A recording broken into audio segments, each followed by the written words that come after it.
Di 2005 sampai 2000 sampai hari ini, ya, sampai tahun ini, sampai detik ini saya masih mengabdi dan mengembangkan pondok pesantren Khairul Ummah. Khairul Ummah sampai hari ini berkembang. Tidak hanya ada di Inhu, ada juga yang di Pekanbaru yang kita tempati saat ini Khairul Ummah 2, khusus untuk anak putra. Dan insya Allah juga sudah berkembang ada Khairul Ummah 3 yang ada di Indragiri Hilir. Dan saat ini kita juga sedang membangun pondok pesantren Khairul Ummah yang keempat nanti untuk yang putri di Pekanbaru ini. Kita hanya ingin melahirkan santri-santri yang berkualitas, santri-santri yang sebagaimana namanya pondok pesantren Khairul Ummah, santri yang memang menjadi umat yang terbaik di tengah-tengah masyarakat. Artinya, apapun peran dan status sosial kita, berperanlah dan berilah kontribusi yang terbaik untuk umat dan masyarakat ini. Karena tidak semuanya harus menjadi pejabat, tidak semuanya harus jadi politisi. Bisa jadi ada di antara kita yang menjadi bisnismen, menjadi teknokrat, ya, menjadi asatid, menjadi ulama. Silakan berperan dengan peran kita semaksimal mungkin untuk memberikan yang terbaik. Tribuners, jejak sang kiai kita kali ini adalah seorang kiai yang bernama Kiai Haji Muhammad Mursid. Beliau ini juga seorang ketua Forum Komunikasi Pondok Pesantren Provinsi Riau.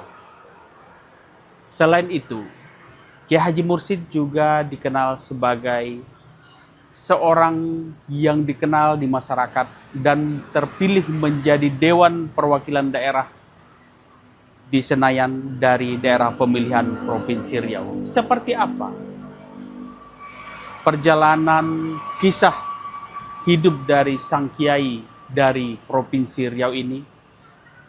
Ikuti saya untuk mengulik lebih dalam seperti apa kisah sang kiai ini. Bismillahirrahmanirrahim. Assalamualaikum warahmatullahi wabarakatuh. Hamdan wa syukran lillah, salatan wa salaman ala rasulillah Muhammad ibn Abdillah. Rasa syukur yang tak terhingga kehadirat Allah subhanahu wa ta'ala. Salawat dan salam senantiasa kita aturkan kepada khatamul anbiya wal mursalin, Nabi kita Muhammad sallallahu alaihi wasallam. Allahumma salli ala Sayyidina Muhammad wa ala ali Sayyidina Muhammad. Jujur secara pribadi, saya sangat bersyukur kehadirat Allah subhanahu wa ta'ala atas segala nikmat dan karunia yang telah Allah berikan, baik kepada diri saya pribadi, keluarga, dan tentu kita sebagai warga negara Republik Indonesia yang hidup di negeri yang kita cintai ini.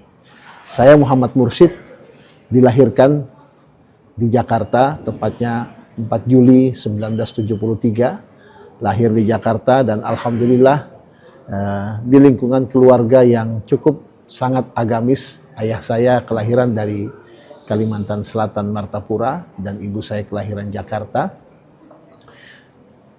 Besar dididik oleh ayah dan ibunda secara langsung dengan pendidikan dan nilai-nilai religius, pendidikan agama. Tamat dari SD, saya dititipkan di sekolah Madrasah Tarbiyatul Muallimin wal Muallimat yang ada di Jakarta Pusat. Hanya 2 tahun saya di sana karena saya menginginkan pendidikan yang lebih maksimal lewat pendidikan pondok pesantren. Akhirnya saya pun dititipkan oleh ayahanda saya, Ayahanda Haji Nazaruddin, di pondok pesantren Darul Rahman Jakarta yang diasuh langsung oleh guru kami Ayahanda Kiai Haji Syukron Ma'mun. Dan syukur alhamdulillah sebelum saya, lebih dahulu abang saya, anak nomor 2 dari kami 7 bersaudara, yang menyelesaikan pendidikan di pondok pesantren Darul Rahman, dilanjutkan dengan saya dan juga adik saya. Selainnya yang wanita itu dititipkan di sekolah Tarbiyatul Muallimin wal Muallimat di Jakarta Pusat. Nah, kecil dan besar di lingkungan pendidikan pondok pesantren. Selesai belajar di pondok pesantren, qaddarallahu masya'a, saya mengikuti apa kata arahan guru saya Kiai Haji Syukron Ma'mun dan juga guru-guru yang lainnya ada di pesantren. Saya ditugaskan oleh guru kami mengabdi di Pekanbaru, tepatnya di pondok pesantren Darul Hikmah Pekanbaru, daerah Panam ya.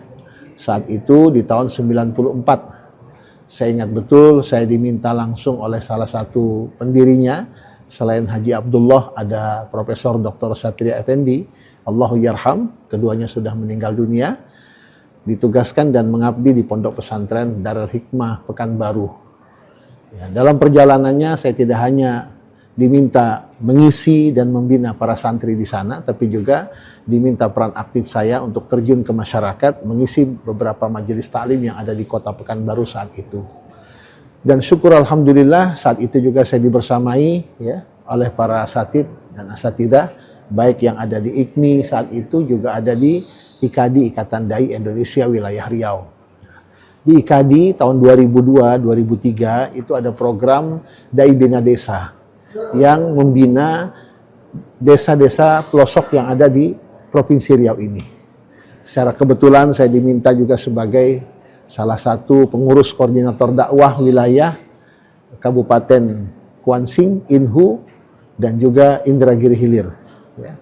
Di situ saya terasa betul bagaimana kita sebagai santri, sebagai dai itu dibutuhkan betul oleh masyarakat. Maka saya terjun bersama kawan-kawan masuk ke pelosok-pelosok desa dari tahun 2003-2004 itu di Indragiri Hulu ada lebih kurang 7 talang mama. Salah satunya yang saya masuki adalah desa Talang Mama Durian Cacar. Yang sampai hari ini, sampai detik ini alhamdulillah kita masih punya ikatan hati dengan mereka. Dalam waktu-waktu tertentu kita masih melakukan pembinaan di sana. Dan alhamdulillah pembinaan itu pun terus berlanjut. Kenapa? Karena memang saya menyadari betul dengan keterbatasan kita angkat anak asuh dari sana, anak talang di sana asli kita didik di pondok pesantren Khairul Ummah. Di mana saya sebelum di Khairul Ummah itu mengabdi di Darul Hikmah ya, dari tahun 94 sampai 2005 ya. Di 2005 sampai 2000 sampai hari ini ya, sampai tahun ini, sampai detik ini saya masih mengabdi dan mengembangkan pondok pesantren Khairul Ummah. Mendapatkan titipan untuk melanjutkan kepemimpinan almarhum ya, Allahu yarham Kiai Haji Munasir Jufri. Ya, saat itu hanya ada pondok pesantren Khairul Ummah 1 di Indragiri Hulu, tepatnya di Air Molek, Desa Batu Gajah. Namun berkat kegigihan secara bersama para majelis guru yang ada di sana dan juga support dan dukungan dari pemerintah Kabupaten Indragiri Hulu, support dan dukungan dari masyarakat luas, Khairul Ummah sampai hari ini berkembang. Tidak hanya ada di Inhu, ada juga yang di Pekanbaru yang kita tempati saat ini Khairul Ummah 2, khusus untuk anak putra. Dan insya Allah juga sudah berkembang ada Khairul Ummah 3 yang ada di Indragiri Hilir. Dan saat ini kita juga sedang membangun pondok pesantren Khairul Ummah yang keempat nanti untuk yang putri di Pekanbaru ini. Berkah dari perjalanan dakwah ini juga keinginan dari masyarakat luas terhadap diri saya untuk bisa berkiprah kepada masyarakat lebih luas, khususnya di Provinsi Riau ini. Tidak sedikit permintaan dari masyarakat untuk saya terjun ke politik secara khusus, ya, karena saya coba menghindari konflik interest yang cukup besar, maka saya tidak mengambil ranah politik tapi tidak lewat partai, saya ambil lewat DPD RI, Dewan Perwakilan Daerah. Ya, qadarallahu masya'a, alhamdulillah wa syukrulillah, ya. Support dan dukungan yang begitu besar itu membuahkan hasil dan sampai hari ini saya selain sebagai pengasuh, ya, tidak lagi pimpinan pesantren karena Khairul Ummah 1, Khairul Ummah 2, Khairul Ummah 3, Khairul Ummah 4 itu sudah ada pimpinannya yang kita tugaskan. Saya tidak lagi secara praktis, secara langsung, bukan berarti meninggalkan pesantren, tidak, tapi berbagi tugas agar pesantren tetap terayomi, santri tetap terbina secara maksimal, dan sampai hari ini juga kita lihat bagaimana santri tetap beraktivitas, menunaikan kewajiban mereka, menjalankan aktivitas mereka bersama para asatid dan para kiai yang ada di setiap pesantren cabang yang ada di Khairul Ummah. Saya pun alhamdulillah bisa maksimal coba menjalankan peran dan fungsi saya sebagai salah satu anggota DPD RI Daerah Pemilihan Riau. Kita punya keinginan sebagaimana nama pondok pesantren ini Khairul Ummah. Cita-cita kita sederhana, tapi insya Allah memberikan kontribusi yang besar. Kita hanya ingin melahirkan santri-santri yang berkualitas, santri-santri yang sebagaimana namanya, pondok pesantren Khairul Ummah, santri yang memang menjadi umat yang terbaik di tengah-tengah masyarakat. Artinya, apapun peran dan status sosial kita, berperanlah dan berilah kontribusi yang terbaik untuk umat dan masyarakat ini. Karena tidak semuanya harus menjadi pejabat, tidak semuanya harus jadi politisi. Bisa jadi ada di antara kita yang menjadi bisnismen, menjadi teknokrat, ya, menjadi asatid, menjadi ulama, silakan berperan dengan peran kita semaksimal mungkin untuk memberikan yang terbaik. Artinya keberadaan kiai saat ini di parlemen juga merupakan bagian dari perjuangan untuk umat ataupun pondok pesantren, seperti apa? Sudah barang tentu seperti itu yang kita harapkan. Kalau kita ada di tempat, ya, di salah satu tempat tapi tidak bisa memberikan warna, untuk apa? Kita ingin memberikan warna yang positif tentunya. Dalam hal ini saya mendapatkan amanah dari masyarakat Riau menjadi salah satu anggota DPD RI. Tentu harapannya bagaimana saya bisa memberikan warna yang positif, membawa program-program yang diinginkan untuk perbaikan masyarakat Riau, Provinsi Riau ini tentunya. Secara konkret tentunya kita berusaha berperan seperti saat ini saya berada di Komite 1 yang membidangi mitra kerja pemerintahan, baik pemerintah pusat, provinsi, dan kabupaten kota. Bagaimana saya bisa mensupport pemerintah kabupaten kota dan juga provinsi Riau ini dalam merebut, ya kan, potensi yang ada di pusat untuk kita datangkan ke daerah, tentu dengan bersinergi kepada pejabat eksekutif yang ada di provinsi Riau ini. Dan alhamdulillah kita terus bersinergi baik dengan gubernur dan juga wali kota, bupati yang ada di provinsi Riau ini. Satu lagi, Kiai. Kiai kan Ketua Forum Komunikasi Pondok Pesantren di Provinsi Riau. Apa nih mungkin yang harus dibenahi ataupun seperti apa sih kondisi pondok pesantren saat ini di Provinsi Riau? Mungkin masukan dari Kiai seperti apa? Iya, dinamika yang ada kita tidak menafikan dengan berbagai macam permasalahan yang ada di lembaga pendidikan kita di Provinsi Riau. Saya harus garis bawahi, lembaga pendidikan bukan hanya pondok pesantren saja yang ada masalah, tapi hampir di semua lini lembaga pendidikan yang ada di Provinsi Riau, apakah itu yang menjadi tanggung jawab pemerintah, juga menjadi tanggung jawab lembaga, yayasan. Nah, ada hal-hal yang memang perlu kita benahi. Secara umum tentu kualitas pendidikan kita perlu kita benahi, baik dari kualitas gurunya, pendidiknya, juga tentu bagaimana anak-anak kita. Ya. Namun hal ini tidak kalah penting tentunya support dan dukungan dari pemerintah. Karena bagaimana lembaga pendidikan itu bisa memberikan kontribusi warna yang besar kepada peserta didik kita, tentu bagaimana juga support dari pemerintah kita dan juga dari pelaksana yang ada di setiap lembaga. Ini yang kita harapkan, sehingga harapannya bukan hanya melahirkan guru-guru yang berkualitas saja, ya, tapi juga bagaimana melahirkan generasi-generasi kita yang berkualitas lebih daripada para pendidik yang ada. Mohon doa dan support dari masyarakat luas. Mudah-mudahan ini semua mendatangkan keberkahan, bukan hanya untuk pribadi, tapi untuk masyarakat Riau luas tentunya. Barakallahu lana wa lakum. Assalamualaikum warahmatullahi wabarakatuh. Tribuners, itulah tadi kisah dari Kiai Haji Muhammad Mursid yang saat ini duduk menjadi anggota DPD RI di Senayan.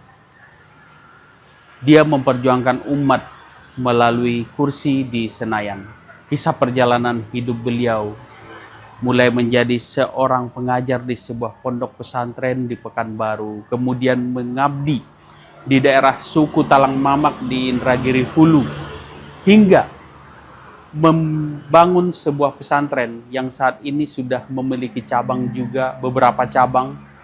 Dan perjuangan beliau, niat beliau ke depannya bagaimana umat menjadi umat yang terbaik, sebagaimana nama pesantren beliau yang saat ini sudah berdiri 3 cabang di Provinsi Riau. Perjuangan beliau terus berjalan. Mudah-mudahan kisah Kiai Haji Muhammad Mursid menginspirasi kita semuanya dan tentunya bisa menjadi pelajaran bagi kita semuanya. Terima kasih. Assalamualaikum warahmatullahi wabarakatuh. Download Tribun X sekarang. Menghadirkan lokal menjadi Indonesia.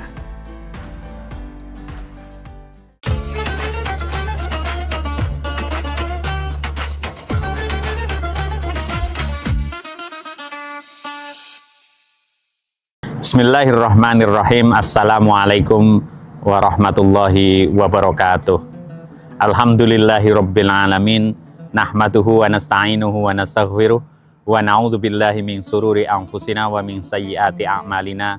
may yahdihillahu fala mudhillalah wa may yudlil fala hadiyalah. Asyhadu an la ilaha illallah wa asyhadu anna Muhammadan abduhu wa rasuluh. Allahumma sholli wa sallim wa barik ala sayyidina Muhammad wa ala alihi wa ashabihi ajma'in, amma ba'd. Jamaah yang dimuliakan oleh Allah Subhanahu wa taala, pertama-tama marilah kita panjatkan puji syukur kita kehadirat Allah Subhanahu wa taala, sang pemilik segalanya. Pujian, kehebatan, kebesaran, kesucian semua milik Allah Subhanahu wa taala. Salawat dan salam tentu kita panjatkan kehadirat Kanjeng Nabi Muhammad sallallahu alaihi wasallam yang nanti kita nantikan syafaatnya di yaumil qiyamah. Jamaah muslim yang dimuliakan oleh Allah Subhanahu wa taala, kita berada pada bulan yang sangat mulia, bulan suci Ramadan.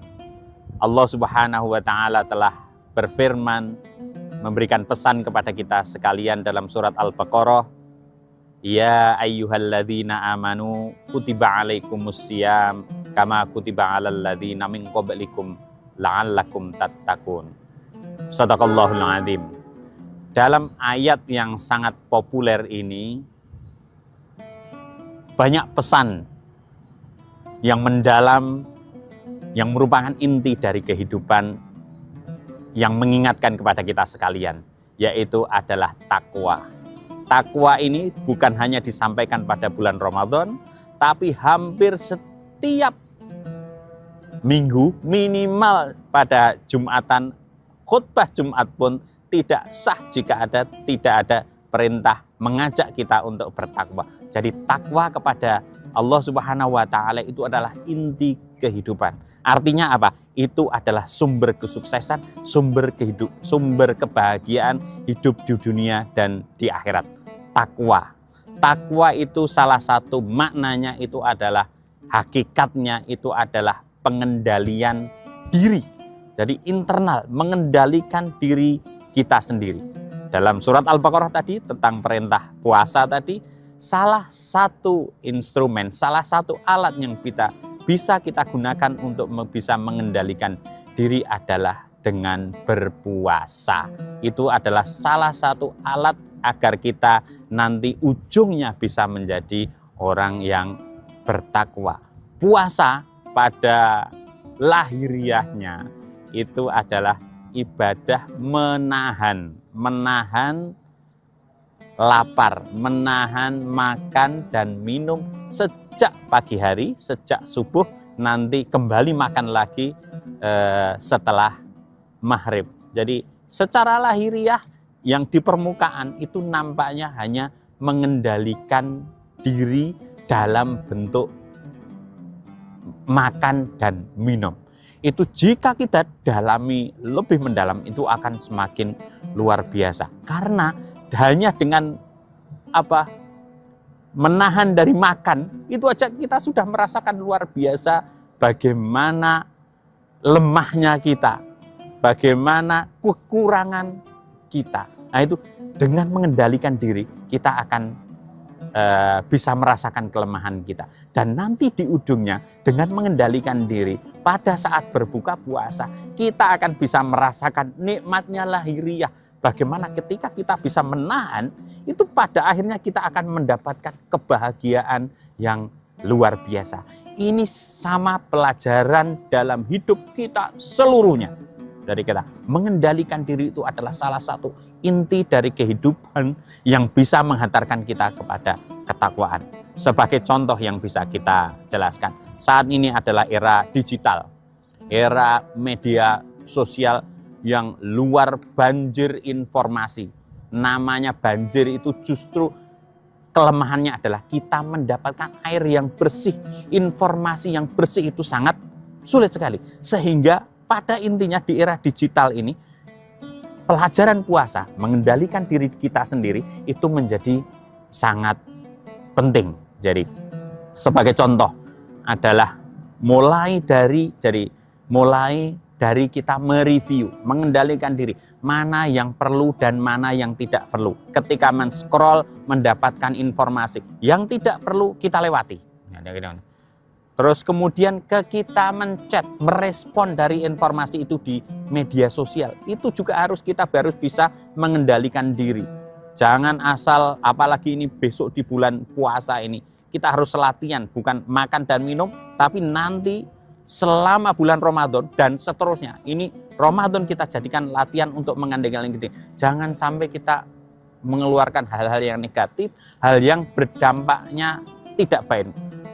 Semua kita mempunyai kekurangan tentu. Jadi baik pemerintah, tetangga kita, saudara kita, jika nanti ada posting apa-apa, responnya itu harus hati-hati, jangan sampai justru menambah kesemrawutan dari media sosial ini. Jadi kita jaga diri kita sehingga nanti apa yang kita keluarkan itu bersih. Semua orang punya kekurangan, pemerintah juga punya kekurangan. Tapi dengan bertakwa kita justru fokus kepada kekurangan diri kita. Nanti kalau kita sibuk memberikan komentar yang negatif atau entah dengan alasan mengkritik atau apapun, kita harus menahan.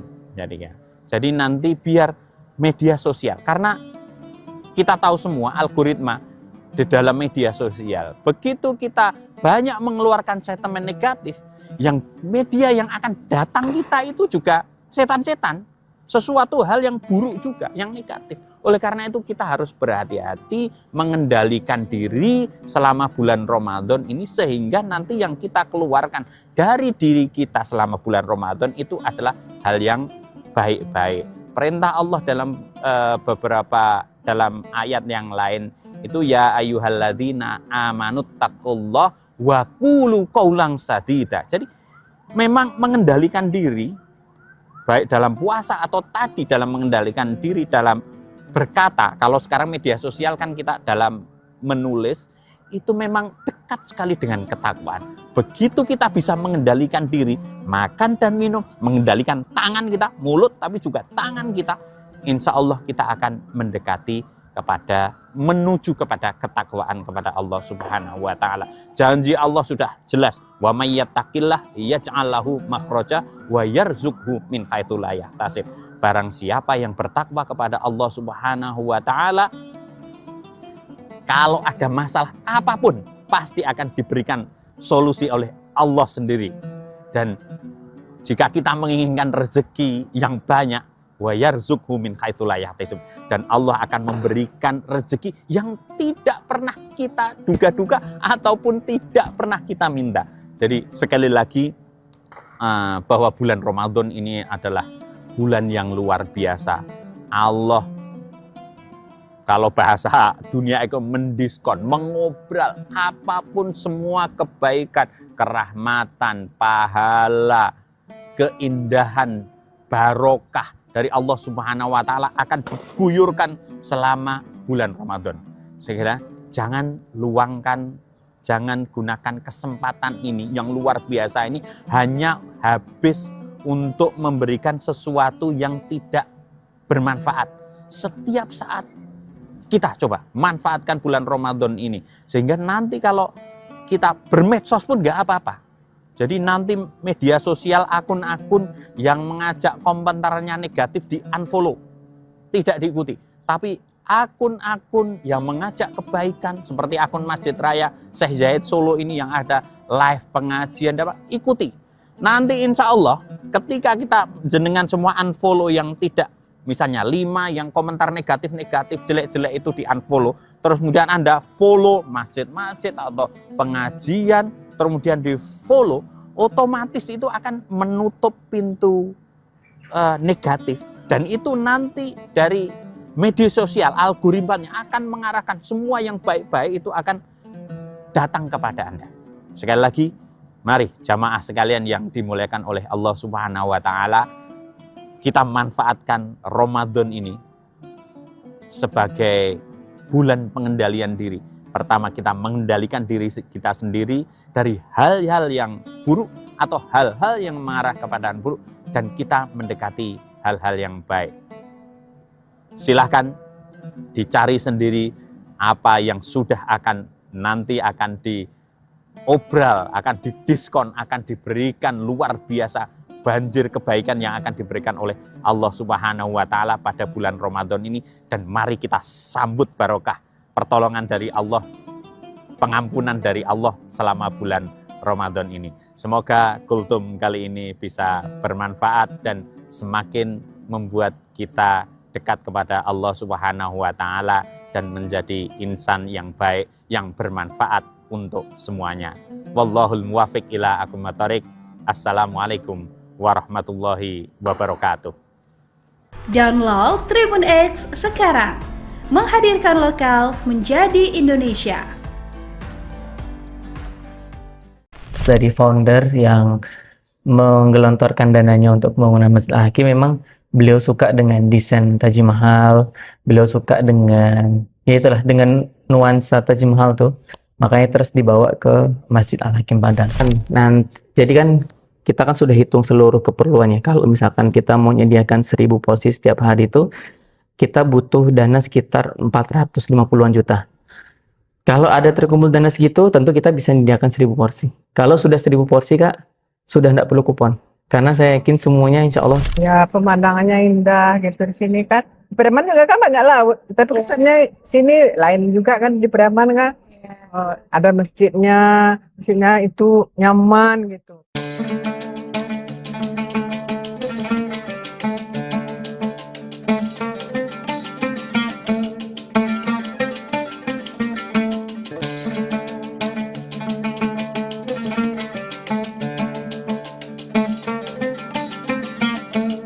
Halo Tribuners, kalau lagi jalan-jalan ke Pantai Padang, rasanya belum lengkap nih kalau belum mampir ke Masjid Al-Hakim. Betul banget, apalagi masjid yang satu ini memang punya daya tarik tersendiri loh Tribuners. Lokasinya yang strategis berada di pinggir Pantai Padang. Masjid Al-Hakim bakalan langsung mencuri perhatian siapa aja yang melintas di sini loh. Apalagi pemandangannya yang luar biasa indah, terutama saat matahari mulai tenggelam.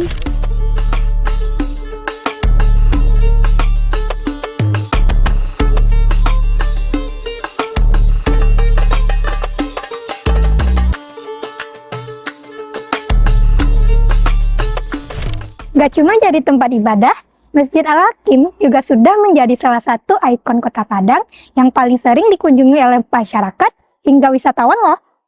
Ya, karena selain ikonik, keindahan masjid ini emang udah nggak bisa dipungkiri lagi loh Tribuners. Mulai dari kubah putihnya terlihat begitu elegan, berpadu dengan birunya laut dan langit, serta arsitekturnya nggak kalah menarik loh.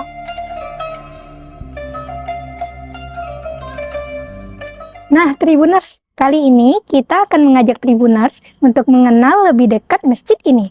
Mulai dari keindahannya, arsitekturnya yang unik, hingga berbagai kegiatan yang sering digelar di sini, terutama saat bulan Ramadan. Yuk kita lihat lebih dekat pesona Masjid Al-Hakim ini.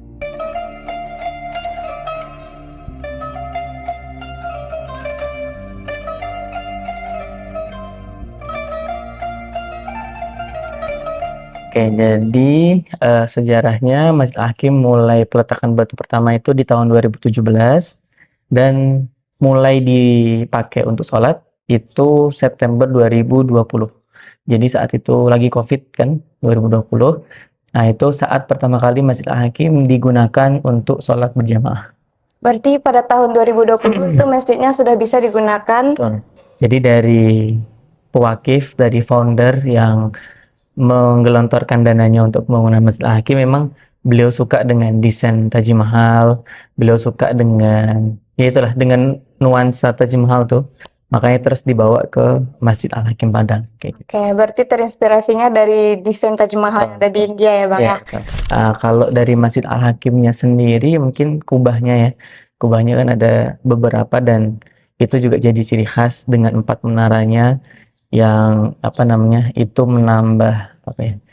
menambah keindahan dari arsitektur Masjid Al-Hakim itu sendiri. Iya.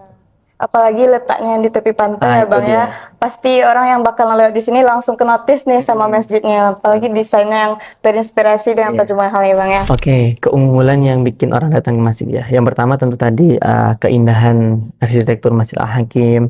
Kemudian yang kedua letaknya yang sangat strategis dan geografisnya mendukung gitu karena di pinggir pantai kan. Yang ketiga tentu program-programnya Kak. kami punya banyak sekali program selama bulan Ramadan nanti. Kita ada namanya Ramah Ramadan di Masjid Al-Hakim. Itu adalah nama program selama bulan Ramadan ya. Induknya itu Ramah Ramadan di Masjid Al-Hakim. Kegiatannya apa saja? Macam-macam Kak. Mulai dari Ramadan Halal Fest. Kita ada Ramadan Halal Fest itu nanti isinya juga macam-macam. Ada UMKM yang berjualan mungkin pasar Labukoan. Kemudian ada juga yang jualan baju-baju gamis paket lebaran. Kemudian ada palantanya juga. Jadi kita sediakan tempat untuk nongkrong-nongkrong tapi di Masjid Al-Hakim kayak gitu kan. Kemudian kita ada program selain Ramadan Halal Fest itu tentu buka puasa. Kita buka puasa setiap hari dan kita punya doa Kak. Kita tidak bilang target tapi kita bilangnya doa. Kita bisa menyediakan 1000 porsi setiap hari Kak. Itu anggaran kita mulai dari 10.000 per porsi. Jadi mungkin ada penonton yang Tribuners ya, yang mungkin mau support mulai 10.000 sudah bisa support 1 porsi makan kayak gitu.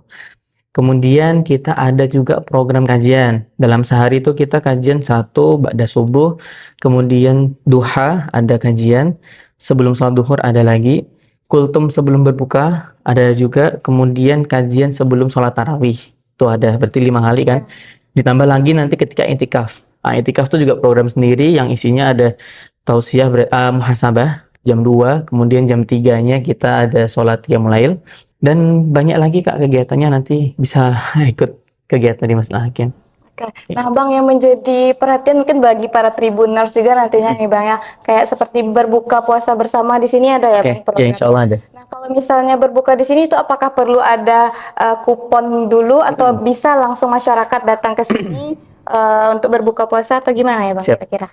Jadi tentu tadi kita punya doa 1000 porsi per hari Kak. Kalau misalkan nanti, jadi kan kita kan sudah hitung seluruh keperluannya. Kalau misalkan kita mau menyediakan 1000 porsi setiap hari itu, kita butuh dana sekitar 450-an juta.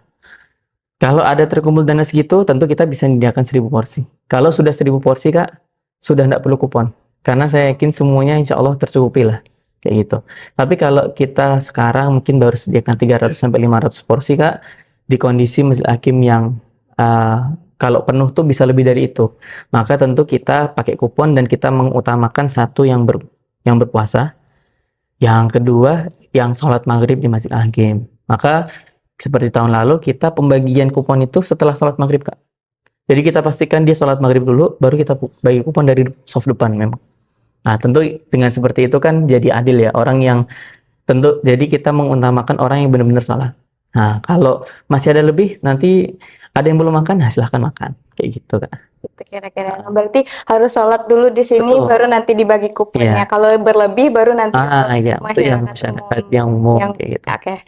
Kemudian yang juga menjadi perhatian nih Bang, untuk pada malam Lailatul Qadar nanti itu kan ada iktikaf namanya ya Bang Betul. ya, untuk di sini. Nah kira-kira kalau orang-orang yang bermalam di Masjid Al-Hakim ini itu apakah dari masyarakat setempat saja atau ada dari orang-orang di luar daerah kira-kira Bang?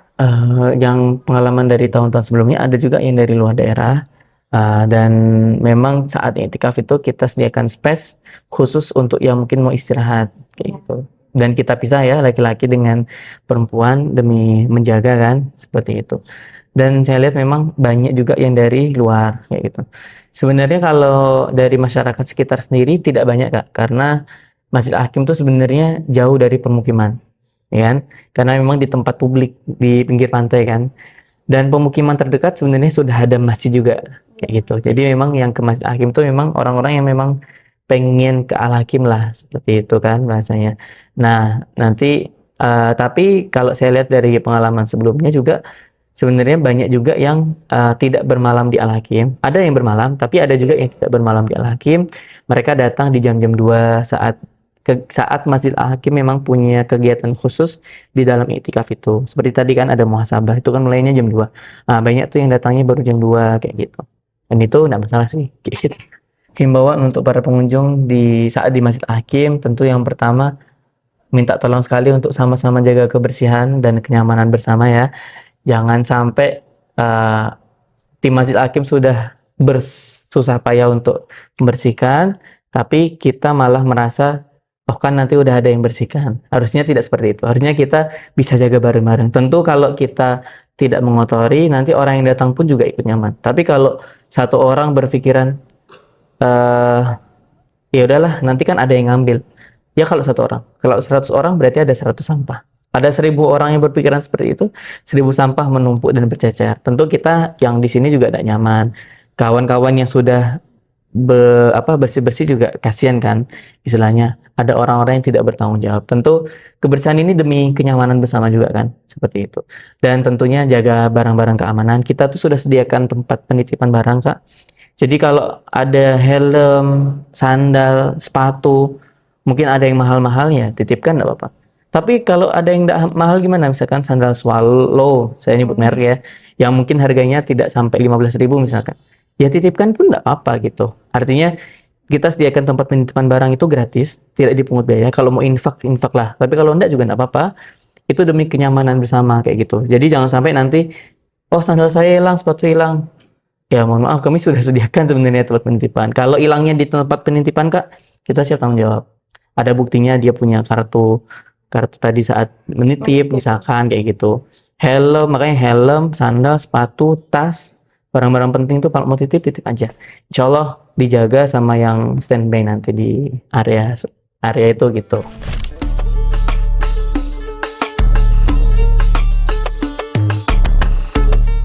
Sudah berapa kali Ibu kira-kira mengunjungi Masjid Al-Hakim ini, Bu? Sudah 2 kali. Sudah 2 kali. 2 kali sama sekarang ya, Bu ya? Kemudian apa yang membuat Ibu tertarik datang ke Masjid Al-Hakim ini, Bu? Ya pemandangannya indah gitu di sini kan. Di Preman juga kan banyak laut. Tapi kesannya sini lain juga kan di Preman kan. Ada masjidnya itu nyaman gitu. Lebih gimana gitu ibadahnya gitu. Lebih tenang. Lebih kusyuk juga ya, Bu ya. Kemudian orangnya juga ramah-ramah gitu. Menurut Ibu gimana suasana beribadah di Masjid Al-Hakim ini, Bu, dibandingkan dengan masjid yang lainnya? Suasananya? Suasananya tenang lah gitu. Nyaman gitu. Lebih kusyuk kan. Terus sebelum sholat ada ceramah. Ada ceramahnya, ya. Bikin kita enak gitu dengan. Beda ya, Bu, kalau di masjid lain langsung sholat. Kalau di siram rohani gitu ya. Ya. Oke. Nah, kemudian sebelumnya Ibu udah pernah saat Ramadan berkunjung ke Al-Hakim ini ya, Bu? Belum lagi. Belum. Nah, kira-kira apa harapan Ibu kalau misalnya saat Ramadan Ibu bisa berkunjung ke sini? Berharap gitulah gitu, mau ke sini. Semoga kalau kita ke sini lagi nanti bulan Ramadan kan. Panjang umur, sehat badan. Tribuners, Masjid Al-Hakim bukan cuma sekedar indah dari luarnya saja, tapi juga terasa nyaman saat kita di dalamnya. Mau datang buat ibadah, ngabuburit, atau sekedar menikmati senja di tepi pantai, semuanya bisa dilakukan di sini.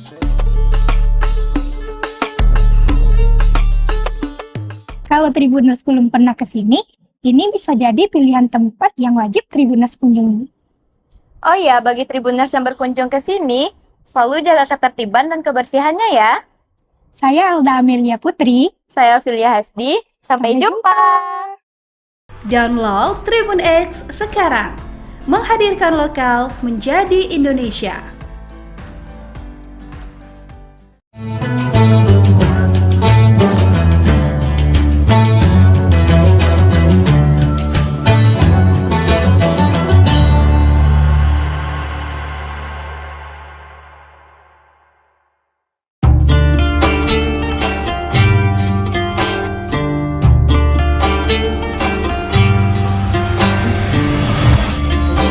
Syukur alhamdulillah, tahun ini kita masih dipertemukan dengan bulan suci Ramadan. Ramadan bukan sekedar menahan lapar dan dahaga, tetapi waktu untuk memperbaiki kualitas diri, baik ibadah maupun menata akhlak. Jadikan Ramadan ini sebagai titik balik untuk menjadi pribadi yang jujur dalam perbuatan, sabar dalam ujian, dan disiplin dalam ketaatan. Dewan Komisaris, Direksi dan seluruh karyawan PT Semen Tonasa mengucapkan selamat menunaikan ibadah puasa.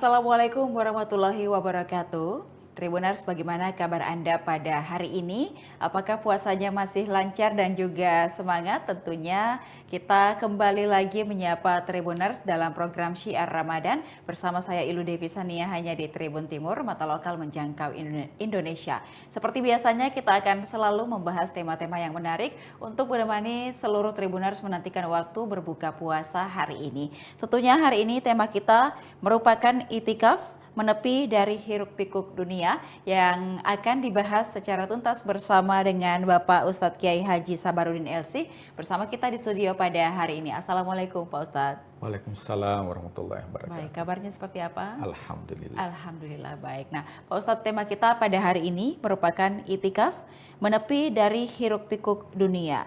Dan di tengah kesibukan kita yang luar biasa sepanjang tahun ini, kemudian juga ada beberapa esensi ataupun juga apa esensi dari itikaf sendiri, kemudian apakah ini bisa jadi semacam detox begitu Pak Ustadz untuk spiritual agar kita bisa kembali fokus kepada Allah Subhanahu wa taala. Silakan. Bismillahirrahmanirrahim. Hamdan wa syukranillah, salatan wa salaman ala Rasulillah, amma ba'd. Tribuners yang dimuliakan Allah. Tentunya bulan suci Ramadan menjadi wadah bagi umat manusia untuk mensucikan diri baik secara fisik maupun jiwa. Tentunya salah satu amalan khususnya di bulan suci Ramadan yang disiapkan oleh Allah Subhanahu wa taala adalah syariat atau ibadah i'tikaf. I'tikaf ini kalau kita kenal di luar, biasa kita dengar ada istilah meditasi atau yoga untuk kembali ke titik fokus. Maka di bulan suci Ramadan itu ada satu amalan yang disunnahkan oleh Rasul Shallallahu Alaihi Wasallam dan ini menjadi amalan keluarga. Jadi bukan hanya Rasulullah, akan tetapi juga keluarga beliau itu menjadi amalan kolektif, amalan keluarga yang dilakukan. Sehingga i'tikaf ini bukan hanya dilakukan oleh kepala keluarga, akan tetapi seluruh anggota keluarga tentunya dianjurkan untuk senantiasa membiasakan diri untuk melakukan amalan i'tikaf ini, khususnya di bulan suci Ramadan. Nah, apa itu i'tikaf? I'tikaf itu merupakan bahasa Arab yang diambil dari penggalan ayat suci Al-Quran. Allah Subhanahu wa taala berfirman, "Wala tubashiruhunna wa antum aakifuna fil masajid." Jadi ada dua kata kunci, yang pertama i'tikaf, yang kedua dilakukan di masjid. I'tikaf artinya fokus. Ini kita ambil dari kisah Nabi Musa alaihissalam ketika meninggalkan saudaranya yang bernama Harun untuk menerima wahyu di Gunung Sinai di Mesir. Ketika kembali, ternyata dia melihat umatnya itu sudah fokus melakukan persembahan. Ketika diajak oleh Nabi Musa mengatakan, "Apa yang engkau lakukan setelah aku tinggalkan?" Ternyata dia tidak menghiraukan ajakan atau dakwah Nabi Musa alaihissalam. Maka di sini redaksi Al-Quran menggunakan ya'kufuna. Dia fokus dan dia tidak berpaling terhadap ajakan dari luar. Maka i'tikaf itu artinya berfokus ke titik Tuhan. Bagaimana kita menjadikan i'tikaf ini khususnya di bulan suci Ramadan dengan tujuan yang pertama tazkiyatun nafs, untuk mensucikan diri kita. Allah Subhanahu wa taala berfirman, "Qad aflaha man zakkaha wa qad khaba man dassaha." Beruntunglah orang yang mensucikan jiwanya dan sungguh merugi orang-orang yang mengotori jiwanya. Tentu dalam diri kita itu ada unsur jasad. Bagaimana cara mendetoks jasad kita? Dengan melakukan ibadah puasa, racun-racun yang ada dalam tubuh kita itu bisa keluar. Akan tetapi apakah racun-racun yang ada dalam jiwa kita mampu kita keluarkan dari sifat kesombongan, sifat iri hati, angkuh, merasa lebih dari orang lain. Bukan pintar merasa, tapi merasa pintar. Sehingga dari keburukan-keburukan jiwa ini, racun-racun yang ada dalam jiwa kita mampu untuk didetoks dengan amalan ibadah i'tikaf ini. Nah, i'tikaf ini ada dua unsur yang perlu kita perhatikan, Tribuners. Yang pertama yaitu dari segi fikih, dan yang kedua yaitu dari segi tasawuf. Fikih artinya apa yang terlihat, sedangkan tasawuf yaitu apa yang tidak terlihat. Nah, seorang ulama memberikan sebuah ungkapan mengatakan bahwa man tafaqqaha wa lam yatasawwafa, barang siapa yang berfikih akan tetapi tidak bertasawuf, faqad tafassaka, maka sesungguhnya orang tersebut telah melakukan amalan fasik. Sebaliknya, wa man tasawwafa, barang siapa yang bertasawuf, walam yatafaqqaha, akan tetapi tidak berfikih, faqad tasandaqa, maka sesungguhnya sudah melakukan amalan kebohongan. Maka dalam ibadah itu tidak terlepas dari fikihnya, akan tetapi yang paling terpenting adalah substansi daripada setiap amal ibadah itu yang disebut dengan tasawuf. Kita berpuasa menahan lapar dan dahaga, itu bagian dari fikih. I'tikaf tentunya dimulai dengan niat. Nawaitu i'tikafa lillahi ta'ala. Saya berniat i'tikaf karena Allah. Fisik kita itu berada di masjid, berdiam diri, itu fisik kita. Kalau hanya sekedar berdiam diri atau hanya berpindah dari tempat tidur yang empuk, kemudian tinggal di masjid, berdiam diri di karpet, maka itu hanya sekedar berpindah tempat tidur atau hanya melakukan fikihnya saja. Tapi kita tidak melakukan yang namanya tasawufnya. Apa itu tasawuf? Bahwa i'tikaf itu ada substansi di dalamnya. Di antaranya yang dijelaskan tadi adalah tazkiyatun nafs, membersihkan jiwa. Dan yang kedua adalah muhasabah. Muhasabah itu adalah introspeksi diri. Muhasabah artinya evaluasi diri. Bahkan ya dalam sebuah riwayat dikatakan, man tafakkara sa'atan khairu, siapa yang bertafakkur sejenak maka jauh lebih baik dibandingkan melakukan salat 1000 rakaat. Ya, 1000 rakaat ini fikih. Akan tetapi bertafakkur atas ciptaan Allah, bertafakkur atas nikmat yang diberikan oleh Allah selama 330 hari, tapi kita gunakan satu malam untuk bertafakkur atau yang disebut dengan i'tikaf, maka tentunya ini yang dicintai oleh Allah Subhanahu wa taala. Kemudian selanjutnya adalah bahwa substansi daripada i'tikaf itu bagaimana kita kembali kepada fitrah. Karena sesungguhnya manusia itu memiliki sifat dasar yang negatif. Yang pertama, sesungguhnya manusia memiliki sifat dasar yang negatif apa? Terburu-buru, tergesa-gesa. Itu sifat dasar manusia. Makanya dalam Al-Quran digambarkan ada orang yang suka mencela, suka mendoakan keburukan, di waktu yang lain suka meminta kebaikan. Ada orang tua yang mungkin di pagi hari mendoakan anaknya, ya Allah jadikanlah anakku qurrata ayun, menjadi penyejuk hati, itu didoakan di pagi hari. Akan tetapi di sore hari justru dicela. Maka sifat dasar manusia adalah tergesa-gesa atau terburu-buru. Yang kedua, sifat dasar manusia itu adalah bakhil. Kenapa? Manusia tidak mau harta yang dimiliki itu berkurang. Jadi kalau ada manusia yang enggan untuk berinfak, bersedekah, maka itu sifat dasar manusia. Beda dengan Allah. Makanya Allah memiliki sifat yang disebut dengan Al-Ghani. Apa itu Al-Ghani? Artinya maha kaya. Saking maha kayanya Allah, Allah itu senang kalau diminta. Beda dengan manusia. Kalau manusia diminta pertama kali mungkin dia senang.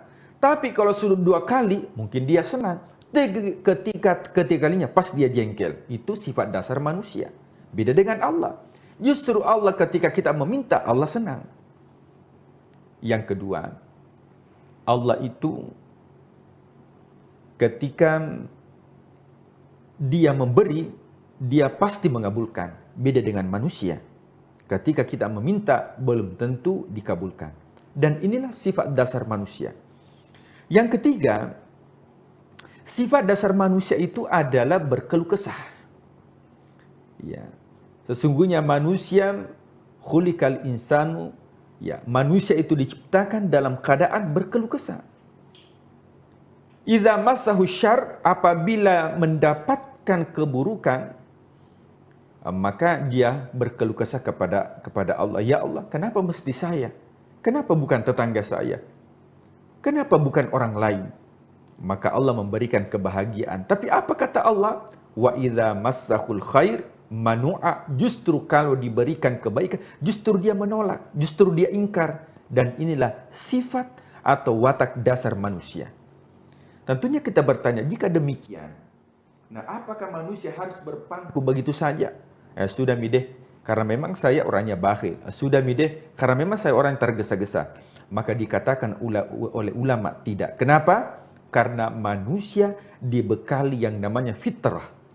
Apa itu fitrah? Manusia dibekali oleh Allah adalah karakter yang bisa kembali kepada suci atau yang disebut dengan hati nurani manusia. Kullu mauludin yuladu alal fitrah.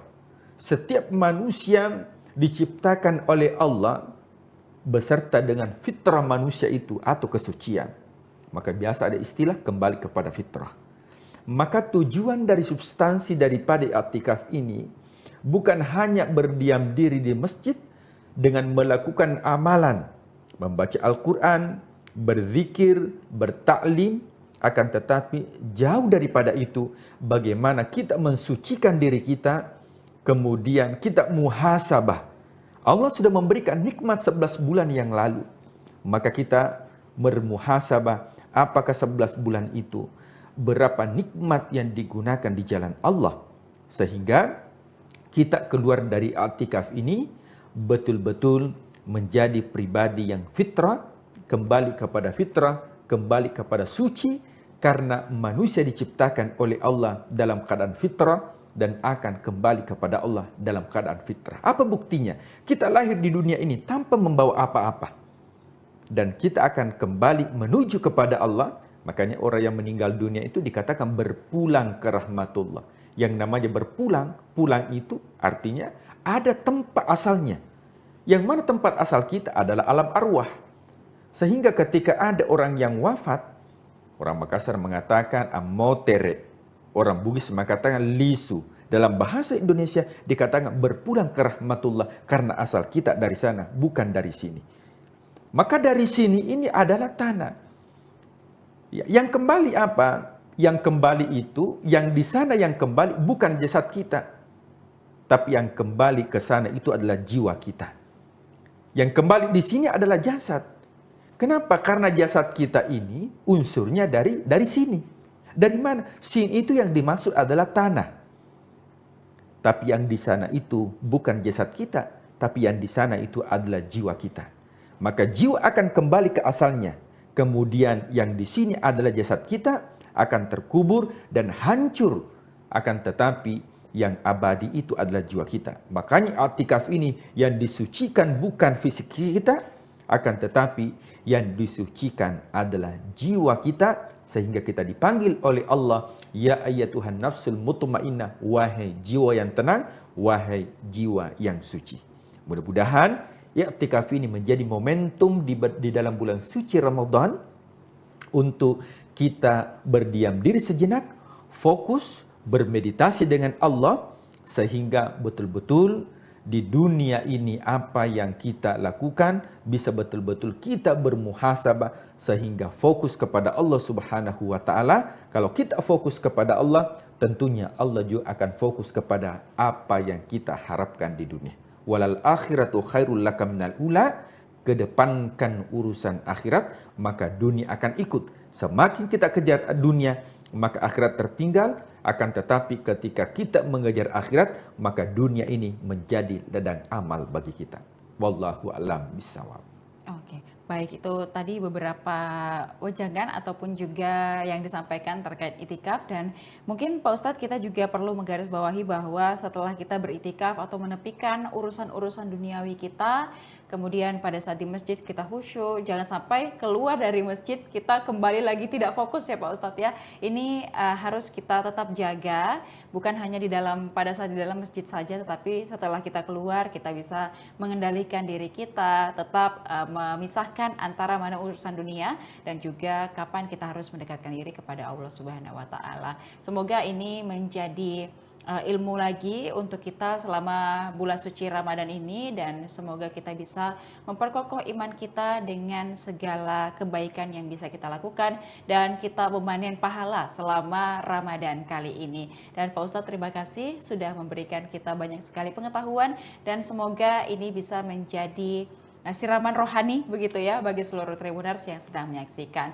Dan terima kasih juga kepada seluruh Tribuners setelah menyaksikan program ini. Jangan lupa saksikan berita dan program menarik lainnya hanya di kanal YouTube dan Facebook Tribun Timur, mata lokal menjangkau Indonesia. Saya Elu Devi Sania beserta narasumber dan seluruh kerabat kerja pamit undur diri. Wassalamualaikum warahmatullahi wabarakatuh. Waalaikumsalam warahmatullahi wabarakatuh.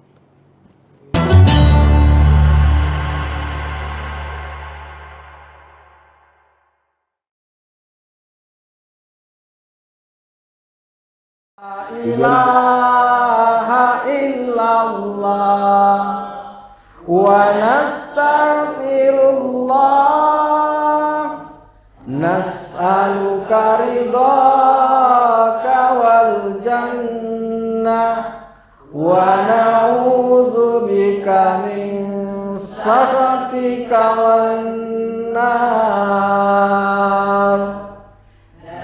Asyhadu an la ilaha illallah wa nastaghfirullah nas'aluka ridhaka wal jannah wa na'udzubika min sakhatika wan nar.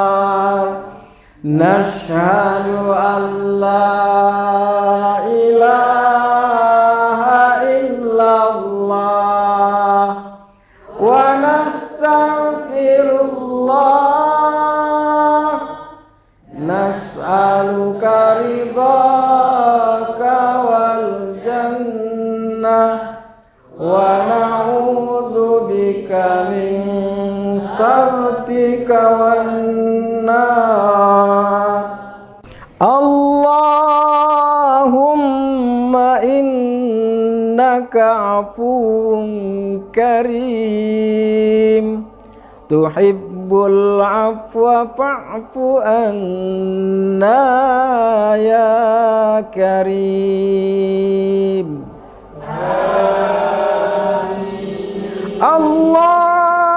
Allahumma innaka afuwun karim tuhibbul afwa fa'fu anna ya karim.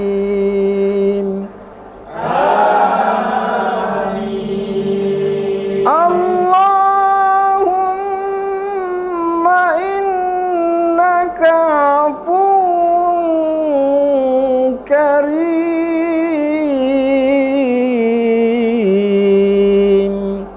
tuhibbul afwa fa'fu anna ya karim.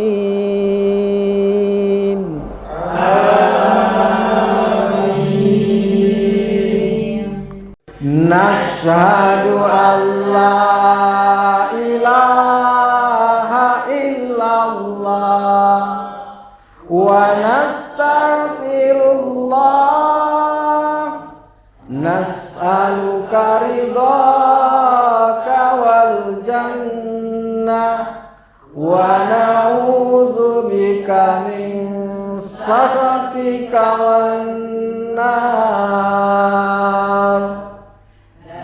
Asyhadu an la ilaha illallah wa nastaghfirullah nas'aluka ridhaka wal jannah wa na'udzubika min sakhatika wan nar. Nashhadu an la ilaha illallah wa nastaghfirullah nas'aluka ridhaka wal jannah wa na'udzubika min sakhatika wan nar. Allahumma innaka afuwun karim tuhibbul afwa fa'fu anna ya karim.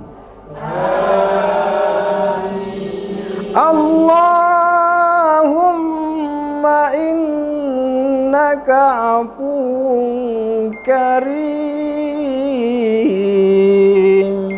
tuhibbul afwa fa'fu anna ya karim.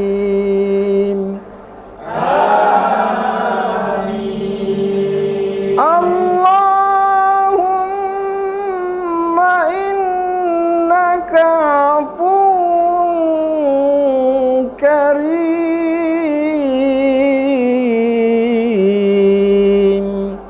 tuhibbul afwa fa'fu anna ya karim.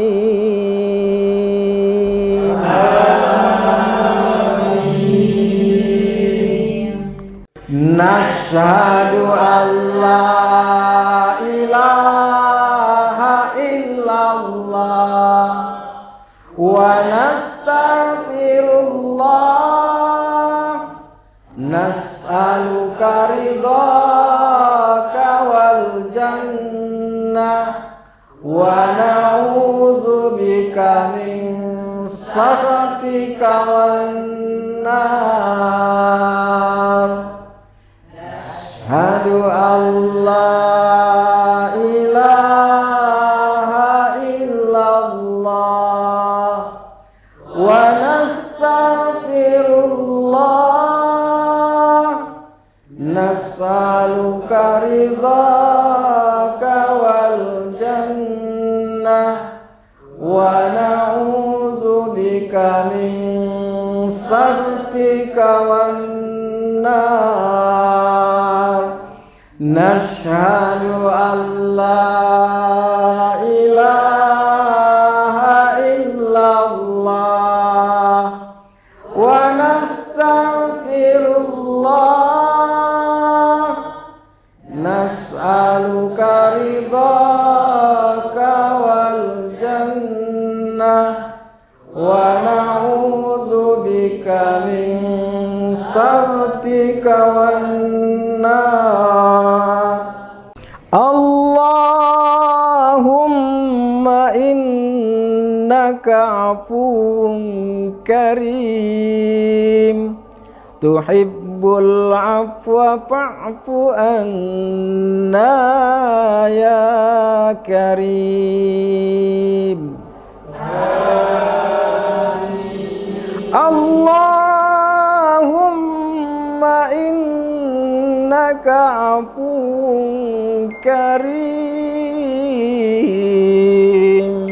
tuhibbul afwa fa'fu anna ya karim.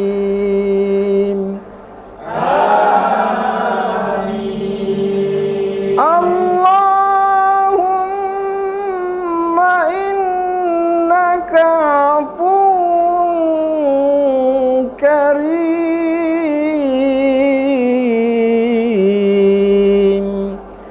tuhibbul afwa fa'fu anna ya karim.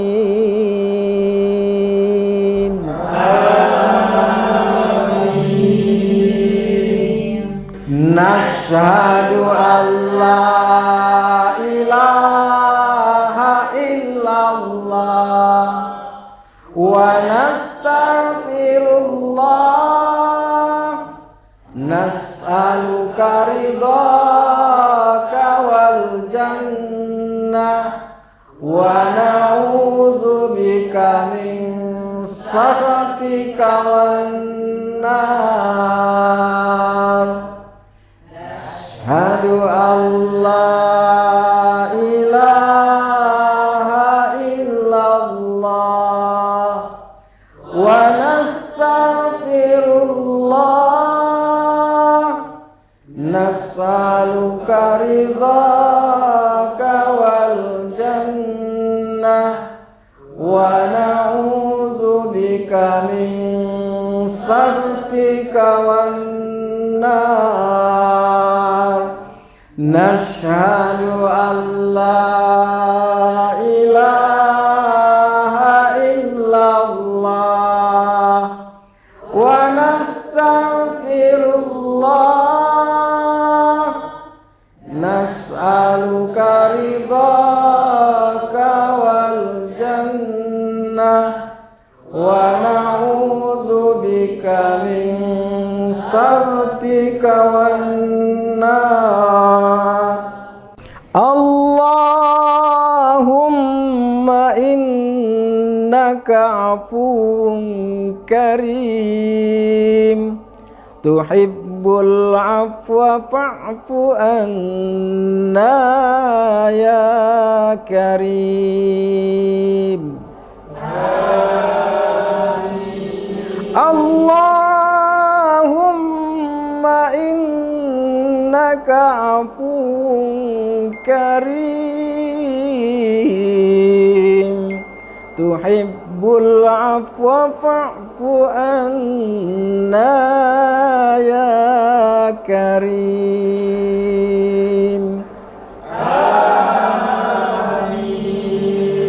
Allahumma innaka afuwun karim,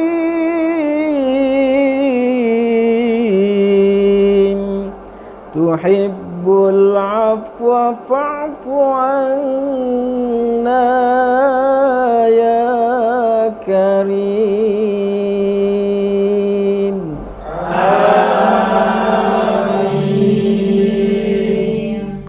Nashhadu an la ilaha illallah wa nastaghfirullah, nas'aluka ridhaka wal jannah wa na'udzubika min sakhatika wan nar. Asyhadu an la ilaha illallah wa nastaghfirullah, nas'aluka ridhaka wal jannah wa na'udzubika min sakhatika wan nar.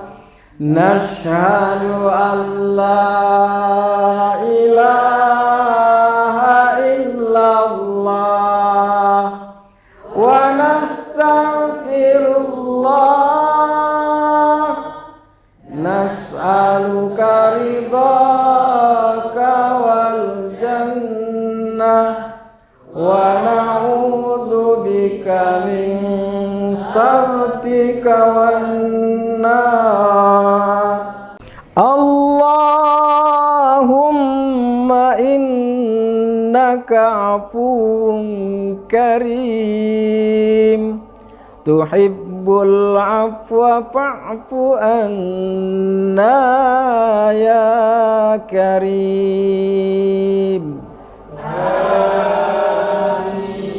Allahumma innaka afuwun karim tuhibbul afwa fa'fu anna ya karim.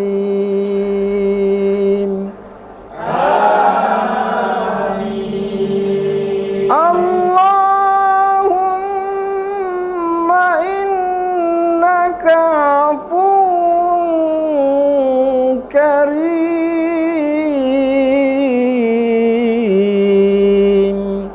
tuhibbul afwa fa'fu anna ya karim.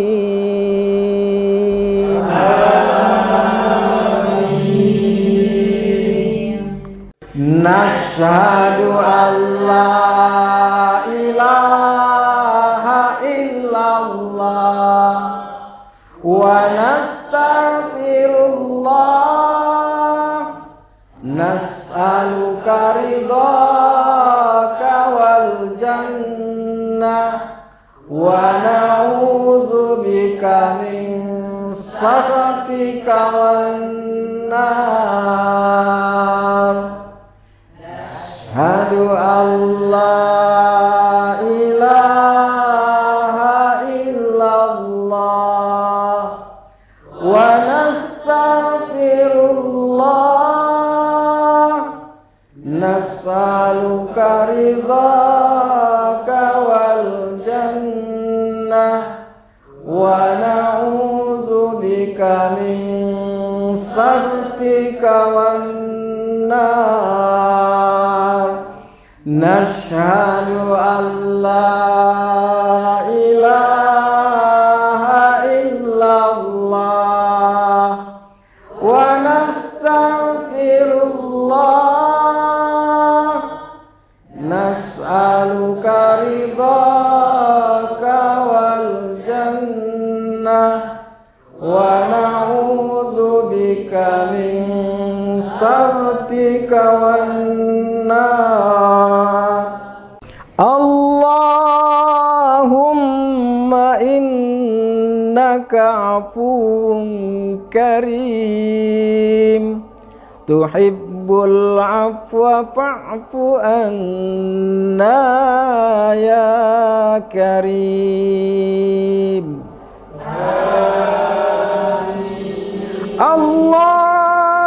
Allahumma innaka afuwun karim tuhibbul afwa fa'fu anna ya karim.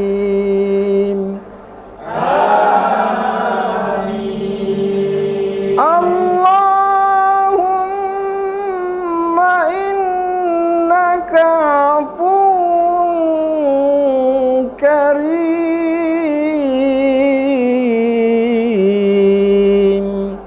tuhibbul afwa fa'fu anna ya karim.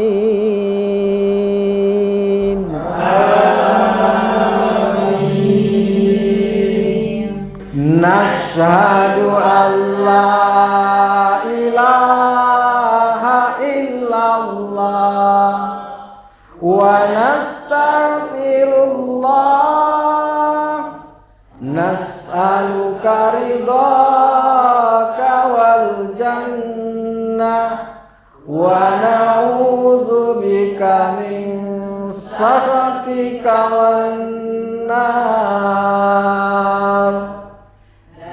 Ashhadu an la ilaha illallah wa nastaghfirullah nas'aluka ridhaka wal jannah wa na'udzubika min سخطك والنار نشهد أن لا إله إلا الله ونستغفر الله نسألك رضاك والجنة ونعوذ بك من سخطك والنار اللهم إنك عفو كريم تحب العفو فاعف عنا يا كريم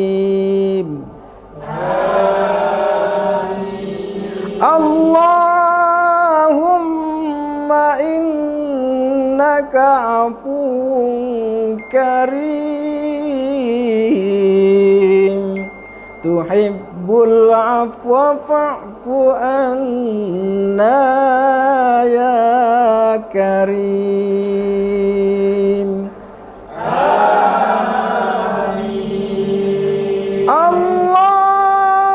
اللهم إنك عفو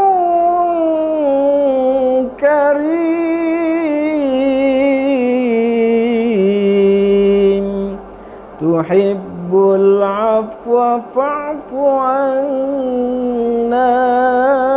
يا كريم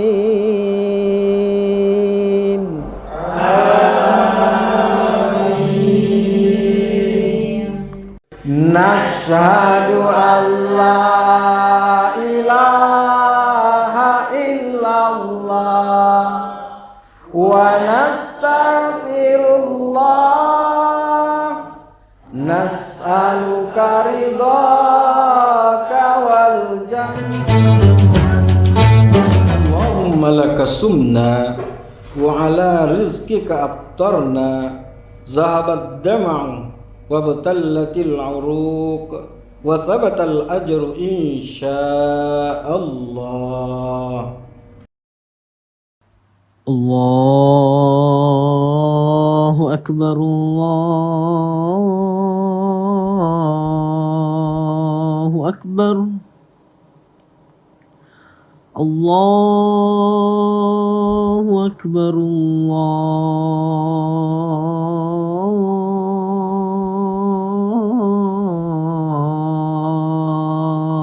الله أكبر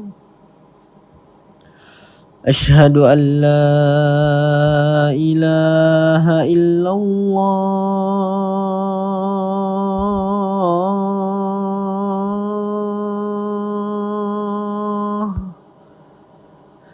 أشهد أن لا إله إلا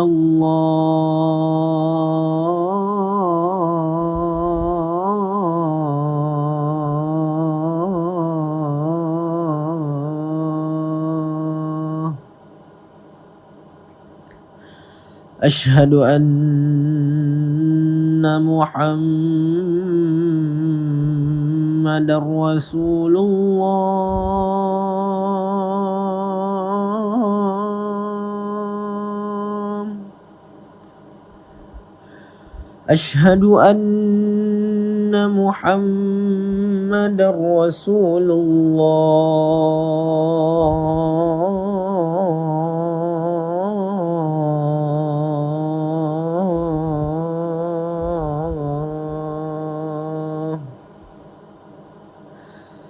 حي على الصلاة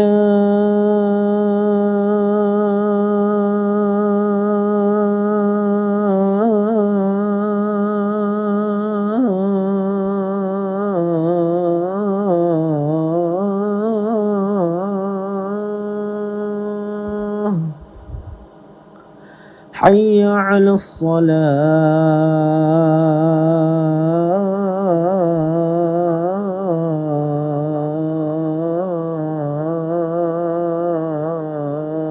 الصلاة حي على الفلاح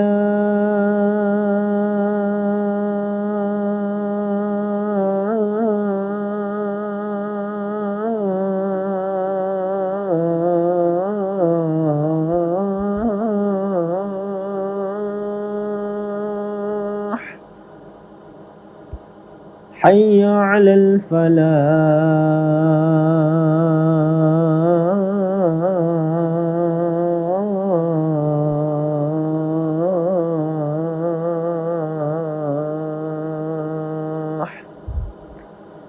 الله أكبر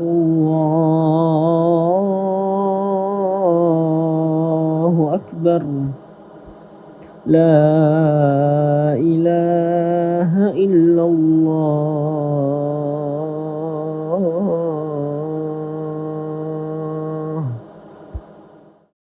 اللهم رب هذه الدعوة التامة والصلاة القائمة آت محمدا الوسيلة والفضيلة والشرف والدرجة العالية الرفيعة وبعثه مقاما محمودا الذي وعدته إنك لا تخلف الميعاد.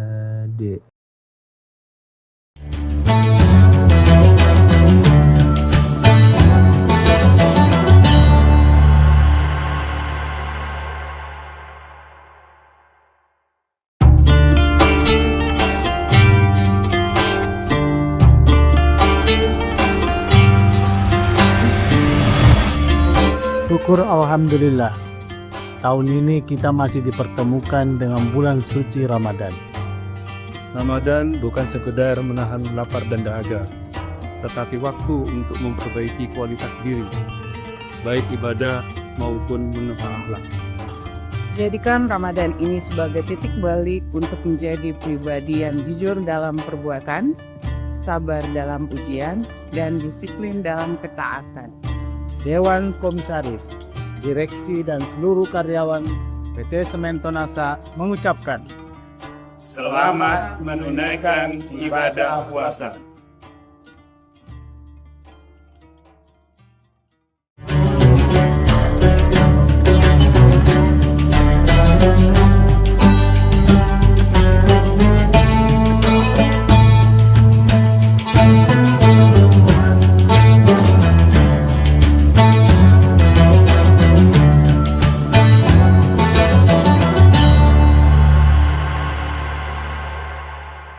Assalamualaikum warahmatullahi wabarakatuh. Tribuners, bagaimana kabar Anda pada hari ini?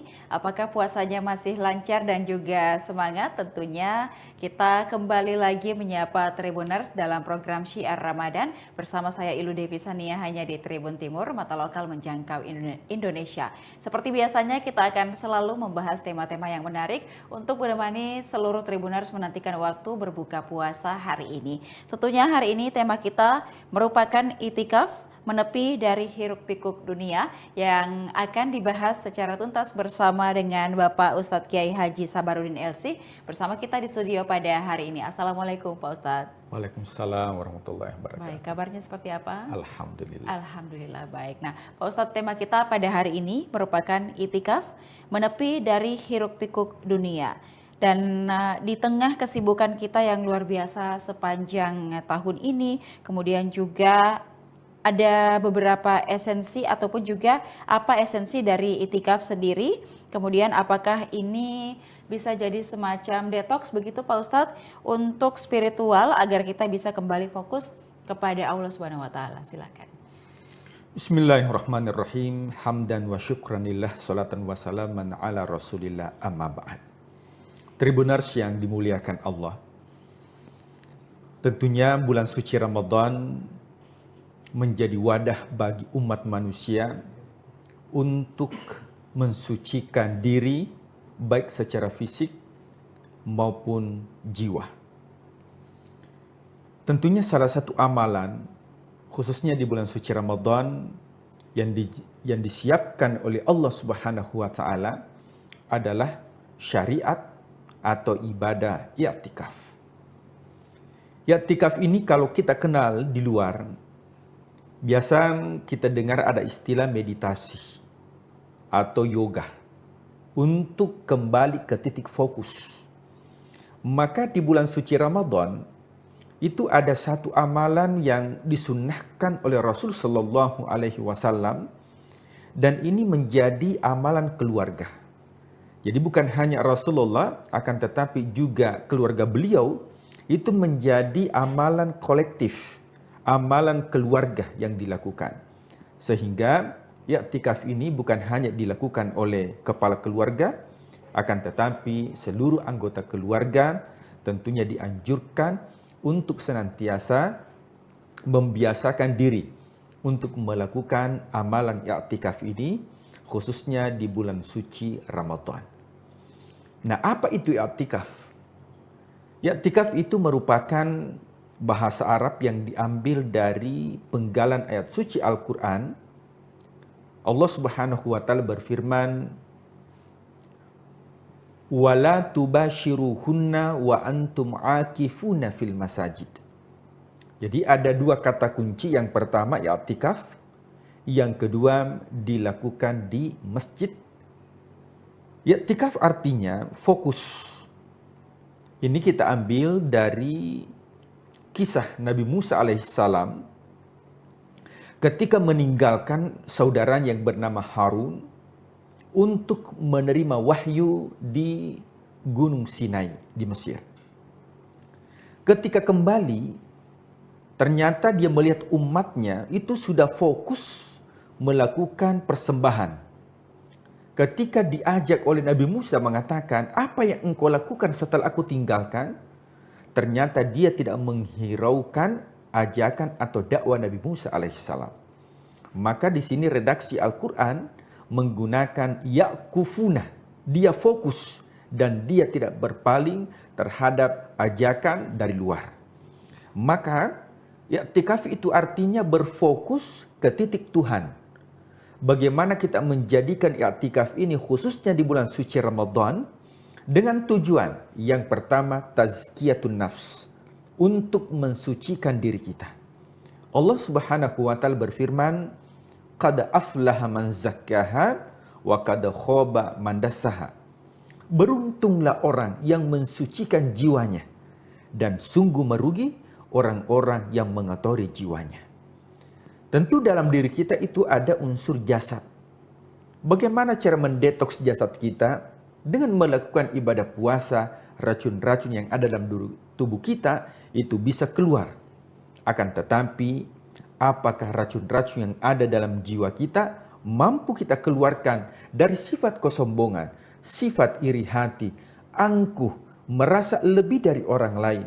Bukan pintar merasa, tapi merasa pintar. Sehingga dari keburukan-keburukan jiwa ini, racun-racun yang ada dalam jiwa kita mampu untuk didetoks dengan amalan ibadah i'tikaf ini. Nah, i'tikaf ini ada dua unsur yang perlu kita perhatikan, Tribuners. Yang pertama yaitu dari segi fikih, dan yang kedua yaitu dari segi tasawuf. Fikih artinya apa yang terlihat, sedangkan tasawuf yaitu apa yang tidak terlihat. Nah, seorang ulama memberikan sebuah ungkapan mengatakan bahwa man tafaqqaha wa lam yatasawwafa, barang siapa yang berfikih akan tetapi tidak bertasawuf, faqad tafassaka, maka sesungguhnya orang tersebut telah melakukan amalan fasik. Sebaliknya, wa man tasawwafa, barang siapa yang bertasawuf, walam yatafaqqaha, akan tetapi tidak berfikih, faqad tasandaqa, maka sesungguhnya sudah melakukan amalan kebohongan. Maka dalam ibadah itu tidak terlepas dari fikihnya, akan tetapi yang paling terpenting adalah substansi daripada setiap amal ibadah itu yang disebut dengan tasawuf. Kita berpuasa menahan lapar dan dahaga, itu bagian dari fikih. I'tikaf tentunya dimulai dengan niat. Nawaitu atakafa lillahi ta'ala. Saya berniat i'tikaf karena Allah. Fisik kita itu berada di masjid, berdiam diri, itu fisik kita. Kalau hanya sekedar berdiam diri atau hanya berpindah dari tempat tidur yang empuk, kemudian tinggal di masjid, berdiam diri di karpet, maka itu hanya sekedar berpindah tempat tidur atau hanya melakukan fikihnya saja.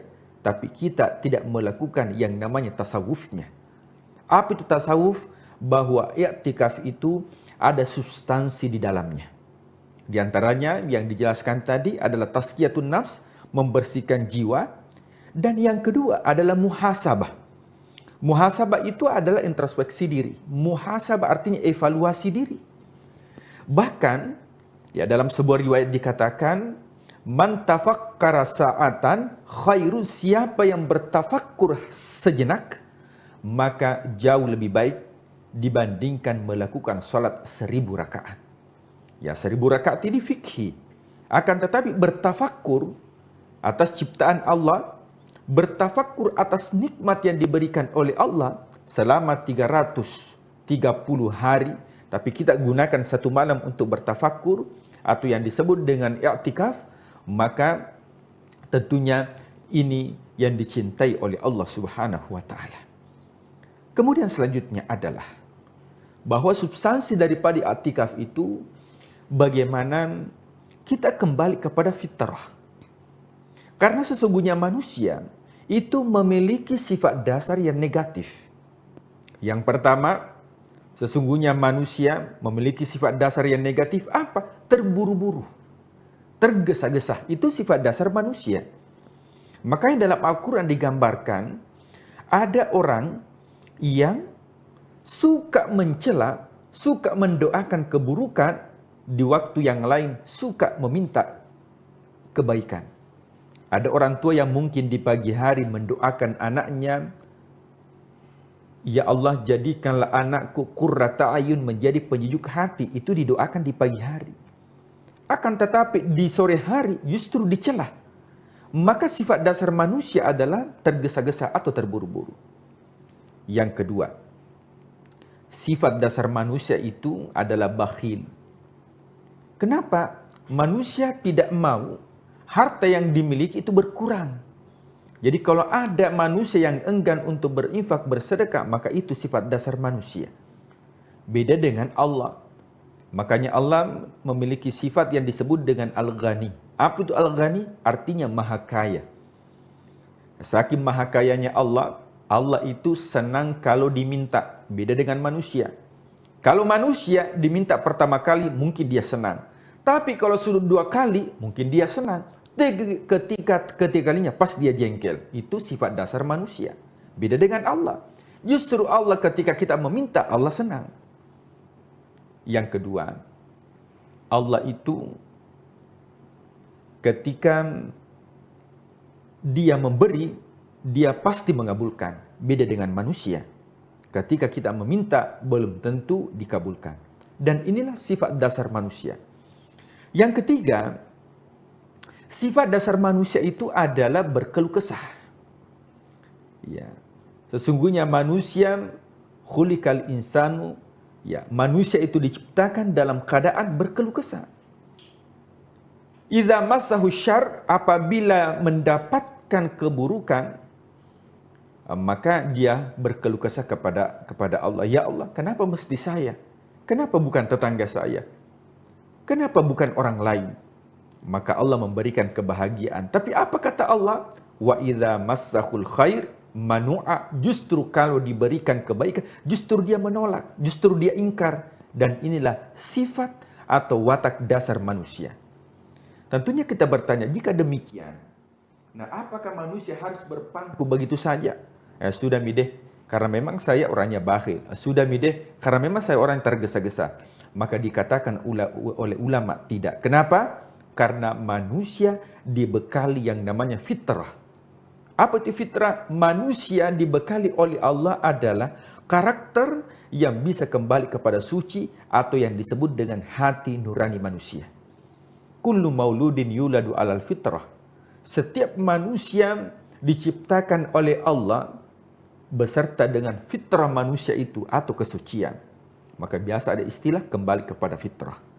Maka tujuan dari substansi daripada i'tikaf ini bukan hanya berdiam diri di masjid dengan melakukan amalan, membaca Al-Quran, berzikir, bertaklim, akan tetapi jauh daripada itu bagaimana kita mensucikan diri kita, kemudian kita muhasabah. Allah sudah memberikan nikmat 11 bulan yang lalu. Maka kita bermuhasabah apakah 11 bulan itu berapa nikmat yang digunakan di jalan Allah. Sehingga kita keluar dari i'tikaf ini betul-betul menjadi pribadi yang fitrah, kembali kepada fitrah, kembali kepada suci, karena manusia diciptakan oleh Allah dalam keadaan fitrah dan akan kembali kepada Allah dalam keadaan fitrah. Apa buktinya? Kita lahir di dunia ini tanpa membawa apa-apa. Dan kita akan kembali menuju kepada Allah. Makanya orang yang meninggal dunia itu dikatakan berpulang ke rahmatullah. Yang namanya berpulang, pulang itu artinya ada tempat asalnya. Yang mana tempat asal kita adalah alam arwah. Sehingga ketika ada orang yang wafat, orang Makassar mengatakan amotere. Orang Bugis mengatakan lisu. Dalam bahasa Indonesia dikatakan berpulang ke rahmatullah karena asal kita dari sana, bukan dari sini. Maka dari sini ini adalah tanah. Yang kembali apa? Yang kembali itu, yang di sana yang kembali bukan jasad kita. Tapi yang kembali ke sana itu adalah jiwa kita. Yang kembali di sini adalah jasad. Kenapa? Karena jasad kita ini unsurnya dari sini. Dari mana? Sini itu yang dimaksud adalah tanah. Tapi yang di sana itu bukan jasad kita, tapi yang di sana itu adalah jiwa kita. Maka jiwa akan kembali ke asalnya. Kemudian yang di sini adalah jasad kita akan terkubur dan hancur. Akan tetapi yang abadi itu adalah jiwa kita. Makanya i'tikaf ini yang disucikan bukan fisik kita, akan tetapi yang disucikan adalah jiwa kita, sehingga kita dipanggil oleh Allah, ya ayyatuhan nafsul mutmainnah, wahai jiwa yang tenang, wahai jiwa yang suci. Mudah-mudahan i'tikaf ini menjadi momentum di dalam bulan suci Ramadan untuk kita berdiam diri sejenak, fokus, bermeditasi dengan Allah, sehingga betul-betul di dunia ini apa yang kita lakukan bisa betul-betul kita bermuhasabah sehingga fokus kepada Allah Subhanahu wa taala. Kalau kita fokus kepada Allah, tentunya Allah juga akan fokus kepada apa yang kita harapkan di dunia. Walal akhiratu khairul laka minal ula, kedepankan urusan akhirat, maka dunia akan ikut. Semakin kita kejar dunia, maka akhirat tertinggal. Akan tetapi ketika kita mengejar akhirat, maka dunia ini menjadi ladang amal bagi kita. Wallahu a'lam bishawab. Oke, baik, itu tadi beberapa wejangan ataupun juga yang disampaikan terkait itikaf, dan mungkin Pak Ustadz kita juga perlu menggarisbawahi bahwa setelah kita beritikaf atau menepikan urusan-urusan duniawi kita, kemudian pada saat di masjid kita khusyuk, jangan sampai keluar dari masjid kita kembali lagi tidak fokus ya Pak Ustadz ya. Ini harus kita tetap jaga, bukan hanya pada saat di dalam masjid saja, tetapi setelah kita keluar kita bisa mengendalikan diri kita, tetap memisahkan antara mana urusan dunia dan juga kapan kita harus mendekatkan diri kepada Allah Subhanahu wa taala. Semoga ini menjadi ilmu lagi untuk kita selama bulan suci Ramadan ini, dan semoga kita bisa memperkokoh iman kita dengan segala kebaikan yang bisa kita lakukan dan kita memanen pahala selama Ramadan kali ini. Dan Pak Ustadz terima kasih sudah memberikan kita banyak sekali pengetahuan, dan semoga ini bisa menjadi siraman rohani begitu ya bagi seluruh Tribuners yang sedang menyaksikan. Dan terima kasih juga kepada seluruh Tribuners setelah menyaksikan program ini. Jangan lupa saksikan berita dan program menarik lainnya hanya di kanal YouTube dan Facebook Tribun Timur, mata lokal menjangkau Indonesia. Saya Elu Devi Sania beserta narasumber dan seluruh kerabat kerja pamit undur diri. Wassalamualaikum warahmatullahi wabarakatuh. Waalaikumsalam warahmatullahi wabarakatuh.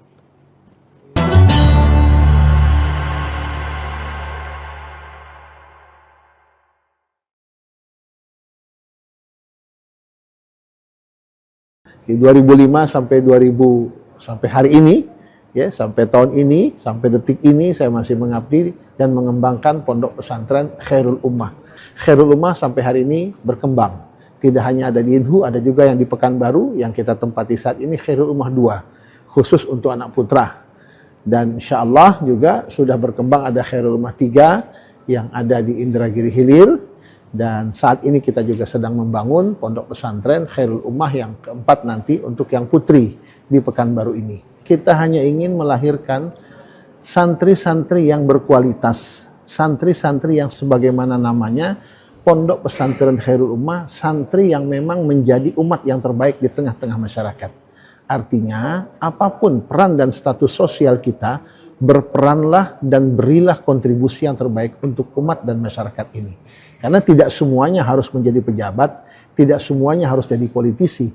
Bisa jadi ada di antara kita yang menjadi bisnismen, menjadi teknokrat, ya, menjadi asatid, menjadi ulama. Silakan berperan dengan peran kita semaksimal mungkin untuk memberikan yang terbaik. Tribuners, jejak sang kiai kita kali ini adalah seorang kiai yang bernama Kiai Haji Muhammad Mursid. Beliau ini juga seorang ketua Forum Komunikasi Pondok Pesantren Provinsi Riau. Selain itu, Kiai Haji Mursid juga dikenal sebagai seorang yang dikenal di masyarakat dan terpilih menjadi Dewan Perwakilan Daerah di Senayan dari daerah pemilihan Provinsi Riau. Seperti apa perjalanan kisah hidup dari sang kiai dari Provinsi Riau ini? Ikuti saya untuk mengulik lebih dalam seperti apa kisah sang kiai ini. Bismillahirrahmanirrahim. Assalamualaikum warahmatullahi wabarakatuh. Hamdan wa syukran lillah, salatan wa salaman ala rasulillah Muhammad di bani abdillah. Rasa syukur yang tak terhingga kehadirat Allah subhanahu wa ta'ala. Salawat dan salam senantiasa kita aturkan kepada khatamul anbiya wal mursalin, Nabi kita Muhammad sallallahu alaihi wasallam. Allahumma salli ala Sayyidina Muhammad wa ala ali Sayyidina Muhammad. Jujur secara pribadi, saya sangat bersyukur kehadirat Allah subhanahu wa ta'ala atas segala nikmat dan karunia yang telah Allah berikan baik kepada diri saya pribadi, keluarga, dan tentu kita sebagai warga negara Republik Indonesia yang hidup di negeri yang kita cintai ini. Saya Muhammad Mursid, dilahirkan di Jakarta, tepatnya 4 Juli 1973, lahir di Jakarta dan alhamdulillah di lingkungan keluarga yang cukup sangat agamis. Ayah saya kelahiran dari Kalimantan Selatan, Martapura, dan ibu saya kelahiran Jakarta. Besar, dididik oleh ayah dan ibunda secara langsung dengan pendidikan dan nilai-nilai religius, pendidikan agama. Tamat dari SD, saya dititipkan di sekolah Madrasah Tarbiyatul Muallimin wal Muallimat yang ada di Jakarta Pusat. Hanya 2 tahun saya di sana karena saya menginginkan pendidikan yang lebih maksimal lewat pendidikan pondok pesantren. Akhirnya saya pun dititipkan oleh ayahanda saya, Ayahanda Haji Nazaruddin, di pondok pesantren Darul Rahman Jakarta yang diasuh langsung oleh guru kami Ayahanda Kiai Haji Syukron Ma'mun. Dan syukur alhamdulillah sebelum saya, lebih dahulu abang saya, anak nomor 2 dari kami 7 bersaudara, yang menyelesaikan pendidikan di Pondok Pesantren Darul Rahman, dilanjutkan dengan saya dan juga adik saya. Selainnya yang wanita itu dititipkan di sekolah Tarbiyatul Muallimin wal Muallimat di Jakarta Pusat. Nah, kecil dan besar di lingkungan pendidikan pondok pesantren, selesai belajar di pondok pesantren, qaddarallahu masya'a, saya mengikuti apa kata arahan guru saya Kiai Haji Syukron Ma'mun dan juga guru-guru yang lainnya ada di pesantren. Saya ditugaskan oleh guru kami mengabdi di Pekanbaru, tepatnya di pondok pesantren Darul Hikmah Pekanbaru, daerah Panam ya. Saat itu di tahun 94, saya ingat betul saya diminta langsung oleh salah satu pendirinya, selain Haji Abdullah ada Profesor Dr. Satria Effendi, Allahu yarham, keduanya sudah meninggal dunia. Ditugaskan dan mengabdi di pondok pesantren Darul Hikmah Pekanbaru. Ya, dalam perjalanannya saya tidak hanya diminta mengisi dan membina para santri di sana, tapi juga diminta peran aktif saya untuk terjun ke masyarakat, mengisi beberapa majelis taklim yang ada di kota Pekanbaru saat itu. Dan syukur alhamdulillah saat itu juga saya dibersamai ya oleh para asatid dan asatidah, baik yang ada di IKMI saat itu juga ada di IKADI, Ikatan Dai Indonesia Wilayah Riau. Di IKADI tahun 2002-2003 itu ada program Dai Bina Desa yang membina desa-desa pelosok yang ada di Provinsi Riau ini. Secara kebetulan saya diminta juga sebagai salah satu pengurus koordinator dakwah wilayah Kabupaten Kuansing, Inhu, dan juga Indragiri Hilir. Ya. Di situ saya terasa betul bagaimana kita sebagai santri, sebagai dai itu dibutuhkan betul oleh masyarakat. Maka saya terjun bersama kawan-kawan masuk ke pelosok-pelosok desa dari tahun 2003-2004 itu di Indragiri Hulu ada lebih kurang 7 talang mama. Salah satunya yang saya masuki adalah desa Talang Mama Durian Cacar. Yang sampai hari ini, sampai detik ini alhamdulillah kita masih punya ikatan hati dengan mereka. Dalam waktu-waktu tertentu kita masih melakukan pembinaan di sana. Dan alhamdulillah pembinaan itu pun terus berlanjut. Kenapa? Karena memang saya menyadari betul dengan keterbatasan kita angkat anak asuh dari sana, anak talang di sana asli kita didik di pondok pesantren Khairul Ummah. Di mana saya sebelum di Khairul Ummah itu mengabdi di Darul Hikmah ya, dari tahun 94 sampai 2005 ya. Di 2005 sampai 2000 sampai hari ini ya, sampai tahun ini, sampai detik ini saya masih mengabdi dan mengembangkan pondok pesantren Khairul Ummah. Mendapatkan titipan untuk melanjutkan kepemimpinan almarhum ya Allahu yarham Kiai Haji Munasir Jufri. Ya, saat itu hanya ada pondok pesantren Khairul Ummah 1 di Indragiri Hulu, tepatnya di Air Molek, Desa Batu Gajah. Namun berkat kegigihan secara bersama para majelis guru yang ada di sana dan juga support dan dukungan dari pemerintah Kabupaten Indragiri Hulu, support dan dukungan dari masyarakat luas, Khairul Ummah sampai hari ini berkembang. Tidak hanya ada di Inhu, ada juga yang di Pekanbaru yang kita tempati saat ini Khairul Ummah 2, khusus untuk anak putra. Dan insya Allah juga sudah berkembang ada Khairul Ummah 3 yang ada di Indragiri Hilir. Dan saat ini kita juga sedang membangun pondok pesantren Khairul Ummah yang keempat nanti untuk yang putri di Pekanbaru ini. Berkah dari perjalanan dakwah ini juga keinginan dari masyarakat luas terhadap diri saya untuk bisa berkiprah kepada masyarakat lebih luas, khususnya di Provinsi Riau ini. Tidak sedikit permintaan dari masyarakat untuk saya terjun ke politik secara khusus, ya, karena saya coba menghindari konflik interest yang cukup besar, maka saya tidak mengambil ranah politik, tapi tidak lewat partai, saya ambil lewat DPD RI, Dewan Perwakilan Daerah. Ya, qadarallahu masya'a, alhamdulillah wa syukrulillah, ya.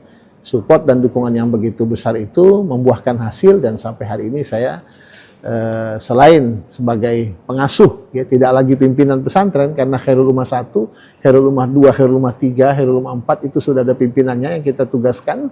Saya tidak lagi secara praktis, secara langsung, bukan berarti meninggalkan pesantren, tidak, tapi berbagi tugas agar pesantren tetap terayomi, santri tetap terbina secara maksimal dan sampai hari ini juga kita lihat bagaimana santri tetap beraktivitas, menunaikan kewajiban mereka, menjalankan aktivitas mereka bersama para asatid dan para kiai yang ada di setiap pesantren cabang yang ada di Khairul Ummah. Saya pun alhamdulillah bisa maksimal coba menjalankan peran dan fungsi saya sebagai salah satu anggota DPD RI Daerah Pemilihan Riau. Kita punya keinginan sebagaimana nama pondok pesantren ini Khairul Ummah. Cita-cita kita sederhana, tapi insya Allah memberikan kontribusi yang besar. Kita hanya ingin melahirkan santri-santri yang berkualitas, santri-santri yang sebagaimana namanya, pondok pesantren Khairul Ummah, santri yang memang menjadi umat yang terbaik di tengah-tengah masyarakat. Artinya, apapun peran dan status sosial kita, berperanlah dan berilah kontribusi yang terbaik untuk umat dan masyarakat ini. Karena tidak semuanya harus menjadi pejabat, tidak semuanya harus jadi politisi. Bisa jadi ada di antara kita yang menjadi bisnismen, menjadi teknokrat, ya, menjadi asatid, menjadi ulama. Silakan berperan dengan peran kita semaksimal mungkin untuk memberikan yang terbaik. Artinya keberadaan kiai saat ini di parlemen juga merupakan bagian dari perjuangan untuk umat ataupun pondok pesantren, seperti apa? Sudah barang tentu seperti itu yang kita harapkan. Kalau kita ada di tempat, ya di salah satu tempat tapi tidak bisa memberikan warna, untuk apa? Kita ingin memberikan warna yang positif tentunya. Dalam hal ini saya mendapatkan amanah dari masyarakat Riau menjadi salah satu anggota DPD RI. Tentu harapannya bagaimana saya bisa memberikan warna yang positif, membawa program-program yang diinginkan untuk perbaikan masyarakat Riau, Provinsi Riau ini tentunya. Secara konkret tentunya kita berusaha berperan seperti saat ini saya berada di Komite 1 yang membidangi mitra kerja pemerintahan, baik pemerintah pusat, provinsi, dan kabupaten kota. Bagaimana saya bisa mensupport pemerintah kabupaten kota dan juga provinsi Riau ini dalam merebut ya kan potensi yang ada di pusat untuk kita datangkan ke daerah, tentu dengan bersinergi kepada pejabat eksekutif yang ada di provinsi Riau ini. Dan alhamdulillah kita terus bersinergi baik dengan gubernur dan juga wali kota, bupati yang ada di provinsi Riau ini. Satu lagi Kiai, Kiai kan Ketua Forum Komunikasi Pondok Pesantren di Provinsi Riau. Apa nih mungkin yang harus dibenahi ataupun seperti apa sih kondisi pondok pesantren saat ini di Provinsi Riau? Mungkin masukan dari Kiai seperti apa? Iya, dinamika yang ada kita tidak menafikan dengan berbagai macam permasalahan yang ada di lembaga pendidikan kita di Provinsi Riau. Saya harus garis bawahi, lembaga pendidikan bukan hanya pondok pesantren saja yang ada masalah, tapi hampir di semua lini lembaga pendidikan yang ada di Provinsi Riau, apakah itu yang menjadi tanggung jawab pemerintah, juga menjadi tanggung jawab lembaga, yayasan. Nah, ada hal-hal yang memang perlu kita benahi. Secara umum tentu kualitas pendidikan kita perlu kita benahi, baik dari kualitas gurunya, pendidiknya, juga tentu bagaimana anak-anak kita. Ya.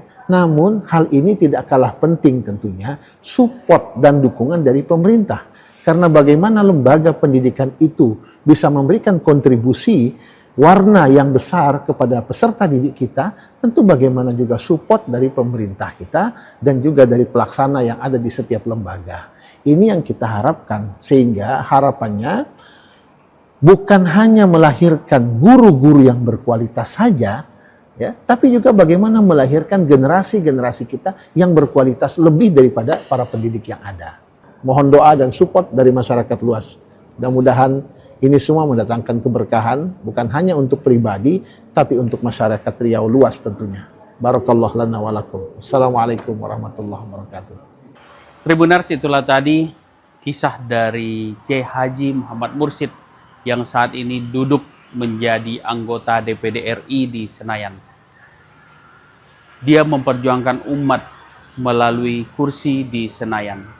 Kisah perjalanan hidup beliau mulai menjadi seorang pengajar di sebuah pondok pesantren di Pekanbaru, kemudian mengabdi di daerah suku Talang Mamak di Indragiri Hulu, hingga membangun sebuah pesantren yang saat ini sudah memiliki cabang juga, beberapa cabang.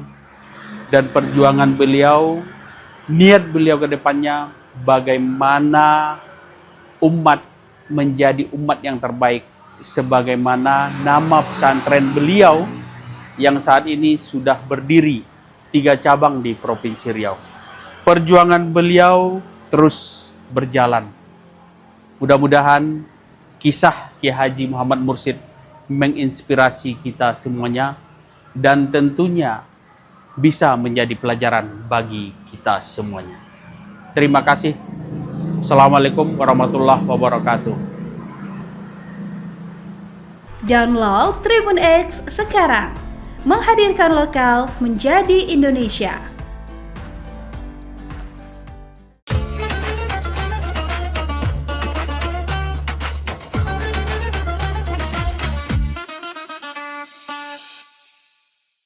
Bismillahirrahmanirrahim. Assalamualaikum warahmatullahi wabarakatuh. Alhamdulillahirabbil alamin. Nahmaduhu wa nasta'inuhu wa nastaghfiruh wa na'udzu billahi min sururi anfusina wa min sayyiati a'malina. May yahdihillahu fala mudhillalah wa may yudlil fala hadiyalah. Asyhadu an la ilaha illallah wa asyhadu anna Muhammadan abduhu wa rasuluh. Allahumma sholli wa sallim wa barik ala sayyidina Muhammad wa ala alihi wa ashabihi ajma'in, amma ba'd. Jamaah yang dimuliakan oleh Allah Subhanahu wa Ta'ala, pertama-tama marilah kita panjatkan puji syukur kita kehadirat Allah Subhanahu wa Ta'ala, sang pemilik segalanya. Pujian, kehebatan, kebesaran, kesucian semua milik Allah Subhanahu wa taala. Shalawat dan salam tentu kita panjatkan kehadirat Kanjeng Nabi Muhammad sallallahu alaihi wasallam yang nanti kita nantikan syafaatnya di yaumil qiyamah. Jamaah muslim yang dimuliakan oleh Allah Subhanahu wa taala, kita berada pada bulan yang sangat mulia, bulan suci Ramadan. Allah Subhanahu wa taala telah berfirman, memberikan pesan kepada kita sekalian dalam surat Al-Baqarah, ya ayyuhalladzina amanu kutiba alaikumusiyam kama kutiba alal ladzina min qablikum la'allakum tattaqun. Shadaqallahul azim. Dalam ayat yang sangat populer ini banyak pesan yang mendalam, yang merupakan inti dari kehidupan, yang mengingatkan kepada kita sekalian, yaitu adalah takwa.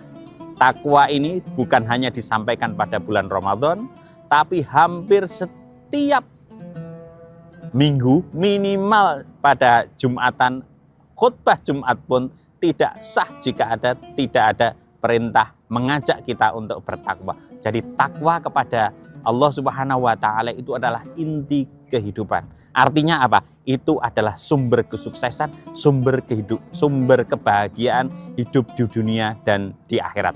Takwa. Takwa itu salah satu maknanya itu adalah, hakikatnya itu adalah pengendalian diri. Jadi internal, mengendalikan diri kita sendiri.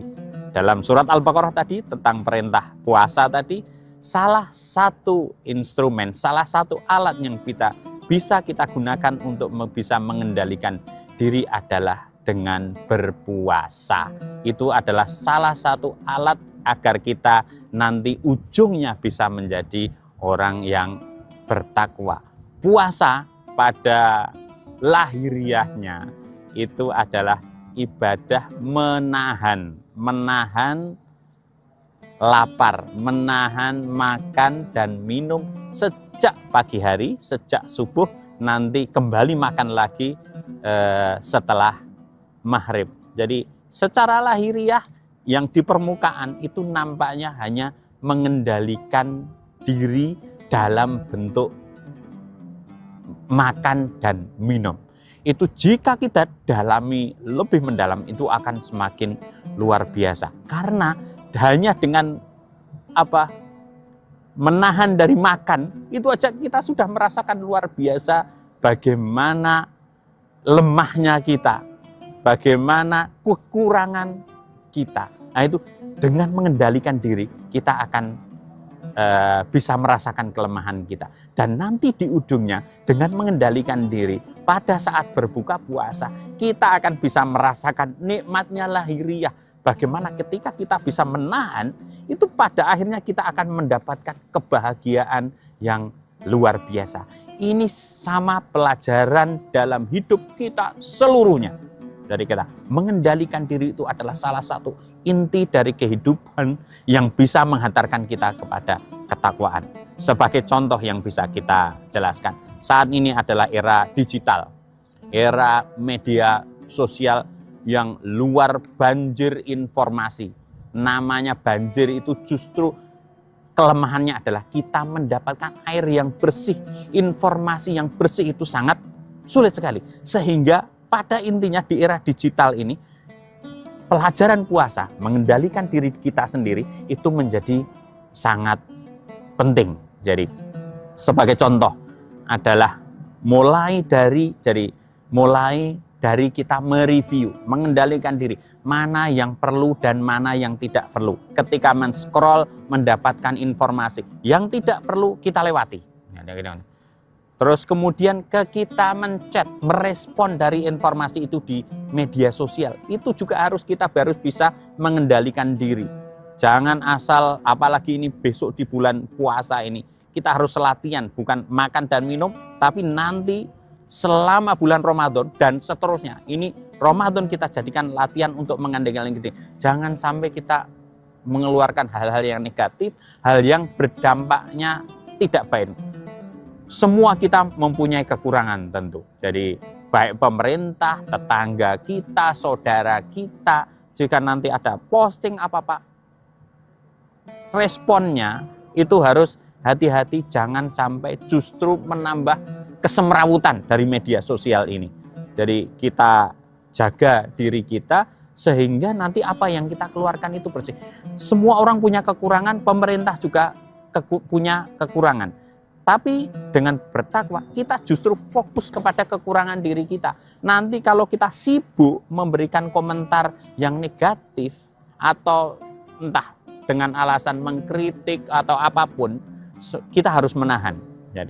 Jadi nanti biar media sosial, karena kita tahu semua algoritma di dalam media sosial, begitu kita banyak mengeluarkan sentimen negatif, yang media yang akan datang kita itu juga setan-setan, sesuatu hal yang buruk juga, yang negatif. Oleh karena itu kita harus berhati-hati mengendalikan diri selama bulan Ramadan ini, sehingga nanti yang kita keluarkan dari diri kita selama bulan Ramadan itu adalah hal yang baik-baik. Perintah Allah dalam dalam ayat yang lain itu, ya ayyuhalladzina amanut taqullah wa qulu qaulan sadida. Jadi memang mengendalikan diri baik dalam puasa atau tadi dalam mengendalikan diri dalam berkata. Kalau sekarang media sosial kan kita dalam menulis itu memang dekat sekali dengan ketakwaan. Begitu kita bisa mengendalikan diri, makan dan minum, mengendalikan tangan kita, mulut tapi juga tangan kita, insya Allah kita akan mendekati menuju kepada ketakwaan kepada Allah Subhanahu wa taala. Janji Allah sudah jelas, wa may yattaqillah yaj'al lahu makhraja wa yarzuqhu min haitsu la yahtasib. Barang siapa yang bertakwa kepada Allah Subhanahu wa taala, kalau ada masalah apapun pasti akan diberikan solusi oleh Allah sendiri.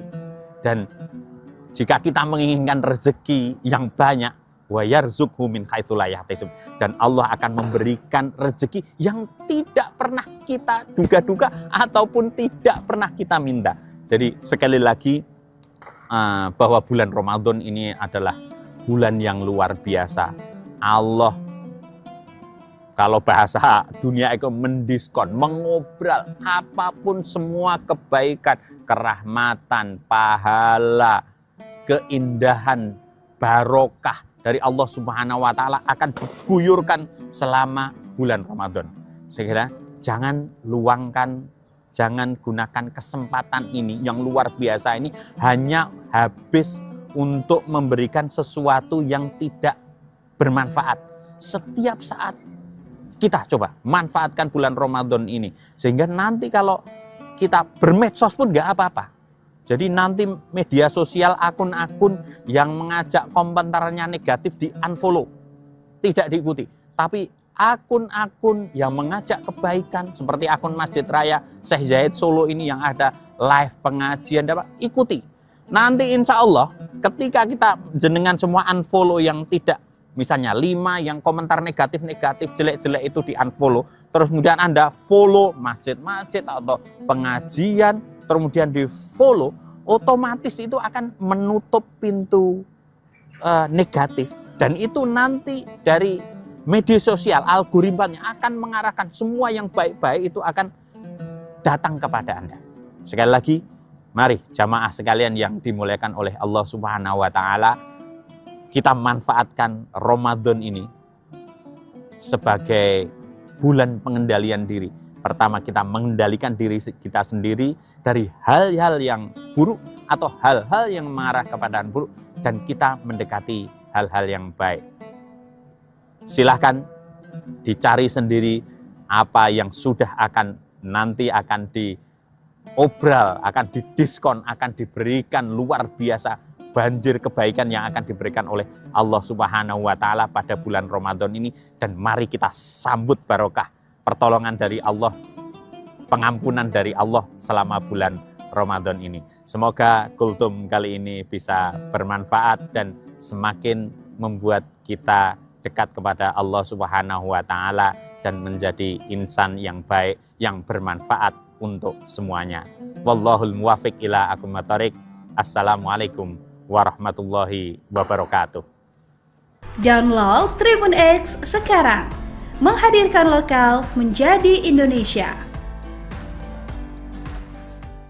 Dari founder yang menggelontorkan dananya untuk pembangunan Masjid Al-Hakim, memang beliau suka dengan desain Taj Mahal, beliau suka dengan, ya itulah, dengan nuansa Taj Mahal tuh, makanya terus dibawa ke Masjid Al-Hakim Padang.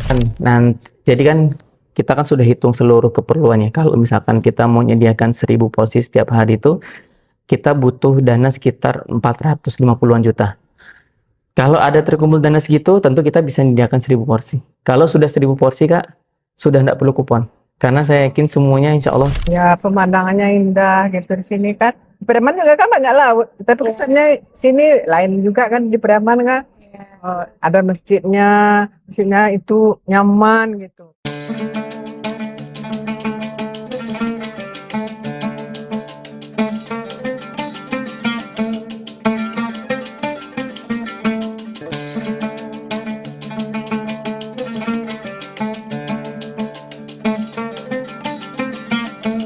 Halo Tribuners, kalau lagi jalan-jalan ke Pantai Padang, rasanya belum lengkap nih kalau belum mampir ke Masjid Al-Hakim.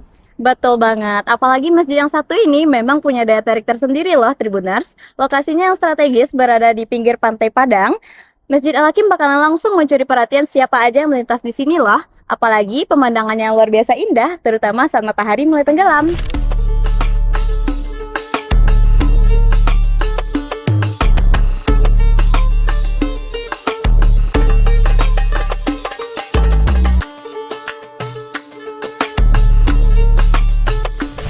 Gak cuma jadi tempat ibadah, Masjid Al-Hakim juga sudah menjadi salah satu ikon kota Padang yang paling sering dikunjungi oleh masyarakat hingga wisatawan loh. Ya, karena selain ikonik, keindahan masjid ini emang udah nggak bisa dipungkiri lagi loh Tribuners. Mulai dari kubah putihnya terlihat begitu elegan, berpadu dengan birunya laut dan langit, serta arsitekturnya nggak kalah menarik loh.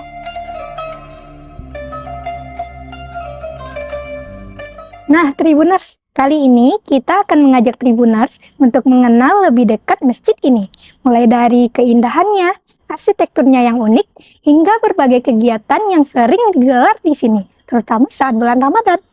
Yuk kita lihat lebih dekat pesona Masjid Al-Hakim ini.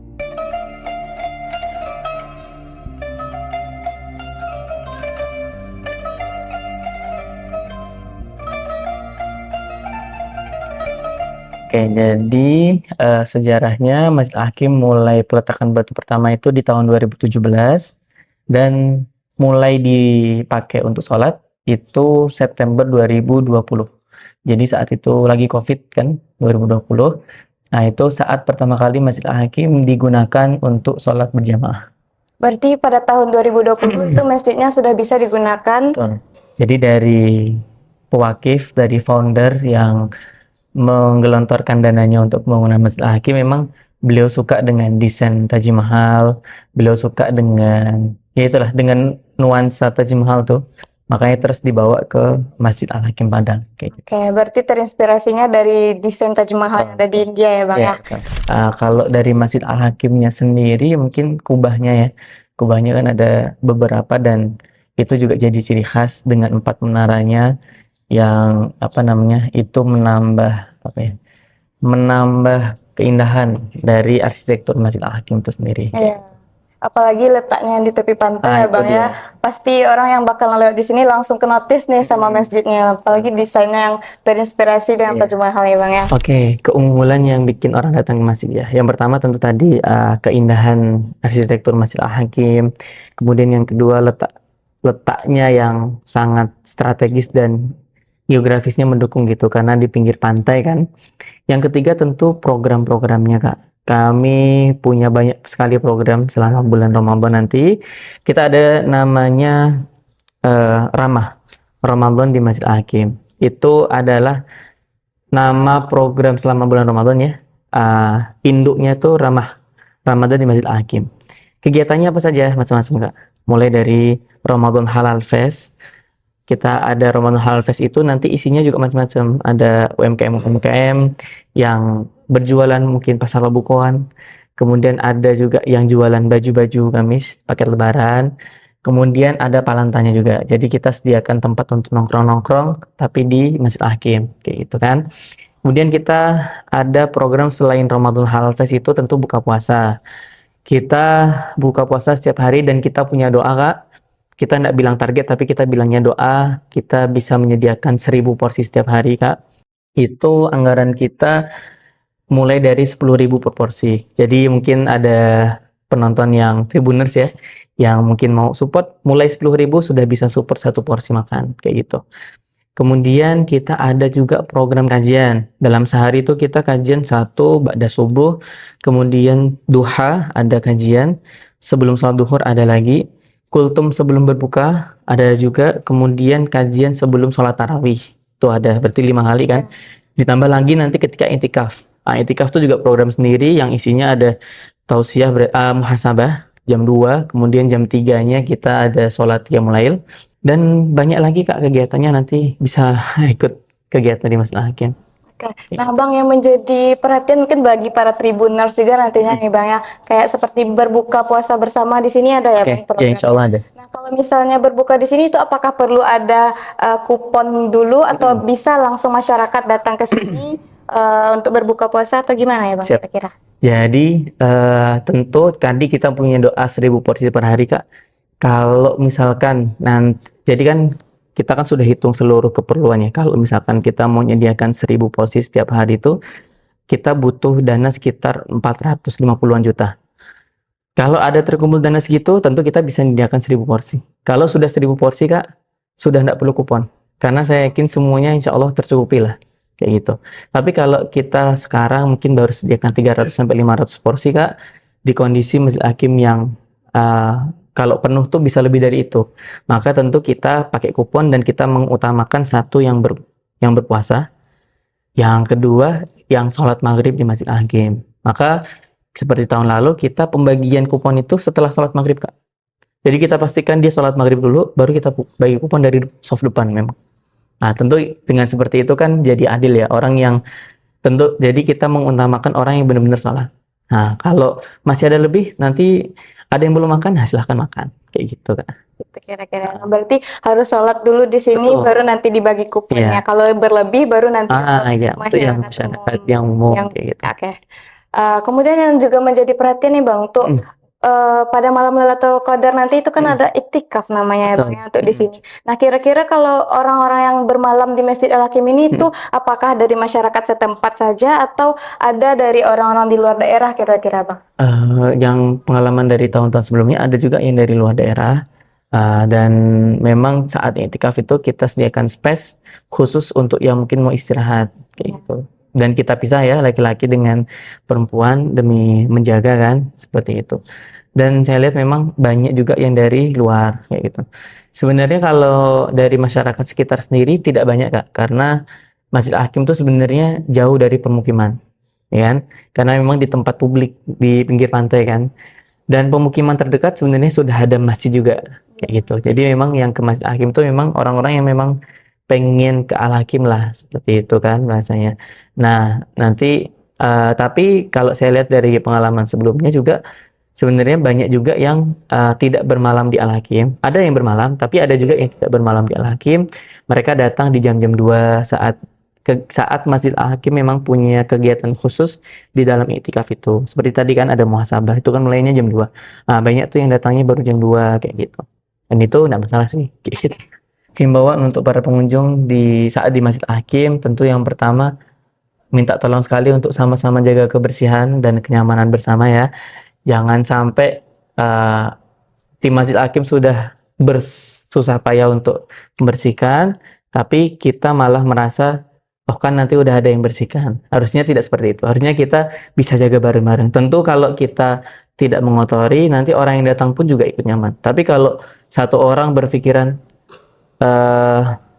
ya udahlah nanti kan ada yang ngambil, ya kalau satu orang, kalau 100 orang berarti ada 100 sampah, ada 1000 orang yang berpikiran seperti itu, 1000 sampah menumpuk dan bercecer. Tentu kita yang di sini juga tidak nyaman, kawan-kawan yang sudah bersih-bersih juga kasihan kan, istilahnya ada orang-orang yang tidak bertanggung jawab. Tentu kebersihan ini demi kenyamanan bersama juga kan, seperti itu. Dan tentunya jaga barang-barang keamanan. Kita tuh sudah sediakan tempat penitipan barang Kak. Jadi kalau ada helm, sandal, sepatu, Mungkin ada yang mahal-mahal ya, titipkan nggak apa-apa. Tapi kalau ada yang nggak mahal gimana? Misalkan sandal Swallow, saya nyebut merek ya, yang mungkin harganya tidak sampai 15.000 misalkan.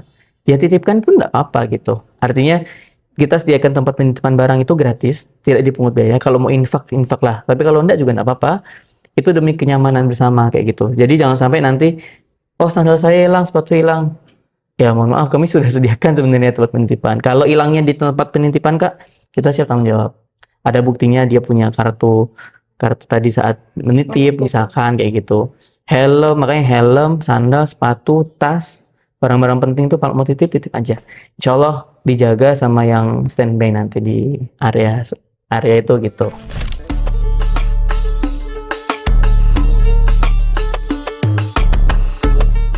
Sudah berapa kali Ibu kira-kira mengunjungi Masjid Al-Hakim ini, Bu? Sudah 2 kali. Sudah 2 kali. 2 kali sama sekarang ya, Bu ya? Kemudian apa yang membuat Ibu tertarik datang ke Masjid Al-Hakim ini, Bu? Ya pemandangannya indah gitu di sini kan. Di Preman juga kan banyak laut. Tapi kesannya sini lain juga kan di Preman kan. Ada masjidnya itu nyaman gitu. Lebih gimana gitu ibadahnya gitu. Lebih tenang. Lebih khusyuk juga ya, Bu ya. Kemudian orangnya juga ramah-ramah gitu. Menurut Ibu gimana suasana beribadah di Masjid Al-Hakim ini, Bu, dibandingkan dengan masjid yang lainnya? Suasananya? Suasananya tenang lah gitu. Nyaman gitu. Lebih khusyuk kan. Terus sebelum sholat ada ceramah. Ada ceramahnya, ya. Bikin kita enak gitu dengan. Beda ya Bu, kalau di masjid lain langsung sholat. Kalau di ada sini siram rohani gitu ya. Ya. Oke. Nah, kemudian apa sebelumnya Ibu udah pernah saat Ramadan berkunjung ke Al-Hakim ini ya, Bu? Belum lagi. Belum. Nah, kira-kira apa harapan Ibu kalau misalnya saat Ramadan Ibu bisa berkunjung ke sini? Berharap gitulah gitu, mau ke sini. Semoga Kalau kita kesini lagi nanti bulan Ramadan kan, panjang umur, sehat badan. Tribuners, Masjid Al-Hakim bukan cuma sekedar indah dari luarnya saja, tapi juga terasa nyaman saat kita di dalamnya. Mau datang buat ibadah, ngabuburit, atau sekedar menikmati senja di tepi pantai, semuanya bisa dilakukan di sini.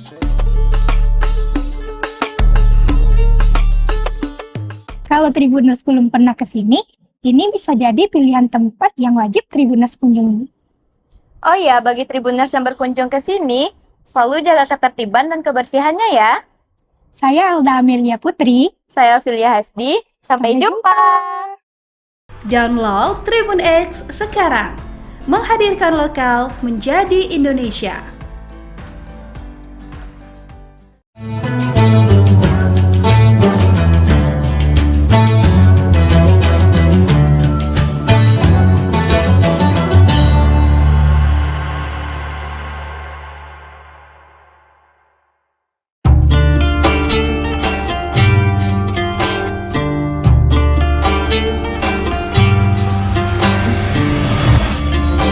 Syukur alhamdulillah, tahun ini kita masih dipertemukan dengan bulan suci Ramadan. Ramadan bukan sekedar menahan lapar dan dahaga, tetapi waktu untuk memperbaiki kualitas diri, baik ibadah maupun menata akhlak. Jadikan Ramadan ini sebagai titik balik untuk menjadi pribadi yang jujur dalam perbuatan, sabar dalam ujian, dan disiplin dalam ketaatan. Dewan Komisaris, Direksi dan seluruh karyawan PT Semen Tonasa mengucapkan selamat menunaikan ibadah puasa.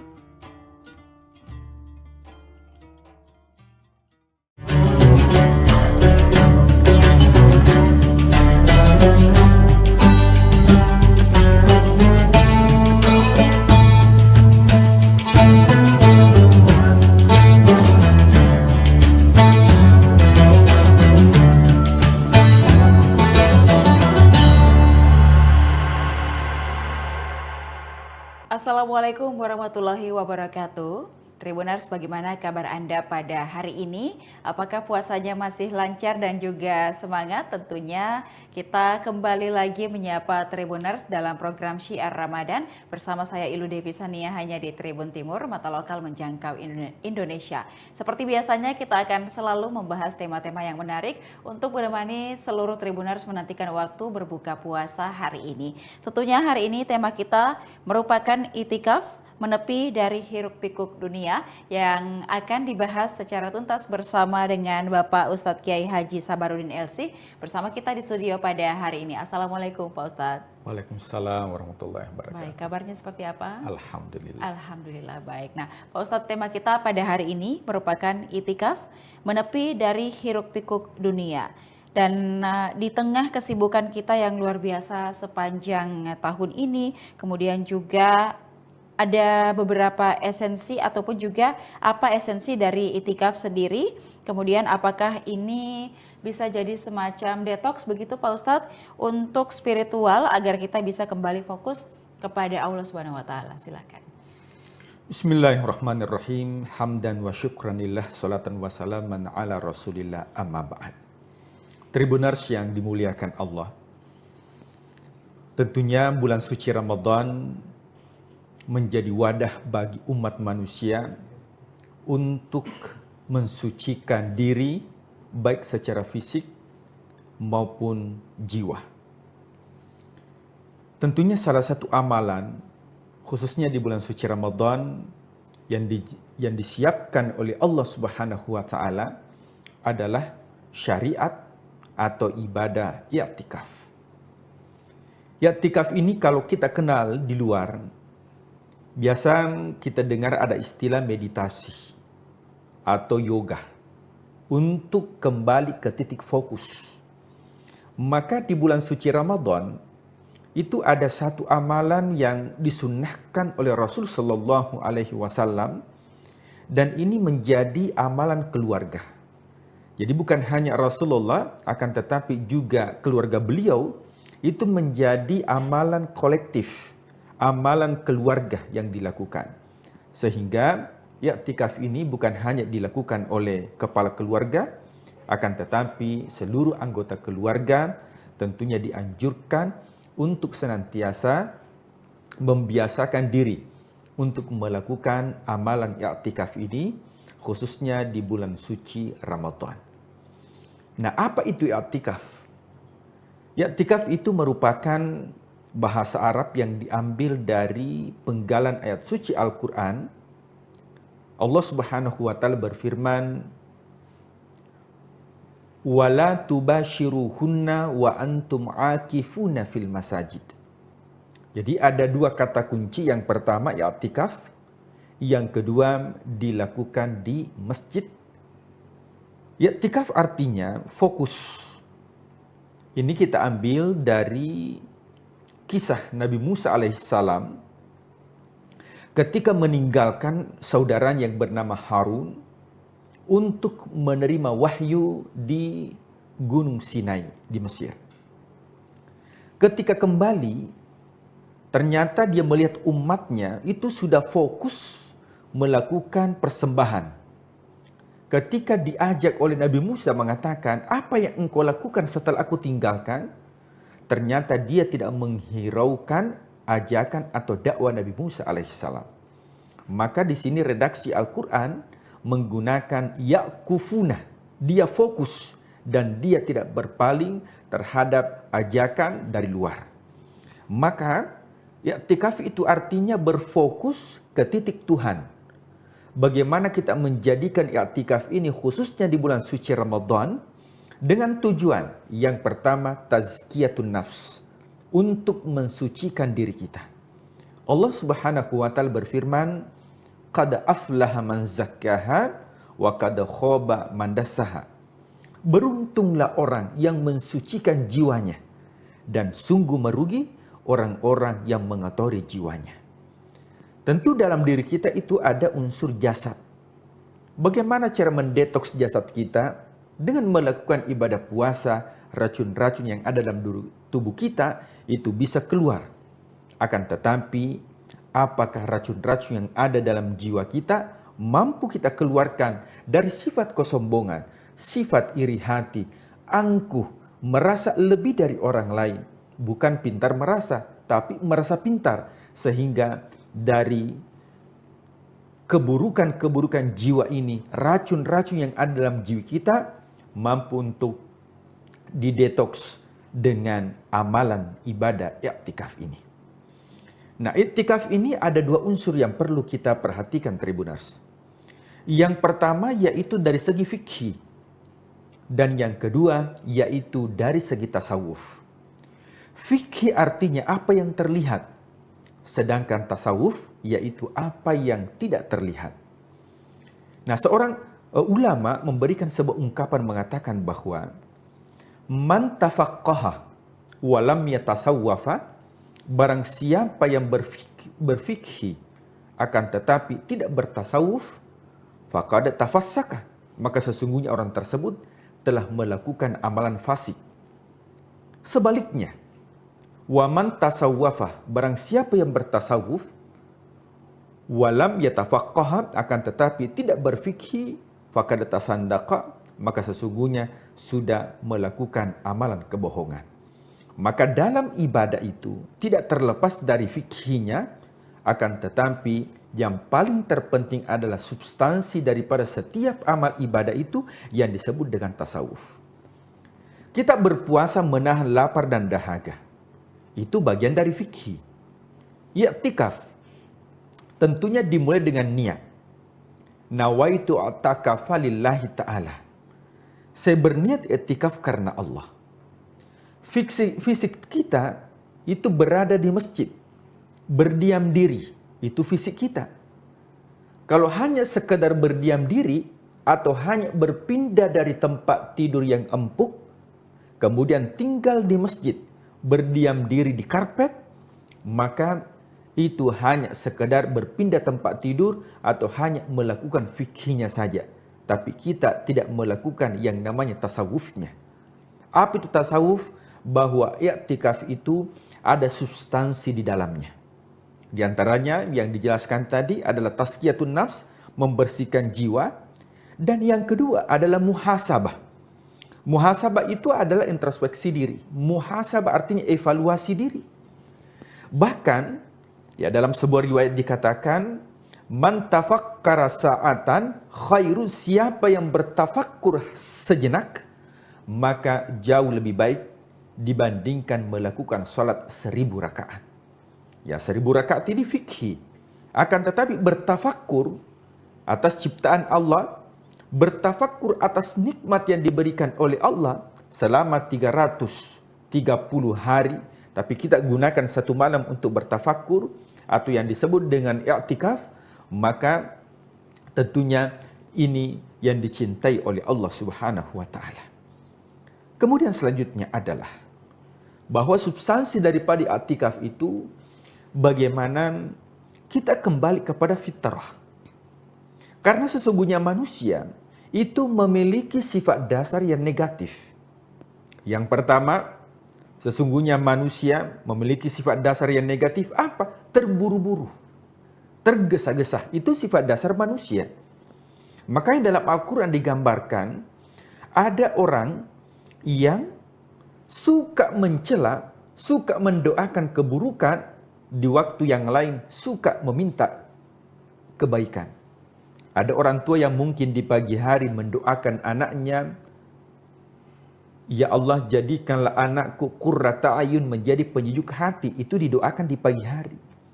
Akan tetapi di sore hari justru dicela. Maka sifat dasar manusia adalah tergesa-gesa atau terburu-buru. Yang kedua, sifat dasar manusia itu adalah bakhil. Kenapa? Manusia tidak mau harta yang dimiliki itu berkurang.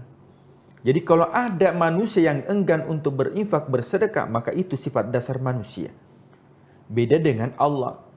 Makanya Allah memiliki sifat yang disebut dengan Al-Ghani. Apa itu Al-Ghani? Artinya maha kaya. Saking maha kayanya Allah, Allah itu senang kalau diminta. Beda dengan manusia. Kalau manusia diminta pertama kali, mungkin dia senang. Tapi kalau sudah 2 kali, mungkin dia senang. ketika kalinya pas dia jengkel. Itu sifat dasar manusia. Beda dengan Allah. Justru Allah ketika kita meminta, Allah senang. Yang kedua, Allah itu ketika dia memberi, dia pasti mengabulkan. Beda dengan manusia. Ketika kita meminta, belum tentu dikabulkan. Dan inilah sifat dasar manusia. Yang ketiga, sifat dasar manusia itu adalah berkeluh kesah. Ya. Sesungguhnya manusia, khuliqal insanu, ya, manusia itu diciptakan dalam keadaan berkeluh kesah. Idza massahu syarr, apabila mendapatkan keburukan, maka dia berkeluh kesah kepada Allah. Ya Allah, kenapa mesti saya? Kenapa bukan tetangga saya? Kenapa bukan orang lain? Maka Allah memberikan kebahagiaan. Tapi apa kata Allah? Wa idza massahul khair manu'a, justru kalau diberikan kebaikan, justru dia menolak, justru dia ingkar. Dan inilah sifat atau watak dasar manusia. Tentunya kita bertanya, jika demikian, nah apakah manusia harus berpangku begitu saja? Sudah mideh, karena memang saya orangnya bakhil. Sudah mideh, karena memang saya orang tergesa-gesa. Maka dikatakan oleh ulama tidak. Kenapa? Karena manusia dibekali yang namanya fitrah. Apa itu fitrah? Manusia dibekali oleh Allah adalah karakter yang bisa kembali kepada suci atau yang disebut dengan hati nurani manusia. Kullu mauludin yuladu alal fitrah. Setiap manusia diciptakan oleh Allah beserta dengan fitrah manusia itu atau kesucian. Maka biasa ada istilah kembali kepada fitrah. Maka tujuan dari substansi daripada i'tikaf ini bukan hanya berdiam diri di masjid dengan melakukan amalan, membaca Al-Quran, berzikir, bertaklim, akan tetapi jauh daripada itu bagaimana kita mensucikan diri kita, kemudian kita muhasabah. Allah sudah memberikan nikmat 11 bulan yang lalu. Maka kita bermuhasabah apakah 11 bulan itu berapa nikmat yang digunakan di jalan Allah.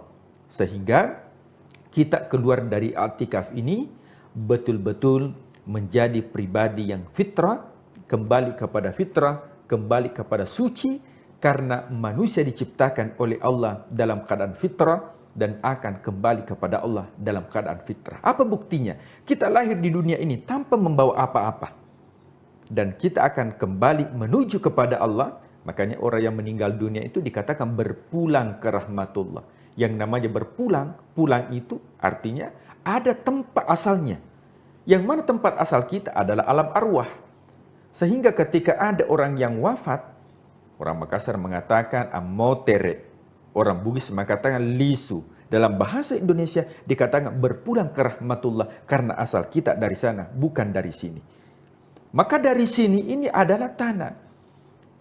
Yang kembali apa? Yang kembali itu, yang di sana yang kembali bukan jasad kita. Tapi yang kembali ke sana itu adalah jiwa kita. Yang kembali di sini adalah jasad. Kenapa? Karena jasad kita ini unsurnya dari sini. Dari mana? Sini itu yang dimaksud adalah tanah.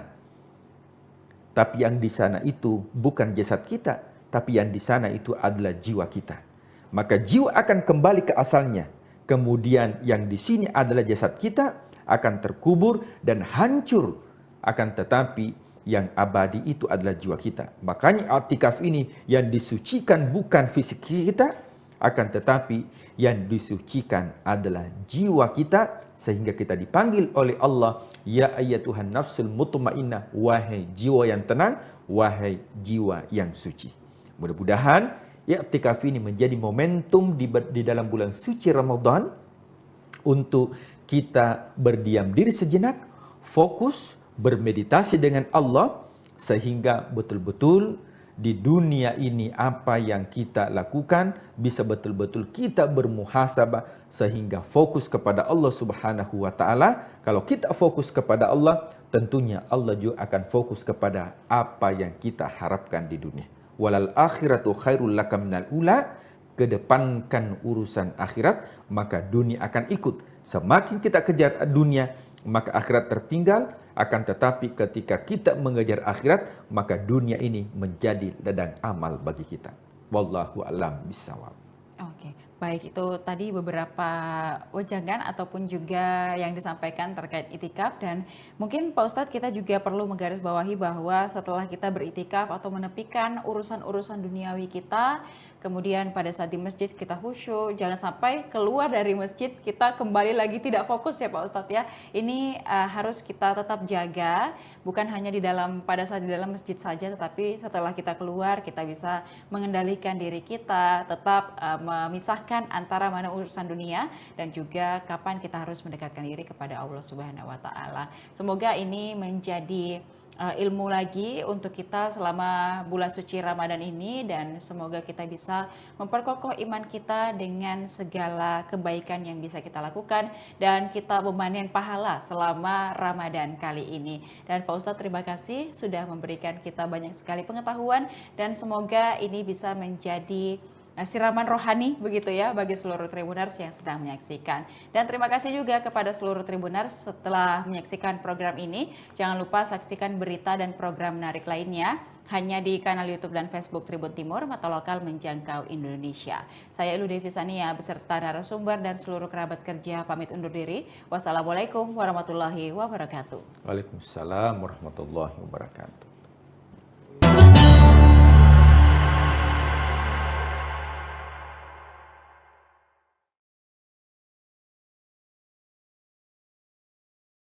Di 2005 sampai hari ini, ya, sampai tahun ini, sampai detik ini saya masih mengabdi dan mengembangkan pondok pesantren Khairul Ummah.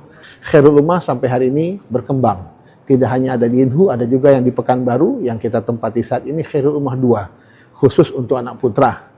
Dan insya Allah juga sudah berkembang ada Khairul Ummah 3 yang ada di Indragiri Hilir. Dan saat ini kita juga sedang membangun pondok pesantren Khairul Ummah yang keempat nanti untuk yang putri di Pekanbaru ini. Kita hanya ingin melahirkan santri-santri yang berkualitas, santri-santri yang sebagaimana namanya pondok pesantren Khairul Ummah, santri yang memang menjadi umat yang terbaik di tengah-tengah masyarakat.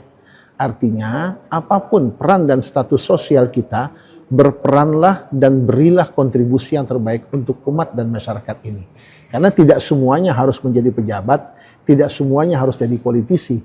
Bisa jadi ada di antara kita yang menjadi bisnismen, menjadi teknokrat, ya, menjadi asatid, menjadi ulama. Silakan berperan dengan peran kita semaksimal mungkin untuk memberikan yang terbaik. Tribuners, jejak sang kiai kita kali ini adalah seorang kiai yang bernama Kiai Haji Muhammad Mursid. Beliau ini juga seorang ketua forum komunikasi Pondok Pesantren Provinsi Riau. Selain itu, Kiai Haji Mursid juga dikenal sebagai seorang yang dikenal di masyarakat dan terpilih menjadi Dewan Perwakilan Daerah di Senayan dari daerah pemilihan Provinsi Riau. Seperti apa perjalanan kisah hidup dari sang kiai dari Provinsi Riau ini? Ikuti saya untuk mengulik lebih dalam seperti apa kisah sang kiai ini. Bismillahirrahmanirrahim. Assalamualaikum warahmatullahi wabarakatuh. Hamdan wa syukran lillah, salatan wa salaman ala rasulillah Muhammad ibn Abdillah.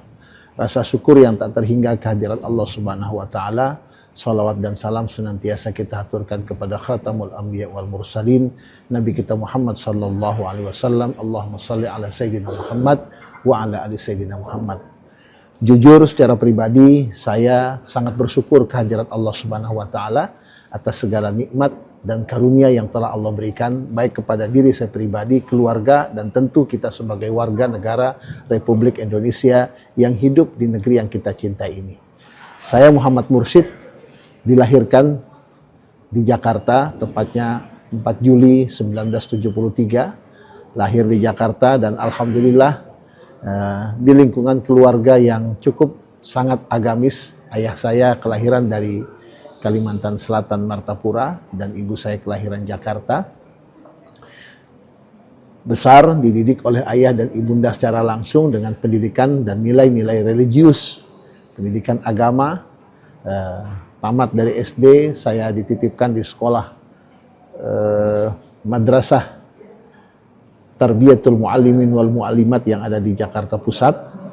Hanya 2 tahun saya di sana karena saya menginginkan pendidikan yang lebih maksimal lewat pendidikan pondok pesantren.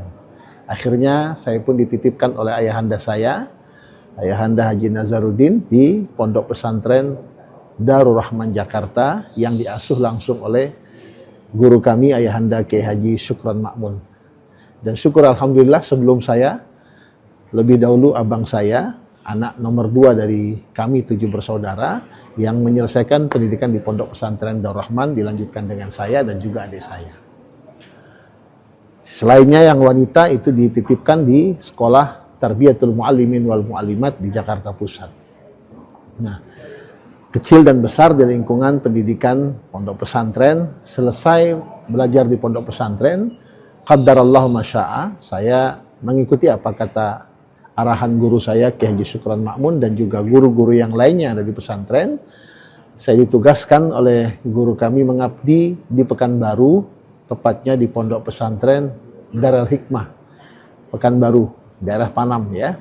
Saat itu di tahun 94. Saya ingat betul, saya diminta langsung oleh salah satu pendirinya, selain Haji Abdullah ada Profesor Dr. Satria Effendi, Allahu yarham, keduanya sudah meninggal dunia, ditugaskan dan mengabdi di pondok pesantren Darul Hikmah Pekanbaru. Ya, dalam perjalanannya saya tidak hanya diminta mengisi dan membina para santri di sana, tapi juga diminta peran aktif saya untuk terjun ke masyarakat, mengisi beberapa majelis taklim yang ada di kota Pekanbaru saat itu. Dan syukur alhamdulillah saat itu juga saya dibersamai ya oleh para asatid dan asatidah, baik yang ada di IKMI saat itu juga ada di IKADI, Ikatan Dai Indonesia Wilayah Riau. Di IKADI tahun 2002-2003 itu ada program Dai Bina Desa yang membina desa-desa pelosok yang ada di Provinsi Riau ini. Secara kebetulan saya diminta juga sebagai salah satu pengurus koordinator dakwah wilayah Kabupaten Kuansing, Inhu, dan juga Indragiri Hilir. Ya. Di situ saya terasa betul bagaimana kita sebagai santri, sebagai dai itu dibutuhkan betul oleh masyarakat. Maka saya terjun bersama kawan-kawan masuk ke pelosok-pelosok desa dari tahun 2003-2004 itu di Indragiri Hulu ada lebih kurang 7 talang mama. Salah satunya yang saya masuki adalah desa Talang Mama Durian Cacar. Yang sampai hari ini, sampai detik ini alhamdulillah kita masih punya ikatan hati dengan mereka. Dalam waktu-waktu tertentu kita masih melakukan pembinaan di sana. Dan alhamdulillah pembinaan itu pun terus berlanjut. Kenapa? Karena memang saya menyadari betul dengan keterbatasan kita angkat anak asuh dari sana, anak talang di sana asli kita didik di pondok pesantren Khairul Ummah. Di mana saya sebelum di Khairul Ummah itu mengabdi di Darul Hikmah ya, dari tahun 94 sampai 2005 ya. Di 2005 sampai 2000 sampai hari ini ya, sampai tahun ini, sampai detik ini saya masih mengabdi dan mengembangkan pondok pesantren Khairul Ummah. Mendapatkan titipan untuk melanjutkan kepemimpinan almarhum ya Allahu yarham Kiai Haji Munasir Jufri. Ya, saat itu hanya ada pondok pesantren Khairul Ummah 1 di Indragiri Hulu, tepatnya di Air Molek, Desa Batu Gajah. Namun berkat kegigihan secara bersama para majelis guru yang ada di sana dan juga support dan dukungan dari pemerintah Kabupaten Indragiri Hulu, support dan dukungan dari masyarakat luas, Khairul Ummah sampai hari ini berkembang. Tidak hanya ada di Inhu, ada juga yang di Pekanbaru yang kita tempati saat ini Khairul Ummah 2, khusus untuk anak putra. Dan insya Allah juga sudah berkembang ada Khairul Ummah 3 yang ada di Indragiri Hilir. Dan saat ini kita juga sedang membangun pondok pesantren Khairul Ummah yang keempat nanti untuk yang putri di Pekanbaru ini. Berkah dari perjalanan dakwah ini juga keinginan dari masyarakat luas terhadap diri saya untuk bisa berkiprah kepada masyarakat lebih luas, khususnya di Provinsi Riau ini. Tidak sedikit permintaan dari masyarakat untuk saya terjun ke politik secara khusus ya, karena saya coba menghindari konflik interest yang cukup besar, maka saya tidak mengambil ranah politik tapi tidak lewat partai, saya ambil lewat DPD RI, Dewan Perwakilan Daerah. Ya, qadarallahu masya'a, alhamdulillah wa syukrulillah, ya. Support dan dukungan yang begitu besar itu membuahkan hasil, dan sampai hari ini saya selain sebagai pengasuh, ya, tidak lagi pimpinan pesantren, karena Khairul Ummah 1, Khairul Ummah 2, Khairul Ummah 3, Khairul Ummah 4 itu sudah ada pimpinannya yang kita tugaskan. Saya tidak lagi secara praktis, secara langsung, bukan berarti meninggalkan pesantren, tidak, tapi berbagi tugas agar pesantren tetap terayomi, santri tetap terbina secara maksimal, dan sampai hari ini juga kita lihat bagaimana santri tetap beraktivitas, menunaikan kewajiban mereka, menjalankan aktivitas mereka bersama para asatid dan para kiai yang ada di setiap pesantren cabang yang ada di Khairul Ummah. Saya pun alhamdulillah bisa maksimal coba menjalankan peran dan fungsi saya sebagai salah satu anggota DPD RI Daerah Pemilihan Riau. Kita punya keinginan sebagaimana nama pondok pesantren ini Khairul Ummah. Cita-cita kita sederhana, tapi insya Allah memberikan kontribusi yang besar. Kita hanya ingin melahirkan santri-santri yang berkualitas, santri-santri yang sebagaimana namanya, pondok pesantren Khairul Ummah, santri yang memang menjadi umat yang terbaik di tengah-tengah masyarakat. Artinya, apapun peran dan status sosial kita, berperanlah dan berilah kontribusi yang terbaik untuk umat dan masyarakat ini. Karena tidak semuanya harus menjadi pejabat, tidak semuanya harus jadi politisi. Bisa jadi ada di antara kita yang menjadi bisnismen, menjadi teknokrat, ya, menjadi asatid, menjadi ulama. Silakan berperan dengan peran kita semaksimal mungkin untuk memberikan yang terbaik. Artinya keberadaan kiai saat ini di parlemen juga merupakan bagian dari perjuangan untuk umat ataupun pondok pesantren, seperti apa? Sudah barang tentu seperti itu yang kita harapkan. Kalau kita ada di tempat, ya, di salah satu tempat tapi tidak bisa memberikan warna, untuk apa?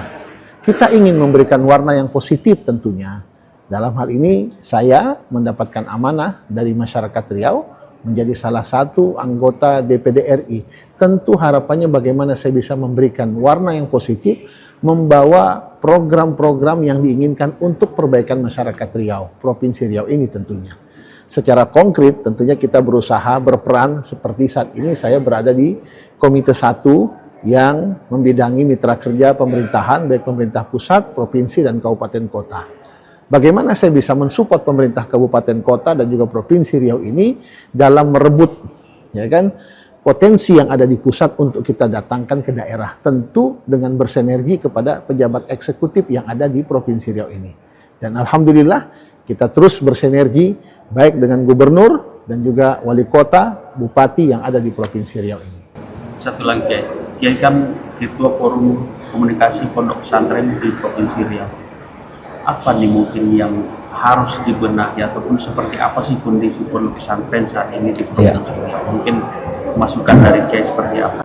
Iya, dinamika yang ada kita tidak menafikan dengan berbagai macam permasalahan yang ada di lembaga pendidikan kita di Provinsi Riau. Saya harus garis bawahi, lembaga pendidikan bukan hanya pondok pesantren saja yang ada masalah, tapi hampir di semua lini lembaga pendidikan yang ada di Provinsi Riau, apakah itu yang menjadi tanggung jawab pemerintah, juga menjadi tanggung jawab lembaga, yayasan.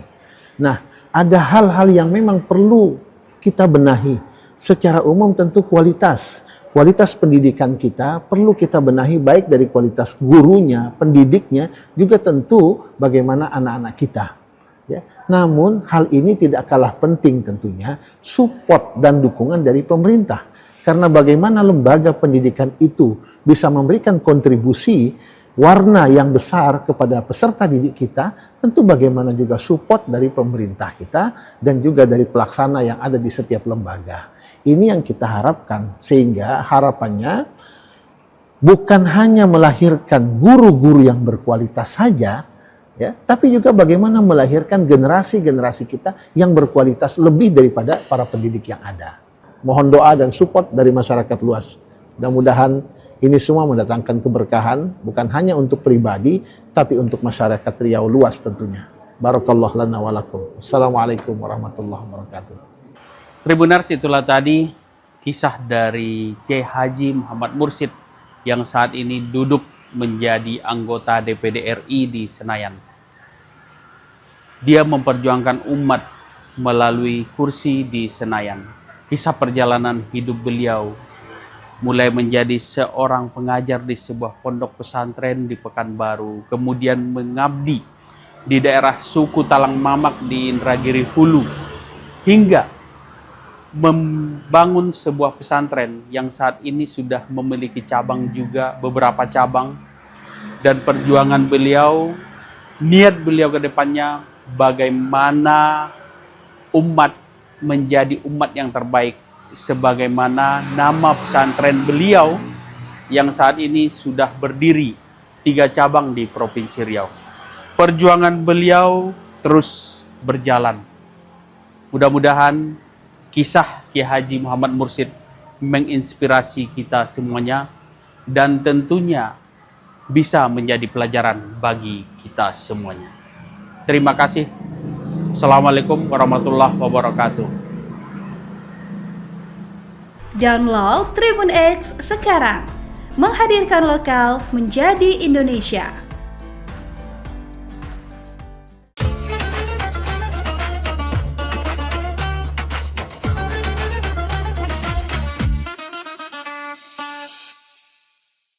Bismillahirrahmanirrahim. Assalamualaikum warahmatullahi wabarakatuh.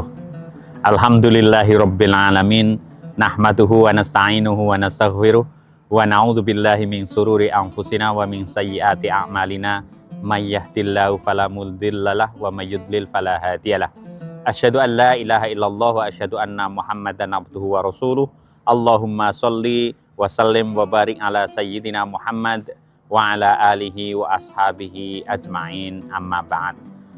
Jamaah yang dimuliakan oleh Allah Subhanahu wa taala, pertama-tama marilah kita panjatkan puji syukur kita kehadirat Allah Subhanahu wa taala, sang pemilik segalanya. Pujian, kehebatan, kebesaran, kesucian semua milik Allah Subhanahu wa taala. Salawat dan salam tentu kita panjatkan kehadirat Kanjeng Nabi Muhammad sallallahu alaihi wasallam yang nanti kita nantikan syafaatnya di yaumil qiyamah. Jamaah muslim yang dimuliakan oleh Allah Subhanahu wa taala, kita berada pada bulan yang sangat mulia, bulan suci Ramadan. Allah Subhanahu wa taala telah berfirman, memberikan pesan kepada kita sekalian dalam surat Al-Baqarah, ya ayyuhalladzina amanu kutiba alaikumusiyam kama kutiba alal ladzina min qablikum la'allakum tattaqun. Shadaqallahul azim. Dalam ayat yang sangat populer ini banyak pesan yang mendalam, yang merupakan inti dari kehidupan, yang mengingatkan kepada kita sekalian, yaitu adalah takwa. Takwa ini bukan hanya disampaikan pada bulan Ramadan, tapi hampir setiap minggu, minimal pada Jumatan, khutbah Jumat pun tidak sah jika tidak ada perintah mengajak kita untuk bertakwa. Jadi takwa kepada Allah Subhanahu wa taala itu adalah inti kehidupan. Artinya apa? Itu adalah sumber kesuksesan, sumber kebahagiaan hidup di dunia dan di akhirat. Takwa. Takwa itu salah satu maknanya itu adalah, hakikatnya itu adalah pengendalian diri. Jadi internal, mengendalikan diri kita sendiri. Dalam surat Al-Baqarah tadi tentang perintah puasa tadi, salah satu instrumen, salah satu alat yang bisa kita gunakan untuk bisa mengendalikan diri adalah dengan berpuasa. Itu adalah salah satu alat agar kita nanti ujungnya bisa menjadi orang yang bertakwa. Puasa pada lahiriahnya itu adalah ibadah menahan lapar, menahan makan dan minum sejak pagi hari, sejak subuh, nanti kembali makan lagi setelah maghrib.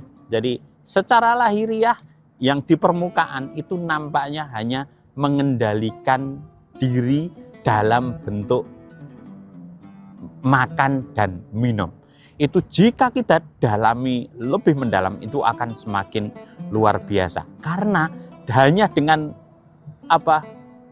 menahan dari makan itu aja kita sudah merasakan luar biasa bagaimana lemahnya kita, bagaimana kekurangan kita. Nah itu dengan mengendalikan diri kita akan bisa merasakan kelemahan kita. Dan nanti di ujungnya dengan mengendalikan diri pada saat berbuka puasa kita akan bisa merasakan nikmatnya lahiriah. Bagaimana ketika kita bisa menahan itu pada akhirnya kita akan mendapatkan kebahagiaan yang luar biasa. Ini sama pelajaran dalam hidup kita seluruhnya. Dari kita mengendalikan diri itu adalah salah satu inti dari kehidupan yang bisa menghantarkan kita kepada ketakwaan. Sebagai contoh yang bisa kita jelaskan, saat ini adalah era digital, era media sosial yang luar banjir informasi. Namanya banjir itu justru kelemahannya adalah kita mendapatkan air yang bersih, informasi yang bersih itu sangat sulit sekali. Sehingga pada intinya di era digital ini, pelajaran puasa, mengendalikan diri kita sendiri itu menjadi sangat penting. Jadi sebagai contoh adalah mulai dari kita mereview, mengendalikan diri, mana yang perlu dan mana yang tidak perlu. Ketika men-scroll mendapatkan informasi yang tidak perlu kita lewati. Terus kemudian kita menchat, merespon dari informasi itu di media sosial. Itu juga kita harus bisa mengendalikan diri. Jangan asal, apalagi ini besok di bulan puasa ini, kita harus latihan, bukan makan dan minum, tapi nanti selama bulan Ramadan dan seterusnya. Ini Ramadan kita jadikan latihan untuk mengendalikan diri. Jangan sampai kita mengeluarkan hal-hal yang negatif, hal yang berdampaknya tidak baik. Semua kita mempunyai kekurangan tentu. Jadi baik pemerintah, tetangga kita, saudara kita, jika nanti ada posting apa-apa, responnya itu harus hati-hati, jangan sampai justru menambah kesemrawutan dari media sosial ini. Jadi kita jaga diri kita sehingga nanti apa yang kita keluarkan itu bersih. Semua orang punya kekurangan, pemerintah juga punya kekurangan. Tapi dengan bertakwa kita justru fokus kepada kekurangan diri kita. Nanti kalau kita sibuk memberikan komentar yang negatif atau entah dengan alasan mengkritik atau apapun, kita harus menahan. Jadi nanti biar media sosial, karena kita tahu semua algoritma di dalam media sosial. Begitu kita banyak mengeluarkan sentimen negatif, yang media yang akan datang kita itu juga setan-setan, sesuatu hal yang buruk juga, yang negatif. Oleh karena itu kita harus berhati-hati mengendalikan diri selama bulan Ramadan ini sehingga nanti yang kita keluarkan dari diri kita selama bulan Ramadan itu adalah hal yang baik-baik. Perintah Allah dalam ayat yang lain itu ya ayyuhalladzina amanut taqullah wa qulu qaulan sadida. Jadi memang mengendalikan diri baik dalam puasa atau tadi dalam mengendalikan diri dalam berkata. Kalau sekarang media sosial kan kita dalam menulis itu memang dekat sekali dengan ketakwaan. Begitu kita bisa mengendalikan diri, makan dan minum, mengendalikan tangan kita, mulut tapi juga tangan kita, insya Allah kita akan menuju kepada ketakwaan kepada Allah Subhanahu wa taala. Janji Allah sudah jelas, wa may yattaqillah yaj'al lahu makhraja wa yarzuqhu min haitsu la yahtasib. Barang siapa yang bertakwa kepada Allah Subhanahu wa taala, kalau ada masalah apapun pasti akan diberikan solusi oleh Allah sendiri. Dan jika kita menginginkan rezeki yang banyak, wa yarzuqhu min haitsu la yahtasib, dan Allah akan memberikan rezeki yang tidak pernah kita duga-duga ataupun tidak pernah kita minta. Jadi sekali lagi bahwa bulan Ramadan ini adalah bulan yang luar biasa. Allah kalau bahasa dunia itu mendiskon, mengobral apapun semua kebaikan, kerahmatan, pahala, keindahan, barokah dari Allah Subhanahu wa taala akan diguyurkan selama bulan Ramadan. Saya kira jangan luangkan, jangan gunakan kesempatan ini yang luar biasa ini hanya habis untuk memberikan sesuatu yang tidak bermanfaat. Setiap saat kita coba manfaatkan bulan Ramadan ini. Sehingga nanti kalau kita bermedsos pun nggak apa-apa. Jadi nanti media sosial, akun-akun yang mengajak komentarnya negatif di-unfollow. Tidak diikuti. Tapi akun-akun yang mengajak kebaikan seperti akun Masjid Raya Syekh Zayed Solo ini yang ada live pengajian, dapat ikuti. Nanti insya Allah ketika kita jenengan semua unfollow yang tidak, misalnya 5 yang komentar negatif-negatif jelek-jelek itu di unfollow, terus kemudian Anda follow masjid-masjid atau pengajian, kemudian di follow, otomatis itu akan menutup pintu negatif, dan itu nanti dari media sosial, algoritmanya akan mengarahkan semua yang baik-baik itu akan datang kepada Anda. Sekali lagi, mari jamaah sekalian yang dimuliakan oleh Allah Subhanahu wa taala, kita manfaatkan Ramadan ini sebagai bulan pengendalian diri. Pertama, kita mengendalikan diri kita sendiri dari hal-hal yang buruk atau hal-hal yang mengarah kepada buruk, dan kita mendekati hal-hal yang baik. Silahkan dicari sendiri apa yang sudah nanti akan diobral, akan didiskon, akan diberikan luar biasa banjir kebaikan yang akan diberikan oleh Allah Subhanahu wa taala pada bulan Ramadan ini, dan mari kita sambut barokah pertolongan dari Allah, pengampunan dari Allah selama bulan Ramadan ini. Semoga kultum kali ini bisa bermanfaat dan semakin membuat kita dekat kepada Allah Subhanahu wa taala dan menjadi insan yang baik yang bermanfaat untuk semuanya. Wallahul muwaffiq ila aqwamit thoriq. Assalamualaikum warahmatullahi wabarakatuh. Download Tribun X sekarang. Menghadirkan lokal menjadi Indonesia. Dari founder yang menggelontorkan dananya untuk pembangunan Masjid Al-Hakim, memang beliau suka dengan desain Taj Mahal, beliau suka dengan, ya itulah, dengan nuansa Taj Mahal tuh, makanya terus dibawa ke Masjid Al-Hakim Padang. Nah, jadi kan kita kan sudah hitung seluruh keperluannya. Kalau misalkan kita mau menyediakan 1000 porsi setiap hari itu, kita butuh dana sekitar 450-an juta. Kalau ada terkumpul dana segitu, tentu kita bisa menyediakan 1000 porsi. Kalau sudah 1000 porsi, Kak, sudah tidak perlu kupon. Karena saya yakin semuanya insya Allah. Ya, pemandangannya indah gitu di sini kan. Di Preman juga kan banyak laut. Tapi kesannya sini lain juga kan di Preman kan. Ada masjidnya, mesinnya itu nyaman gitu.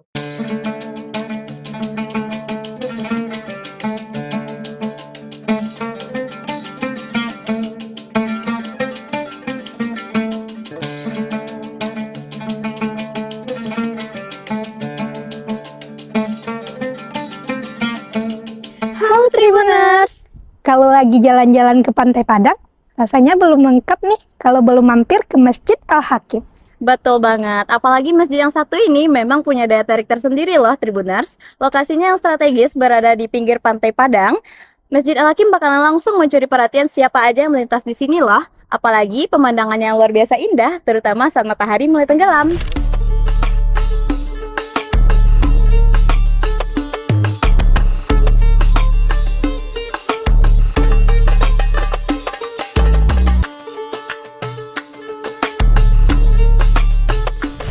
Gak cuma jadi tempat ibadah, Masjid Al-Hakim juga sudah menjadi salah satu ikon kota Padang yang paling sering dikunjungi oleh masyarakat hingga wisatawan loh.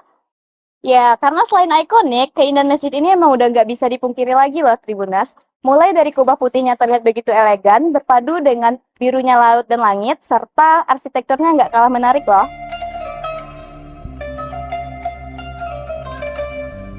Nah, Tribuners, kali ini kita akan mengajak Tribuners untuk mengenal lebih dekat masjid ini.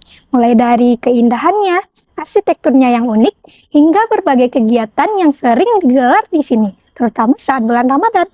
Yuk kita lihat lebih dekat pesona Masjid Al-Hakim ini.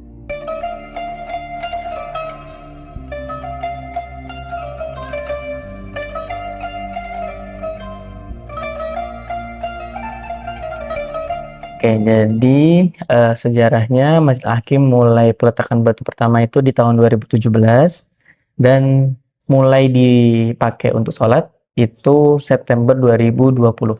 Jadi saat itu lagi COVID kan, 2020. Nah itu saat pertama kali Masjid Al-Hakim digunakan untuk sholat berjamaah. Berarti pada tahun 2020 itu masjidnya sudah bisa digunakan. Betul. Jadi dari pewakif, dari founder yang menggelontorkan dananya untuk pembangunan Masjid Al-Hakim, memang beliau suka dengan desain Taj Mahal, beliau suka dengan ya itulah dengan nuansa Taj Mahal tuh, makanya terus dibawa ke Masjid Al-Hakim Padang kayak gitu. Oke, berarti terinspirasinya dari desain Taj Mahal yang ada di India ya Bang ya? Betul. Kalau dari Masjid Al-Hakimnya sendiri mungkin kubahnya ya, kubahnya kan ada beberapa dan itu juga jadi ciri khas dengan 4 menaranya yang itu menambah keindahan dari arsitektur Masjid Al-Hakim itu sendiri. Iya. Apalagi letaknya di tepi pantai ya Bang dia. ya. Pasti orang yang bakal lewat di sini langsung ke notice nih sama masjidnya. Apalagi desainnya yang terinspirasi dengan Taj Mahal ya Bang ya. Oke, keunggulan yang bikin orang datang ke masjid ya. Yang pertama tentu tadi keindahan arsitektur Masjid Al-Hakim. Kemudian yang kedua letaknya yang sangat strategis dan geografisnya mendukung gitu karena di pinggir pantai kan. Yang ketiga tentu program-programnya Kak. Kami punya banyak sekali program selama bulan Ramadan nanti. Kita ada namanya Ramah Ramadan di Masjid Al-Hakim. Itu adalah nama program selama bulan Ramadan ya. Induknya tuh Ramah Ramadan di Masjid Al-Hakim. Kegiatannya apa saja? Macam-macam Kak. Mulai dari Ramadan Halal Fest. Kita ada Ramadan Halal Fest itu nanti isinya juga macam-macam. Ada UMKM yang berjualan mungkin pasar Labukoan. Kemudian ada juga yang jualan baju-baju gamis, paket lebaran. Kemudian ada palantanya juga. Jadi kita sediakan tempat untuk nongkrong-nongkrong tapi di Masjid Al-Hakim kayak gitu kan. Kemudian kita ada program selain Ramadan Halal Fest itu tentu buka puasa. Kita buka puasa setiap hari dan kita punya doa Kak. Kita tidak bilang target tapi kita bilangnya doa. Kita bisa menyediakan 1000 porsi setiap hari Kak. Itu anggaran kita mulai dari 10.000 per porsi. Jadi mungkin ada penonton yang Tribuners ya, yang mungkin mau support mulai 10.000 sudah bisa support 1 porsi makan kayak gitu. Kemudian kita ada juga program kajian. Dalam sehari itu kita kajian 1 ba'da subuh, kemudian duha ada kajian, sebelum sholat duhur ada lagi, kultum sebelum berbuka ada juga, kemudian kajian sebelum sholat tarawih itu ada, berarti 5 kali kan. Ditambah lagi nanti ketika i'tikaf. I'tikaf itu juga program sendiri yang isinya ada tausiah muhasabah jam 2, kemudian jam 3-nya kita ada sholat qiyamul lail.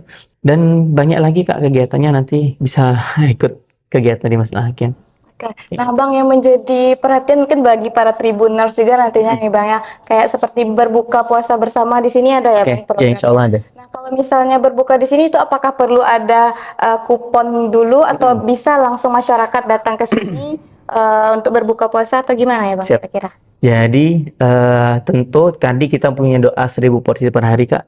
Kalau misalkan nanti, jadi kan kita kan sudah hitung seluruh keperluannya. Kalau misalkan kita mau menyediakan 1000 porsi setiap hari itu, kita butuh dana sekitar 450-an juta. Kalau ada terkumpul dana segitu, tentu kita bisa menyediakan 1000 porsi. Kalau sudah 1000 porsi Kak, sudah tidak perlu kupon. Karena saya yakin semuanya insya Allah tercukupi lah. Kayak gitu. Tapi kalau kita sekarang mungkin baru sediakan 300-500 porsi Kak, di kondisi Masjid Al-Hakim yang kalau penuh tuh bisa lebih dari itu. Maka tentu kita pakai kupon dan kita mengutamakan satu yang berpuasa.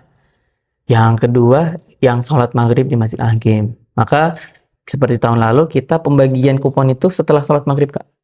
Jadi kita pastikan dia sholat maghrib dulu, baru kita bagi kupon dari soft depan memang. Nah tentu dengan seperti itu kan jadi adil ya. Orang yang tentu, jadi kita mengutamakan orang yang benar-benar sholat. Nah kalau masih ada lebih, nanti ada yang belum makan, nah silahkan makan. kayak gitu Kak. Gitu kira-kira. Berarti harus sholat dulu di sini, Betul. baru nanti dibagi kuponnya. Iya. Kalau berlebih, baru nanti Iya, untuk yang masyarakat yang umum kayak gitu. Oke. Kemudian yang juga menjadi perhatian nih Bang, untuk pada malam Lailatul Qadar nanti itu kan ada iktikaf namanya ya Bang ya, untuk di sini. Nah, kira-kira kalau orang-orang yang bermalam di Masjid Al-Hakim ini itu apakah dari masyarakat setempat saja atau ada dari orang-orang di luar daerah kira-kira Bang? Yang pengalaman dari tahun-tahun sebelumnya ada juga yang dari luar daerah. Dan memang saat iktikaf itu kita sediakan space khusus untuk yang mungkin mau istirahat kayak gitu. Dan kita pisah ya laki-laki dengan perempuan demi menjaga kan, seperti itu. Dan saya lihat memang banyak juga yang dari luar kayak gitu. Sebenarnya kalau dari masyarakat sekitar sendiri tidak banyak Kak, karena Masjid Al-Hakim itu sebenarnya jauh dari permukiman, ya kan? Karena memang di tempat publik di pinggir pantai kan. Dan pemukiman terdekat sebenarnya sudah ada masjid juga kayak gitu. Jadi memang yang ke Masjid Al-Hakim itu memang orang-orang yang memang pengen ke Al-Hakim lah, seperti itu kan bahasanya. Nah, nanti tapi kalau saya lihat dari pengalaman sebelumnya juga sebenarnya banyak juga yang tidak bermalam di Al-Hakim. Ada yang bermalam, tapi ada juga yang tidak bermalam di Al-Hakim. Mereka datang di jam-jam 2 saat Masjid Al-Hakim memang punya kegiatan khusus di dalam iktikaf itu. Seperti tadi kan ada muhasabah, itu kan mulainya jam 2. Banyak tuh yang datangnya baru jam 2 kayak gitu. Dan itu enggak masalah sih kayak gitu. Himbauan untuk para pengunjung saat di Masjid Al-Hakim, tentu yang pertama minta tolong sekali untuk sama-sama jaga kebersihan dan kenyamanan bersama ya. Jangan sampai tim Masjid Al-Hakim sudah bersusah payah untuk membersihkan, tapi kita malah merasa oh kan nanti udah ada yang bersihkan. Harusnya tidak seperti itu. Harusnya kita bisa jaga bareng-bareng. Tentu kalau kita tidak mengotori, nanti orang yang datang pun juga ikut nyaman. Tapi kalau satu orang berpikiran ya udahlah nanti kan ada yang ngambil. Ya kalau satu orang. Kalau 100 orang berarti ada 100 sampah. Ada 1000 orang yang berpikiran seperti itu, 1000 sampah menumpuk dan bercecer. Tentu kita yang di sini juga tidak nyaman. Kawan-kawan yang sudah bersih-bersih juga kasihan kan istilahnya. Ada orang-orang yang tidak bertanggung jawab. Tentu kebersihan ini demi kenyamanan bersama juga kan, seperti itu. Dan tentunya jaga barang-barang keamanan. Kita tuh sudah sediakan tempat penitipan barang Kak. Jadi kalau ada helm, sandal, sepatu, mungkin ada yang mahal-mahal ya titipkan enggak apa-apa. Tapi kalau ada yang tidak mahal gimana? Misalkan sandal Swallow, saya nyebut merek ya, yang mungkin harganya tidak sampai 15.000 misalkan. Ya titipkan pun enggak apa-apa gitu. Artinya kita sediakan tempat penitipan barang itu gratis, tidak dipungut biaya. Kalau mau infak lah. Tapi kalau enggak juga enggak apa-apa. Itu demi kenyamanan bersama kayak gitu. Jadi jangan sampai nanti oh sandal saya hilang, sepatu hilang. Ya mohon maaf, kami sudah sediakan sebenarnya tempat penitipan. Kalau hilangnya di tempat penitipan Kak, kita siap tanggung jawab. Ada buktinya dia punya kartu tadi saat menitip misalkan kayak gitu. Helm, makanya helm, sandal, sepatu, tas, barang-barang penting itu kalau mau titip aja. Insya Allah dijaga sama yang standby nanti di area itu gitu.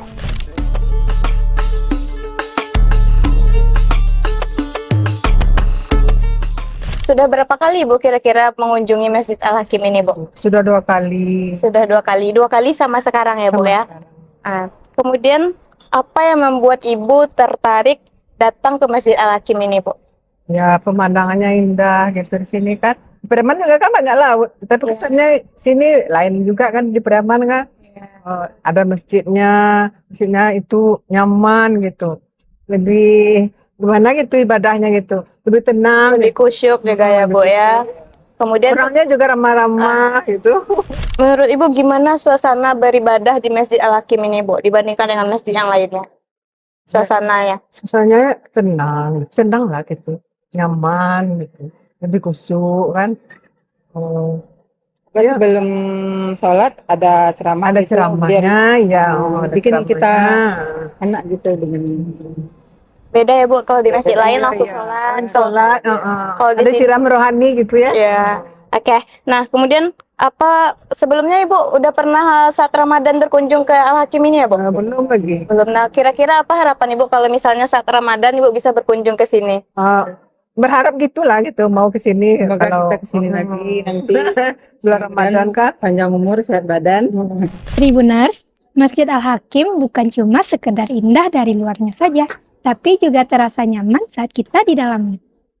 Mau datang buat ibadah ngabuburit, atau sekedar menikmati senja di tepi pantai, semuanya bisa dilakukan di sini.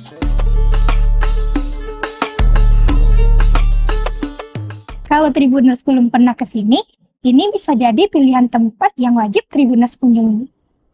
Oh ya, bagi Tribuners yang berkunjung ke sini, selalu jaga ketertiban dan kebersihannya ya. Saya Alda Amelia Putri. Saya Filia Hasdi. Sampai jumpa. Download Tribun X sekarang.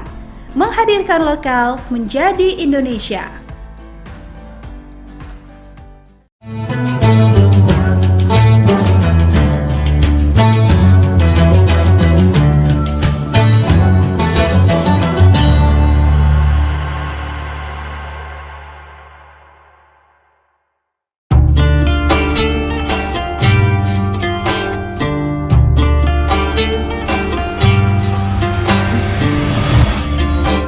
Syukur Alhamdulillah, tahun ini kita masih dipertemukan dengan bulan suci Ramadan. Ramadan bukan sekedar menahan lapar dan dahaga, tetapi waktu untuk memperbaiki kualitas diri, baik ibadah maupun menata akhlak. Jadikan Ramadan ini sebagai titik balik untuk menjadi pribadi yang jujur dalam perbuatan, sabar dalam ujian, dan disiplin dalam ketaatan. Dewan Komisaris, Direksi dan seluruh karyawan PT Semen Tonasa mengucapkan Selamat menunaikan ibadah puasa.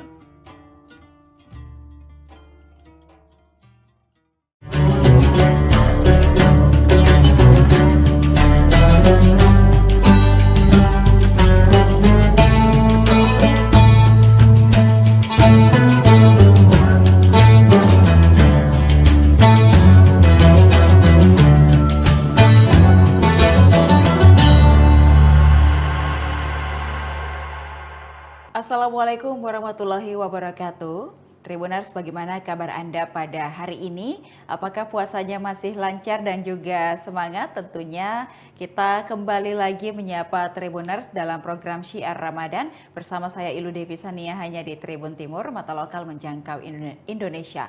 Seperti biasanya kita akan selalu membahas tema-tema yang menarik untuk menemani seluruh Tribuners menantikan waktu berbuka puasa hari ini.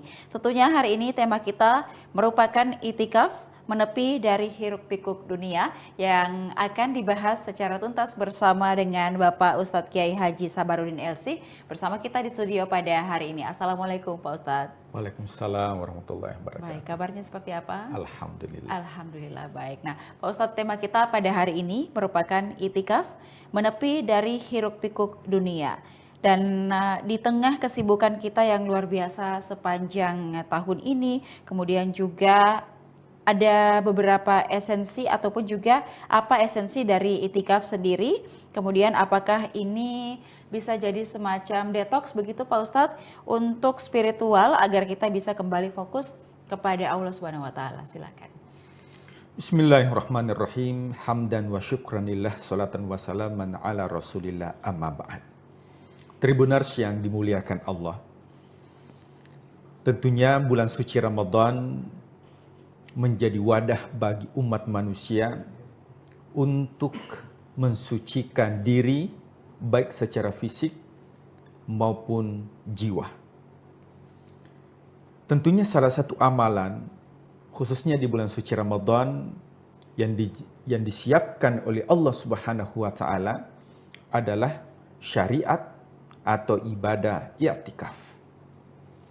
I'tikaf ini kalau kita kenal di luar, biasa kita dengar ada istilah meditasi atau yoga untuk kembali ke titik fokus. Maka di bulan suci Ramadan itu ada satu amalan yang disunnahkan oleh Rasul Shallallahu Alaihi Wasallam, dan ini menjadi amalan keluarga. Jadi bukan hanya Rasulullah, akan tetapi juga keluarga beliau itu menjadi amalan kolektif, amalan keluarga yang dilakukan. Sehingga i'tikaf ini bukan hanya dilakukan oleh kepala keluarga, akan tetapi seluruh anggota keluarga tentunya dianjurkan untuk senantiasa membiasakan diri untuk melakukan amalan i'tikaf ini, khususnya di bulan suci Ramadan. Nah, apa itu i'tikaf? I'tikaf itu merupakan bahasa Arab yang diambil dari penggalan ayat suci Al-Quran. Allah Subhanahu wa Ta'ala berfirman, "Wala tubashiruhunna wa antum akifuna fil masajid." Jadi ada dua kata kunci. Yang pertama i'tikaf, yang kedua dilakukan di masjid. I'tikaf artinya fokus. Ini kita ambil dari kisah Nabi Musa alaihissalam ketika meninggalkan saudaranya yang bernama Harun untuk menerima wahyu di Gunung Sinai di Mesir. Ketika kembali, ternyata dia melihat umatnya itu sudah fokus melakukan persembahan. Ketika diajak oleh Nabi Musa mengatakan, apa yang engkau lakukan setelah aku tinggalkan? Ternyata dia tidak menghiraukan ajakan atau dakwah Nabi Musa alaihissalam. Maka di sini redaksi Al-Quran menggunakan yakufuna. Dia fokus dan dia tidak berpaling terhadap ajakan dari luar. Maka i'tikaf itu artinya berfokus ke titik Tuhan. Bagaimana kita menjadikan i'tikaf ini khususnya di bulan suci Ramadan dengan tujuan yang pertama tazkiyatun nafs, untuk mensucikan diri kita. Allah Subhanahu wa Ta'ala berfirman, "Qad aflaha man zakkaha wa qad khaba man dassaha." Beruntunglah orang yang mensucikan jiwanya dan sungguh merugi orang-orang yang mengotori jiwanya. Tentu dalam diri kita itu ada unsur jasad. Bagaimana cara mendetoks jasad kita? Dengan melakukan ibadah puasa, racun-racun yang ada dalam tubuh kita itu bisa keluar. Akan tetapi, apakah racun-racun yang ada dalam jiwa kita mampu kita keluarkan dari sifat kesombongan, sifat iri hati, angkuh, merasa lebih dari orang lain. Bukan pintar merasa, tapi merasa pintar. Sehingga dari keburukan-keburukan jiwa ini, racun-racun yang ada dalam jiwa kita, mampu untuk didetoks dengan amalan ibadah i'tikaf ini. Nah, i'tikaf ini ada dua unsur yang perlu kita perhatikan, Tribuners. Yang pertama yaitu dari segi fikih, dan yang kedua yaitu dari segi tasawuf. Fikih artinya apa yang terlihat, sedangkan tasawuf yaitu apa yang tidak terlihat. Nah, seorang ulama memberikan sebuah ungkapan mengatakan bahwa man tafaqqaha wa lam yatasawwafa, barang siapa yang berfikih akan tetapi tidak bertasawuf, faqad tafassaka, maka sesungguhnya orang tersebut telah melakukan amalan fasik. Sebaliknya, wa man tasawwafa, barang siapa yang bertasawuf, walam yatafaqqaha, akan tetapi tidak berfikih, faqad tasandaqa, maka sesungguhnya sudah melakukan amalan kebohongan. Maka dalam ibadah itu tidak terlepas dari fikihnya, akan tetapi yang paling terpenting adalah substansi daripada setiap amal ibadah itu yang disebut dengan tasawuf. Kita berpuasa menahan lapar dan dahaga, itu bagian dari fikih. I'tikaf tentunya dimulai dengan niat. Nawaitu i'tikafa lillahi ta'ala. Saya berniat i'tikaf karena Allah. Fisik kita itu berada di masjid, berdiam diri, itu fisik kita. Kalau hanya sekedar berdiam diri atau hanya berpindah dari tempat tidur yang empuk, kemudian tinggal di masjid, berdiam diri di karpet, maka itu hanya sekedar berpindah tempat tidur atau hanya melakukan fikihnya saja. Tapi kita tidak melakukan yang namanya tasawufnya. Apa itu tasawuf? Bahwa i'tikaf itu ada substansi di dalamnya. Di antaranya yang dijelaskan tadi adalah tazkiyatun nafs, membersihkan jiwa. Dan yang kedua adalah muhasabah. Muhasabah itu adalah introspeksi diri. Muhasabah artinya evaluasi diri. Bahkan ya dalam sebuah riwayat dikatakan, man tafakkara sa'atan khairu, siapa yang bertafakkur sejenak, maka jauh lebih baik dibandingkan melakukan sholat 1000 rakaat. Ya, 1000 rakaat ini fikhi. Akan tetapi bertafakkur atas ciptaan Allah, bertafakkur atas nikmat yang diberikan oleh Allah selama 330 hari, tapi kita gunakan 1 malam untuk bertafakkur atau yang disebut dengan i'tikaf, maka tentunya ini yang dicintai oleh Allah Subhanahu wa taala. Kemudian selanjutnya adalah bahwa substansi daripada i'tikaf itu bagaimana kita kembali kepada fitrah. Karena sesungguhnya manusia itu memiliki sifat dasar yang negatif. Yang pertama, sesungguhnya manusia memiliki sifat dasar yang negatif apa? Terburu-buru, tergesa-gesa. Itu sifat dasar manusia. Makanya dalam Al-Quran digambarkan ada orang yang suka mencela, suka mendoakan keburukan, di waktu yang lain suka meminta kebaikan. Ada orang tua yang mungkin di pagi hari mendoakan anaknya, ya Allah jadikanlah anakku qurrata ayun, menjadi penyejuk hati. Itu didoakan di pagi hari. Akan tetapi di sore hari justru dicela. Maka sifat dasar manusia adalah tergesa-gesa atau terburu-buru. Yang kedua, sifat dasar manusia itu adalah bakhil.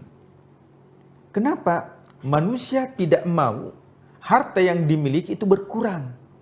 Jadi kalau ada manusia yang enggan untuk berinfak, bersedekah, maka itu sifat dasar manusia. Beda dengan Allah.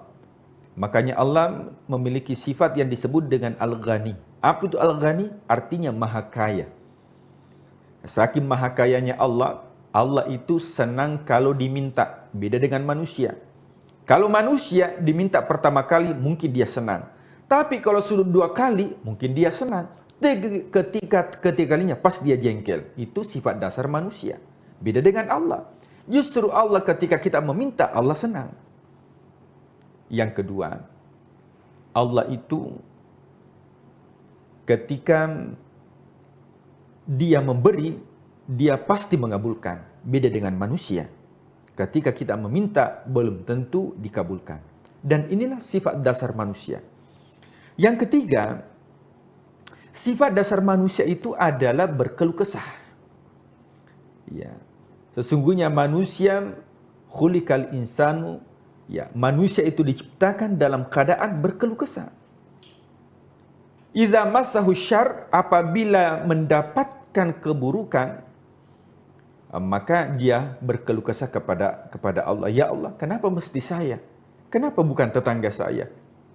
Kenapa bukan orang lain? Maka Allah memberikan kebahagiaan. Tapi apa kata Allah? Wa idza massahul khair manu'a, justru kalau diberikan kebaikan, justru dia menolak, justru dia ingkar. Dan inilah sifat atau watak dasar manusia. Tentunya kita bertanya, jika demikian, nah apakah manusia harus berpangku begitu saja? Sudah mideh, karena memang saya orangnya bakhil. Sudah mideh, karena memang saya orang tergesa-gesa. Maka dikatakan oleh ulama tidak. Kenapa? Karena manusia dibekali yang namanya fitrah. Apa itu fitrah? Manusia dibekali oleh Allah adalah karakter yang bisa kembali kepada suci atau yang disebut dengan hati nurani manusia. Kullu mauludin yuladu alal fitrah. Setiap manusia diciptakan oleh Allah beserta dengan fitrah manusia itu atau kesucian. Maka biasa ada istilah kembali kepada fitrah. Maka tujuan dari substansi daripada i'tikaf ini bukan hanya berdiam diri di masjid dengan melakukan amalan, membaca Al-Quran, berzikir, bertaklim, akan tetapi jauh daripada itu bagaimana kita mensucikan diri kita, kemudian kita muhasabah. Allah sudah memberikan nikmat 11 bulan yang lalu. Maka kita bermuhasabah apakah 11 bulan itu berapa nikmat yang digunakan di jalan Allah. Sehingga kita keluar dari i'tikaf ini betul-betul menjadi pribadi yang fitrah, kembali kepada fitrah, kembali kepada suci, karena manusia diciptakan oleh Allah dalam keadaan fitrah dan akan kembali kepada Allah dalam keadaan fitrah. Apa buktinya? Kita lahir di dunia ini tanpa membawa apa-apa. dan kita akan kembali menuju kepada Allah. Makanya orang yang meninggal dunia itu dikatakan berpulang ke rahmatullah. Yang namanya berpulang, pulang itu artinya ada tempat asalnya. Yang mana tempat asal kita adalah alam arwah. Sehingga ketika ada orang yang wafat, orang Makassar mengatakan amotere, orang Bugis mengatakan lisu. Dalam bahasa Indonesia dikatakan berpulang ke rahmatullah karena asal kita dari sana, bukan dari sini. Maka dari sini ini adalah tanah. Yang kembali apa? Yang kembali itu, yang di sana yang kembali bukan jasad kita. Tapi yang kembali ke sana itu adalah jiwa kita. Yang kembali di sini adalah jasad. Kenapa? Karena jasad kita ini unsurnya dari sini. Dari mana? Sini itu yang dimaksud adalah tanah. Tapi yang di sana itu bukan jasad kita, tapi yang di sana itu adalah jiwa kita. Maka jiwa akan kembali ke asalnya. Kemudian yang di sini adalah jasad kita akan terkubur dan hancur. Akan tetapi yang abadi itu adalah jiwa kita. Makanya i'tikaf ini yang disucikan bukan fisik kita, akan tetapi yang disucikan adalah jiwa kita, sehingga kita dipanggil oleh Allah, ya ayyatuhan nafsul mutmainnah, wahai jiwa yang tenang, wahai jiwa yang suci. Mudah-mudahan i'tikaf ini menjadi momentum di dalam bulan suci Ramadan untuk kita berdiam diri sejenak, fokus, bermeditasi dengan Allah, sehingga betul-betul di dunia ini apa yang kita lakukan bisa betul-betul kita bermuhasabah sehingga fokus kepada Allah Subhanahu wa taala. Kalau kita fokus kepada Allah, tentunya Allah juga akan fokus kepada apa yang kita harapkan di dunia. Walal akhiratu khairul laka minal ula, kedepankan urusan akhirat, maka dunia akan ikut. Semakin kita kejar dunia, maka akhirat tertinggal. Akan tetapi ketika kita mengejar akhirat, maka dunia ini menjadi ladang amal bagi kita. Wallahu a'lam bishawab. Oke, baik, itu tadi beberapa wejangan ataupun juga yang disampaikan terkait itikaf, dan mungkin Pak Ustadz kita juga perlu menggarisbawahi bahwa setelah kita beritikaf atau menepikan urusan-urusan duniawi kita, kemudian pada saat di masjid kita khusyuk, jangan sampai keluar dari masjid kita kembali lagi tidak fokus ya Pak Ustadz ya. Ini harus kita tetap jaga, bukan hanya pada saat di dalam masjid saja, tetapi setelah kita keluar kita bisa mengendalikan diri kita, tetap memisahkan antara mana urusan dunia dan juga kapan kita harus mendekatkan diri kepada Allah Subhanahu wa taala. Semoga ini menjadi ilmu lagi untuk kita selama bulan suci Ramadan ini, dan semoga kita bisa memperkokoh iman kita dengan segala kebaikan yang bisa kita lakukan dan kita memanen pahala selama Ramadan kali ini. Dan Pak Ustadz terima kasih sudah memberikan kita banyak sekali pengetahuan, dan semoga ini bisa menjadi siraman rohani begitu ya bagi seluruh Tribuners yang sedang menyaksikan. Dan terima kasih juga kepada seluruh Tribuners setelah menyaksikan program ini. Jangan lupa saksikan berita dan program menarik lainnya hanya di kanal YouTube dan Facebook Tribun Timur, mata lokal menjangkau Indonesia. Saya Elu Devi Sania beserta narasumber dan seluruh kerabat kerja pamit undur diri. Wassalamualaikum warahmatullahi wabarakatuh. Waalaikumsalam warahmatullahi wabarakatuh.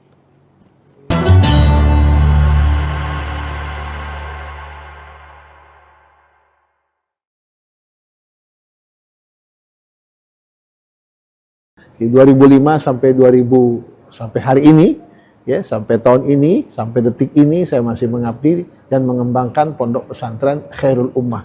Khairul Ummah sampai hari ini berkembang. Tidak hanya ada di Inhu, ada juga yang di Pekanbaru yang kita tempati saat ini, Khairul Ummah 2, khusus untuk anak putra. Dan insya Allah juga sudah berkembang ada Khairul Ummah 3 yang ada di Indragiri Hilir.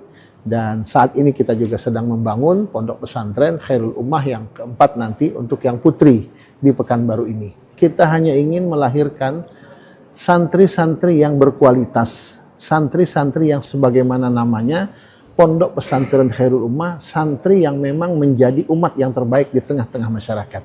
Artinya apapun peran dan status sosial kita, berperanlah dan berilah kontribusi yang terbaik untuk umat dan masyarakat ini. Karena tidak semuanya harus menjadi pejabat, tidak semuanya harus jadi politisi. Bisa jadi ada di antara kita yang menjadi bisnismen, menjadi teknokrat, ya, menjadi asatid, menjadi ulama. Silakan berperan dengan peran kita semaksimal mungkin untuk memberikan yang terbaik. Tribuners, jejak sang kiai kita kali ini adalah seorang kiai yang bernama Kiai Haji Muhammad Mursid. Beliau ini juga seorang ketua Forum Komunikasi Pondok Pesantren Provinsi Riau. Selain itu, Kiai Haji Mursid juga dikenal sebagai seorang yang dikenal di masyarakat dan terpilih menjadi Dewan Perwakilan Daerah di Senayan dari daerah pemilihan Provinsi Riau. Seperti apa perjalanan kisah hidup dari sang kiai dari Provinsi Riau ini? Ikuti saya untuk mengulik lebih dalam seperti apa kisah sang kiai ini. Bismillahirrahmanirrahim. Assalamualaikum warahmatullahi wabarakatuh.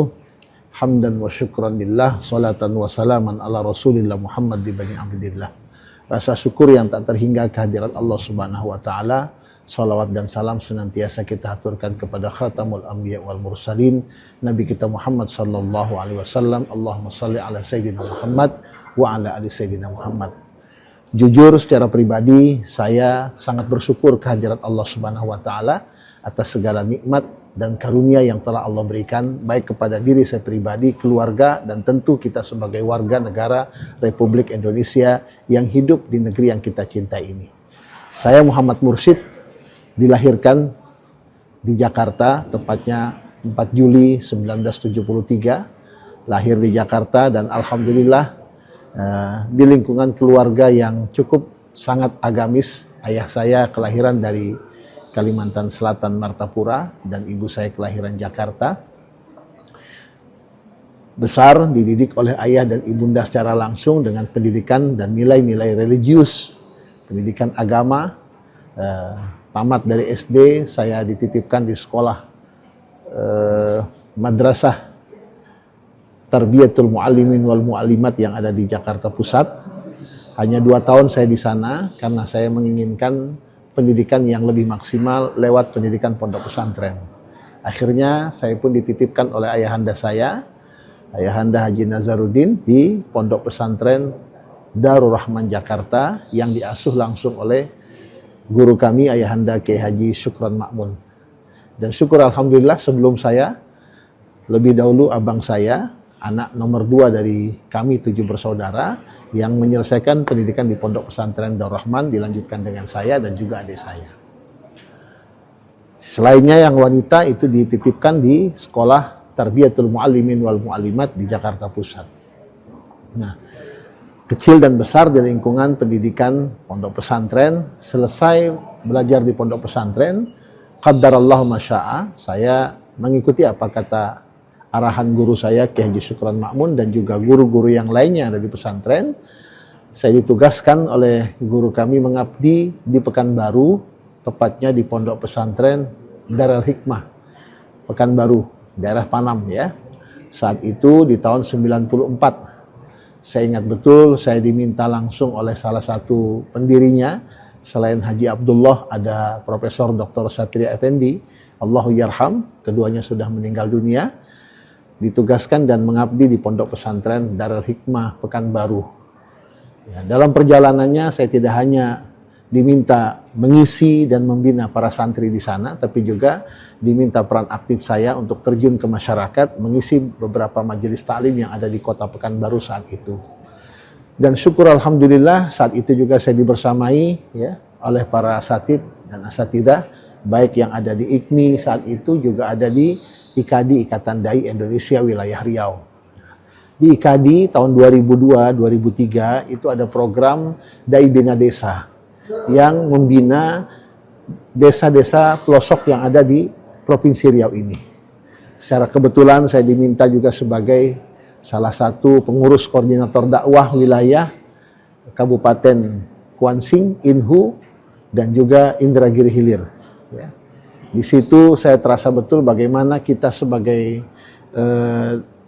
santri, sebagai dai itu dibutuhkan betul oleh masyarakat.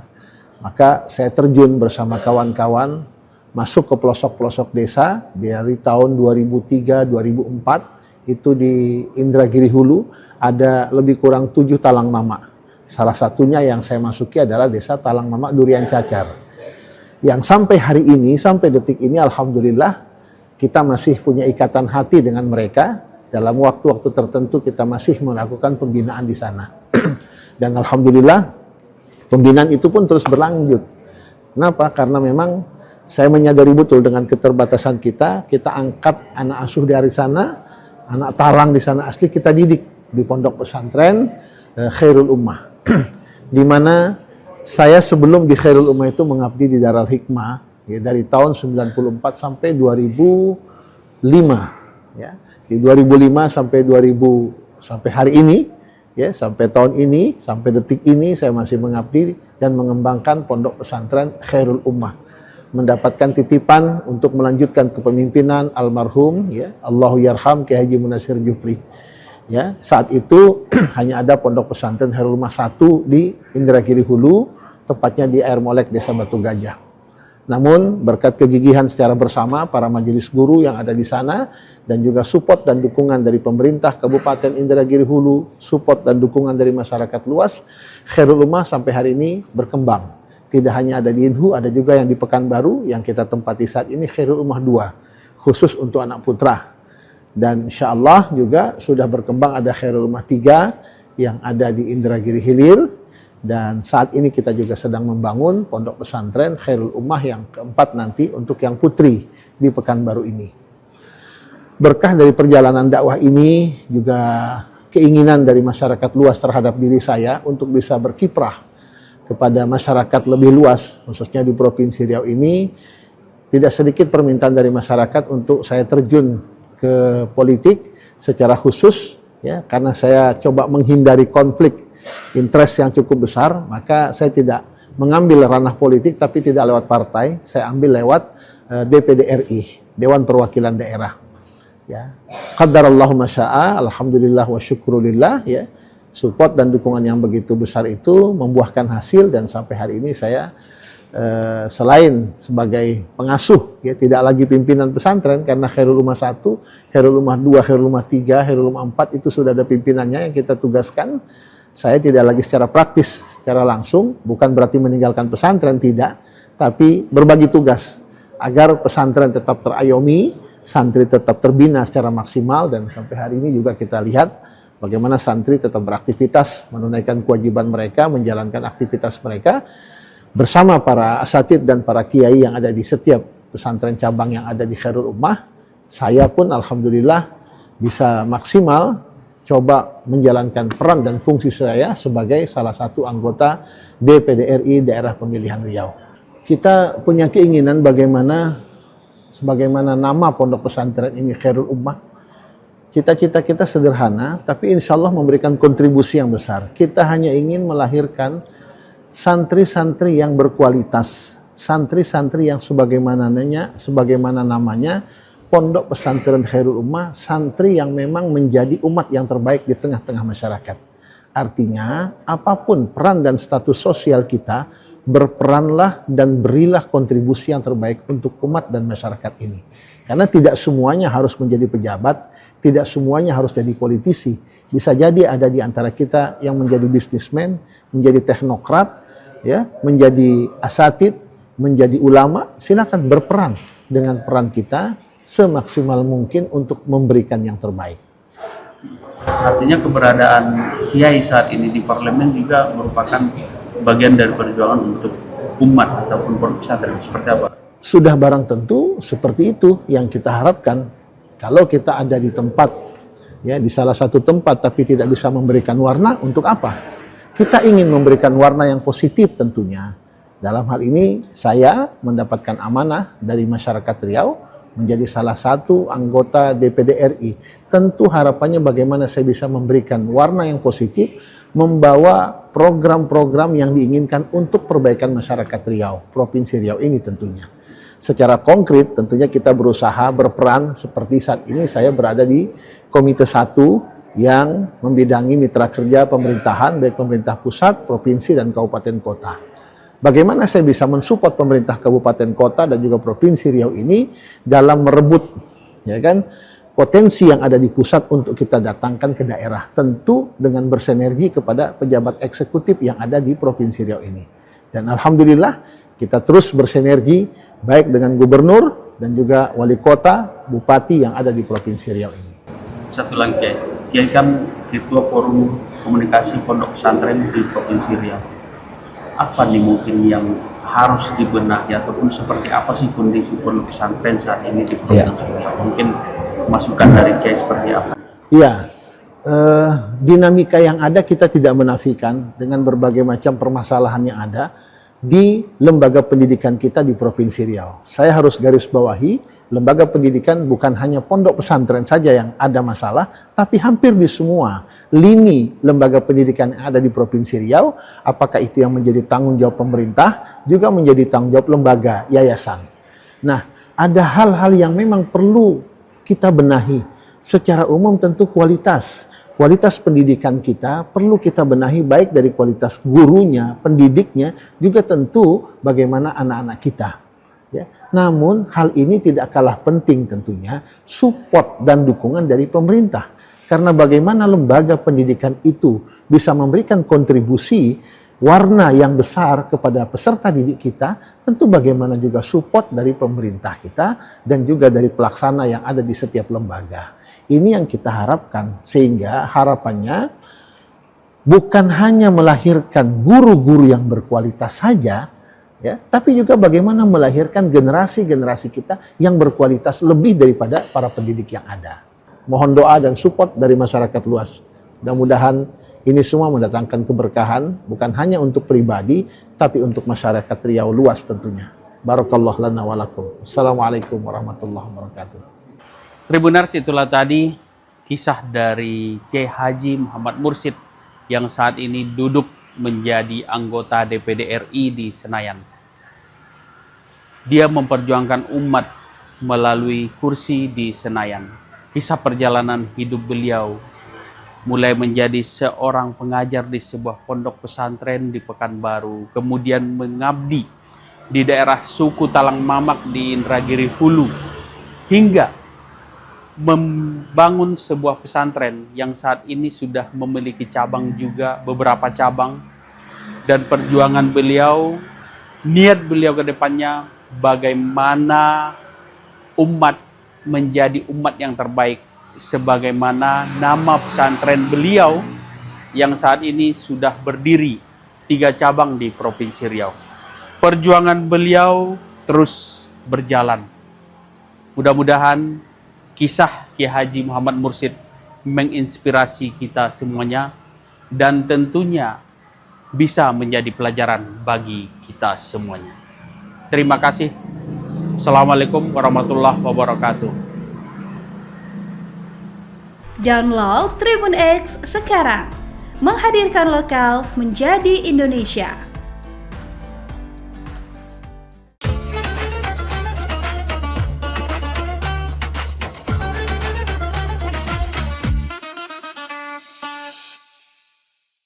Bismillahirrahmanirrahim. Assalamualaikum warahmatullahi wabarakatuh. Alhamdulillahi rabbil alamin. Nahmaduhu wa nasta'inuhu wa nastaghfiruh. Wa na'udzu billahi min sururi anfusina wa min sayyiati a'malina. May yahdihillahu fala mudhillalah wa may yudlil fala hadiyalah. Asyhadu an la ilaha illallah wa asyhadu anna Muhammadan abduhu wa rasuluh. Allahumma sholli wa sallim wa barik ala sayyidina Muhammad wa ala alihi wa ashabihi ajma'in, amma ba'd. Jamaah yang dimuliakan oleh Allah Subhanahu wa Ta'ala, pertama-tama marilah kita panjatkan puji syukur kita kehadirat Allah Subhanahu wa Ta'ala, sang pemilik segalanya. Pujian, kehebatan, kebesaran, kesucian semua milik Allah Subhanahu wa Ta'ala. Salawat dan salam tentu kita panjatkan kehadirat Kanjeng Nabi Muhammad sallallahu alaihi wasallam yang nanti kita nantikan syafaatnya di yaumil qiyamah. Jamaah muslim yang dimuliakan oleh Allah Subhanahu wa Ta'ala, kita berada pada bulan yang sangat mulia, bulan suci Ramadan. Allah Subhanahu wa Ta'ala telah berfirman memberikan pesan kepada kita sekalian dalam surat Al-Baqarah, ya ayyuhalladzina amanu kutiba alaikumusiyam kama kutiba alal ladzina min qablikum la'allakum tattaqun. Shadaqallahul azim. Dalam ayat yang sangat populer ini banyak pesan yang mendalam, yang merupakan inti dari kehidupan, yang mengingatkan kepada kita sekalian, yaitu adalah takwa. Takwa ini bukan hanya disampaikan pada bulan Ramadan, tapi hampir setiap minggu, minimal pada Jumatan, khutbah Jumat pun tidak sah jika tidak ada perintah mengajak kita untuk bertakwa. Jadi takwa kepada Allah Subhanahu wa Ta'ala itu adalah inti kehidupan. Artinya apa? Itu adalah sumber kesuksesan, sumber kebahagiaan hidup di dunia dan di akhirat. Takwa. Takwa itu salah satu maknanya itu adalah, hakikatnya itu adalah pengendalian diri. Jadi internal, mengendalikan diri kita sendiri. Dalam surat Al-Baqarah tadi tentang perintah puasa tadi, salah satu instrumen, salah satu alat yang bisa kita gunakan untuk bisa mengendalikan diri adalah dengan berpuasa. Itu adalah salah satu alat agar kita nanti ujungnya bisa menjadi orang yang bertakwa. Puasa pada lahiriahnya itu adalah ibadah menahan lapar, menahan makan dan minum sejak pagi hari, sejak subuh, nanti kembali makan lagi setelah maghrib. Jadi secara lahiriah yang di permukaan itu nampaknya hanya mengendalikan diri dalam bentuk makan dan minum. Itu jika kita dalami lebih mendalam itu akan semakin luar biasa. Karena hanya dengan menahan dari makan, itu aja kita sudah merasakan luar biasa bagaimana lemahnya kita, bagaimana kekurangan kita. Nah itu dengan mengendalikan diri, kita akan bisa merasakan kelemahan kita. Dan nanti di ujungnya dengan mengendalikan diri, pada saat berbuka puasa, kita akan bisa merasakan nikmatnya lahiriah. Bagaimana ketika kita bisa menahan, itu pada akhirnya kita akan mendapatkan kebahagiaan yang luar biasa. Ini sama pelajaran dalam hidup kita seluruhnya. Dari kita mengendalikan diri itu adalah salah satu inti dari kehidupan yang bisa menghantarkan kita kepada ketakwaan. Sebagai contoh yang bisa kita jelaskan, saat ini adalah era digital, era media sosial yang luar banjir informasi. Namanya banjir itu justru kelemahannya adalah kita mendapatkan air yang bersih, informasi yang bersih itu sangat sulit sekali. Sehingga pada intinya di era digital ini, pelajaran puasa, mengendalikan diri kita sendiri itu menjadi sangat penting. Jadi sebagai contoh adalah mulai dari kita mereview, mengendalikan diri, mana yang perlu dan mana yang tidak perlu. Ketika men-scroll mendapatkan informasi, yang tidak perlu kita lewati. Terus kemudian kita menchat, merespon dari informasi itu di media sosial. Itu juga harus bisa mengendalikan diri. Jangan asal, apalagi ini besok di bulan puasa ini, kita harus latihan, bukan makan dan minum, tapi nanti selama bulan Ramadan dan seterusnya. Ini Ramadan kita jadikan latihan untuk mengendalikan diri. Jangan sampai kita mengeluarkan hal-hal yang negatif, hal yang berdampaknya tidak baik. Semua kita mempunyai kekurangan tentu. Jadi baik pemerintah, tetangga kita, saudara kita, jika nanti ada posting apa-apa, responnya itu harus hati-hati, jangan sampai justru menambah kesemrawutan dari media sosial ini. Jadi kita jaga diri kita sehingga nanti apa yang kita keluarkan itu bersih. Semua orang punya kekurangan, pemerintah juga punya kekurangan. Tapi dengan bertakwa, kita justru fokus kepada kekurangan diri kita. Nanti kalau kita sibuk memberikan komentar yang negatif, atau entah dengan alasan mengkritik atau apapun, kita harus menahan. Jadi nanti biar media sosial, karena kita tahu semua algoritma di dalam media sosial, begitu kita banyak mengeluarkan sentimen negatif, yang media yang akan datang kita itu juga setan-setan, sesuatu hal yang buruk juga, yang negatif. Oleh karena itu kita harus berhati-hati mengendalikan diri selama bulan Ramadan ini, sehingga nanti yang kita keluarkan dari diri kita selama bulan Ramadan itu adalah hal yang baik-baik. Perintah Allah dalam dalam ayat yang lain itu, ya ayyuhalladzina amanut taqullah wa qulu qaulan sadida. Jadi memang mengendalikan diri, baik dalam puasa atau tadi dalam mengendalikan diri dalam berkata. Kalau sekarang media sosial kan kita dalam menulis, itu memang dekat sekali dengan ketakwaan. Begitu kita bisa mengendalikan diri, makan dan minum, mengendalikan tangan kita, mulut, tapi juga tangan kita, insya Allah kita akan mendekati menuju kepada ketakwaan kepada Allah Subhanahu wa Ta'ala. Janji Allah sudah jelas, wa may yattaqillah yaj'al lahu makhraja wa yarzuqhu min haitsu la yahtasib. Barang siapa yang bertakwa kepada Allah Subhanahu wa Ta'ala, kalau ada masalah apapun pasti akan diberikan solusi oleh Allah sendiri.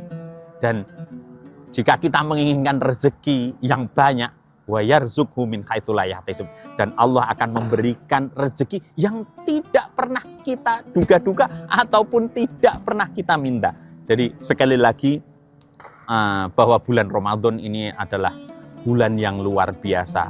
Allah, kalau bahasa dunia itu, mendiskon, mengobral apapun semua kebaikan, kerahmatan, pahala, keindahan, barokah dari Allah Subhanahu wa Ta'ala akan diguyurkan selama bulan Ramadan. Saya kira jangan luangkan, jangan gunakan kesempatan ini yang luar biasa ini hanya habis untuk memberikan sesuatu yang tidak bermanfaat. Setiap saat kita coba manfaatkan bulan Ramadan ini, sehingga nanti kalau kita bermedsos pun nggak apa-apa. Jadi nanti media sosial, akun-akun yang mengajak komentarnya negatif di-unfollow, tidak diikuti. Tapi akun-akun yang mengajak kebaikan, seperti akun Masjid Raya Syekh Zayed Solo ini yang ada live pengajian, ikuti. Nanti insya Allah ketika kita jenengan semua unfollow yang tidak, misalnya 5 yang komentar negatif-negatif, jelek-jelek itu di-unfollow, terus kemudian Anda follow masjid-masjid atau pengajian, kemudian di-follow, otomatis itu akan menutup pintu negatif. Dan itu nanti dari media sosial, algoritmanya akan mengarahkan semua yang baik-baik itu akan datang kepada Anda.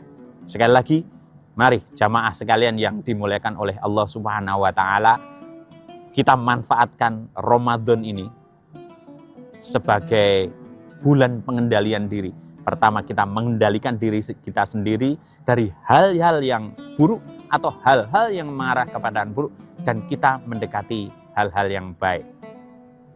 Silahkan dicari sendiri apa yang sudah nanti akan diobral, akan didiskon, akan diberikan luar biasa banjir kebaikan yang akan diberikan oleh Allah Subhanahu wa Ta'ala pada bulan Ramadan ini. Dan mari kita sambut barokah pertolongan dari Allah, pengampunan dari Allah selama bulan Ramadan ini. Semoga kultum kali ini bisa bermanfaat dan semakin membuat kita dekat kepada Allah Subhanahu wa Ta'ala dan menjadi insan yang baik, yang bermanfaat untuk semuanya. Wallahul muwafiq ila aqwamit thoriq. Assalamualaikum warahmatullahi wabarakatuh. Download Tribun X sekarang. Menghadirkan lokal menjadi Indonesia. Dari founder yang menggelontorkan dananya untuk pembangunan Masjid Al-Hakim, memang beliau suka dengan desain Taj Mahal, beliau suka dengan, ya itulah, dengan nuansa Taj Mahal tuh, makanya terus dibawa ke Masjid Al-Hakim Padang. Nah, jadi kan kita kan sudah hitung seluruh keperluannya. Kalau misalkan kita mau menyediakan 1000 porsi setiap hari itu, kita butuh dana sekitar 450-an juta. Kalau ada terkumpul dana segitu, tentu kita bisa menyediakan 1000 porsi. Kalau sudah 1000 porsi, Kak, sudah tidak perlu kupon. Karena saya yakin semuanya insya Allah. Ya, pemandangannya indah gitu di sini kan. Di Preman juga kan banyak laut. Tapi kesannya sini lain juga kan di Preman kan. Ada masjidnya, masjidnya itu nyaman gitu.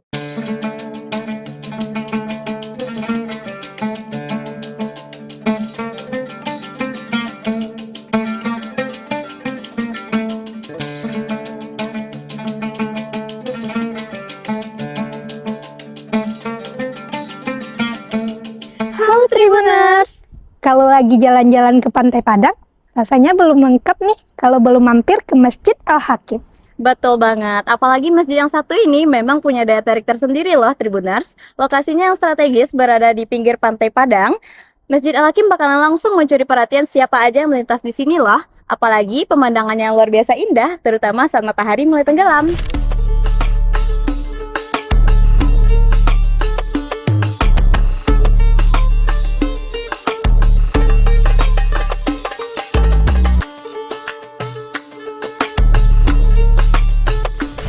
Gak cuma jadi tempat ibadah, Masjid Al-Hakim juga sudah menjadi salah satu ikon kota Padang yang paling sering dikunjungi oleh masyarakat hingga wisatawan loh. Ya, karena selain ikonik, keindahan masjid ini emang udah nggak bisa dipungkiri lagi loh Tribuners. Mulai dari kubah putihnya terlihat begitu elegan, berpadu dengan birunya laut dan langit, serta arsitekturnya nggak kalah menarik loh.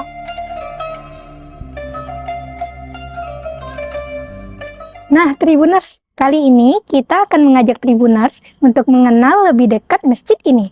Mulai dari keindahannya, arsitekturnya yang unik, hingga berbagai kegiatan yang sering digelar di sini, terutama saat bulan Ramadan. Yuk kita lihat lebih dekat pesona Masjid Al-Hakim ini.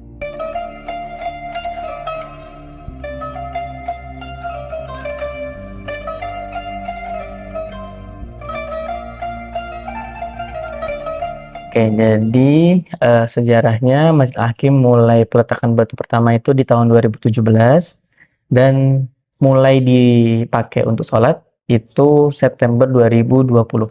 Jadi saat itu lagi COVID kan, 2020. Nah, itu saat pertama kali Masjid Al-Hakim digunakan untuk sholat berjamaah. Berarti pada tahun 2020 itu masjidnya sudah bisa digunakan. Betul. Jadi dari pewakif, dari founder yang menggelontorkan dananya untuk pembangunan Masjid Al-Hakim, memang beliau suka dengan desain Taj Mahal, beliau suka dengan, ya itulah, dengan nuansa Taj Mahal tuh. Makanya terus dibawa ke Masjid Al-Hakim Padang. Kayak gitu. Oke, berarti terinspirasinya dari desain Taj Mahal yang ada di India ya Bang ya? Betul. Kalau dari Masjid Al-Hakimnya sendiri mungkin kubahnya ya. Kubahnya kan ada beberapa dan itu juga jadi ciri khas dengan 4 menaranya yang itu menambah keindahan dari arsitektur Masjid Al-Hakim itu sendiri. Iya. Apalagi letaknya di tepi pantai ya Bang ya. Pasti orang yang bakal lewat di sini langsung ke notice nih sama masjidnya. Apalagi desainnya yang terinspirasi dengan Taj Mahal ya Bang ya. Oke, keunggulan yang bikin orang datang ke masjid ya. Yang pertama tentu tadi keindahan arsitektur Masjid Al-Hakim. Kemudian yang kedua letaknya yang sangat strategis dan geografisnya mendukung gitu karena di pinggir pantai kan. Yang ketiga tentu program-programnya Kak. Kami punya banyak sekali program selama bulan Ramadan nanti. Kita ada namanya Ramah Ramadan di Masjid Al-Hakim. Itu adalah nama program selama bulan Ramadan ya. Induknya itu Ramah Ramadan di Masjid Al-Hakim. Kegiatannya apa saja? Macam-macam Kak. Mulai dari Ramadan Halal Fest. Kita ada Ramadan Halal Fest itu nanti isinya juga macam-macam. Ada UMKM yang berjualan mungkin pasar Labukoan. Kemudian ada juga yang jualan baju-baju gamis paket lebaran. Kemudian ada palantanya juga. Jadi kita sediakan tempat untuk nongkrong-nongkrong tapi di Masjid Al-Hakim kayak gitu kan. Kemudian kita ada program selain Ramadan Halal Fest itu tentu buka puasa. Kita buka puasa setiap hari dan kita punya doa Kak. Kita tidak bilang target, tapi kita bilangnya doa. Kita bisa menyediakan 1000 porsi setiap hari, Kak. Itu anggaran kita mulai dari 10.000 per porsi. Jadi mungkin ada penonton yang Tribuners ya, yang mungkin mau support mulai 10.000 sudah bisa support 1 porsi makan kayak gitu. Kemudian kita ada juga program kajian. Dalam sehari itu kita kajian 1 ba'da subuh, kemudian duha ada kajian, sebelum sholat duhur ada lagi, kultum sebelum berbuka ada juga, kemudian kajian sebelum sholat tarawih itu ada, berarti 5 kali kan. Ditambah lagi nanti ketika i'tikaf. I'tikaf itu juga program sendiri yang isinya ada tausiah, muhasabah jam 2, kemudian jam 3-nya kita ada sholat qiyamul lail. Dan banyak lagi Kak kegiatannya, nanti bisa ikut kegiatan di Masjidil Hakim. Oke. Nah Bang, yang menjadi perhatian mungkin bagi para Tribuners juga nantinya nih Bang ya, kayak seperti berbuka puasa bersama di sini ada ya Bang Ya insya Allah ada. Nah kalau misalnya berbuka di sini itu apakah perlu ada kupon dulu atau bisa langsung masyarakat datang ke sini untuk berbuka puasa atau gimana ya Bang Siap. kira-kira? Jadi tentu tadi kita punya doa 1.000 porsi per hari Kak. Kalau misalkan nanti, jadi kan kita kan sudah hitung seluruh keperluannya. Kalau misalkan kita mau menyediakan 1.000 porsi setiap hari itu, kita butuh dana sekitar 450-an juta. Kalau ada terkumpul dana segitu, tentu kita bisa menyediakan 1.000 porsi. Kalau sudah 1.000 porsi Kak, sudah tidak perlu kupon. Karena saya yakin semuanya insya Allah tercukupi lah. Kayak gitu. Tapi kalau kita sekarang mungkin baru sediakan 300-500 porsi Kak, di kondisi Masjidil Hakim yang kalau penuh tuh bisa lebih dari itu. Maka tentu kita pakai kupon dan kita mengutamakan satu yang berpuasa. Yang kedua, yang sholat maghrib di Masjidil Hakim. Maka seperti tahun lalu kita pembagian kupon itu setelah sholat maghrib Kak. Jadi kita pastikan dia sholat maghrib dulu, baru kita bagi kupon dari soft depan memang.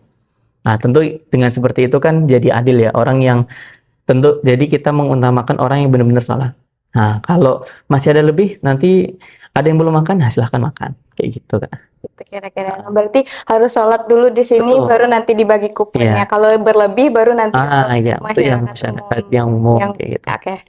Kemudian yang juga menjadi perhatian nih Bang, untuk pada malam Lailatul Qadar nanti itu kan ada iktikaf namanya ya Bang ya, untuk di sini. Nah kira-kira kalau orang-orang yang bermalam di Masjid Al-Hakim ini itu apakah dari masyarakat setempat saja atau ada dari orang-orang di luar daerah kira-kira Bang? Yang pengalaman dari tahun-tahun sebelumnya ada juga yang dari luar daerah. Dan memang saat iktikaf itu kita sediakan space khusus untuk yang mungkin mau istirahat kayak gitu. Dan kita pisah ya laki-laki dengan perempuan demi menjaga kan, seperti itu. Dan saya lihat memang banyak juga yang dari luar kayak gitu. Sebenarnya kalau dari masyarakat sekitar sendiri tidak banyak Kak, karena Masjidil Hakim itu sebenarnya jauh dari permukiman, ya kan? Karena memang di tempat publik di pinggir pantai kan. Dan pemukiman terdekat sebenarnya sudah ada masjid juga kayak gitu. Jadi memang yang ke Masjidil Hakim itu memang orang-orang yang memang pengen ke Al-Hakim lah, seperti itu kan bahasanya. Nah nanti tapi kalau saya lihat dari pengalaman sebelumnya juga sebenarnya banyak juga yang tidak bermalam di Al-Hakim. Ada yang bermalam, tapi ada juga yang tidak bermalam di Al-Hakim. Mereka datang di jam-jam 2 saat Masjid Al-Hakim memang punya kegiatan khusus di dalam iktikaf itu. Seperti tadi kan ada muhasabah, itu kan mulainya jam 2. Banyak tuh yang datangnya baru jam 2 kayak gitu. Dan itu enggak masalah sih kayak gitu. Himbauan untuk para pengunjung di saat di Masjid Al-Hakim, tentu yang pertama minta tolong sekali untuk sama-sama jaga kebersihan dan kenyamanan bersama ya. Jangan sampai tim Masjid Al-Hakim sudah bersusah payah untuk membersihkan, tapi kita malah merasa oh kan nanti udah ada yang bersihkan. Harusnya tidak seperti itu. Harusnya kita bisa jaga bareng-bareng. Tentu kalau kita tidak mengotori, nanti orang yang datang pun juga ikut nyaman. Tapi kalau satu orang berpikiran ya udahlah nanti kan ada yang ngambil, ya kalau satu orang, kalau 100 orang berarti ada 100 sampah, ada 1.000 orang yang berpikiran seperti itu, 1.000 sampah menumpuk dan bercecer. Tentu kita yang di sini juga tidak nyaman, kawan-kawan yang sudah bersih-bersih juga kasihan kan istilahnya, ada orang-orang yang tidak bertanggung jawab. Tentu kebersihan ini demi kenyamanan bersama juga kan, seperti itu. Dan tentunya jaga barang-barang keamanan. Kita tuh sudah sediakan tempat penitipan barang Kak.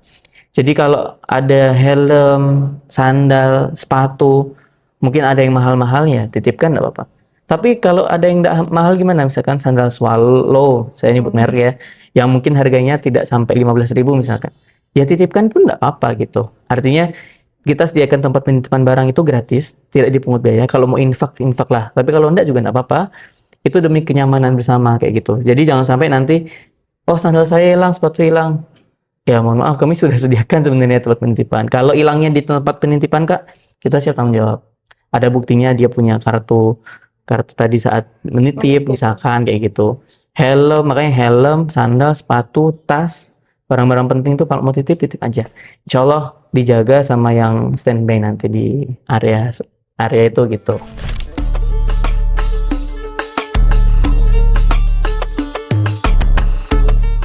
Sudah berapa kali Ibu kira-kira mengunjungi Masjid Al-Hakim ini, Bu? Sudah 2 kali. Sudah 2 kali. 2 kali sama sekarang ya, Bu ya? Kemudian apa yang membuat Ibu tertarik datang ke Masjid Al-Hakim ini, Bu? Ya, pemandangannya indah gitu di sini kan. Di Preman juga kan banyak laut, tapi kesannya sini lain juga kan di Preman kan. Ada masjidnya itu nyaman gitu. Lebih gimana gitu ibadahnya gitu. Lebih tenang. Lebih khusyuk juga ya, Bu ya. Kemudian orangnya juga ramah-ramah gitu. Menurut Ibu gimana suasana beribadah di Masjid Al-Hakim ini, Bu, dibandingkan dengan masjid yang lainnya? Suasananya? Suasananya tenang lah gitu. Nyaman gitu. Lebih khusyuk kan. Terus sebelum sholat ada ceramah. Ada gitu, ceramahnya, bikin ada kita ceramahnya. enak gitu dengan. Beda ya, Bu, kalau di masjid lain Beda, langsung ya. sholat. Sholat, Kalau di ada sini siram rohani gitu ya. ya.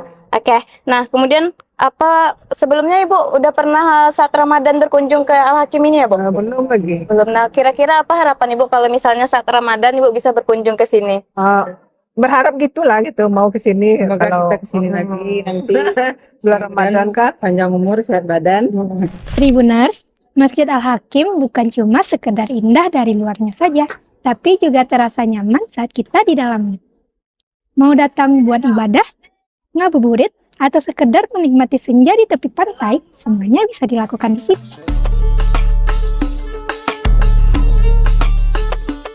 Kalau Tribuners belum pernah ke sini, ini bisa jadi pilihan tempat yang wajib Tribuners kunjungi. Oh ya, bagi Tribuners yang berkunjung ke sini, selalu jaga ketertiban dan kebersihannya ya. Saya Alda Amelia Putri. Saya Filia Hasdi. Sampai jumpa. Download Tribun X sekarang. Menghadirkan lokal menjadi Indonesia.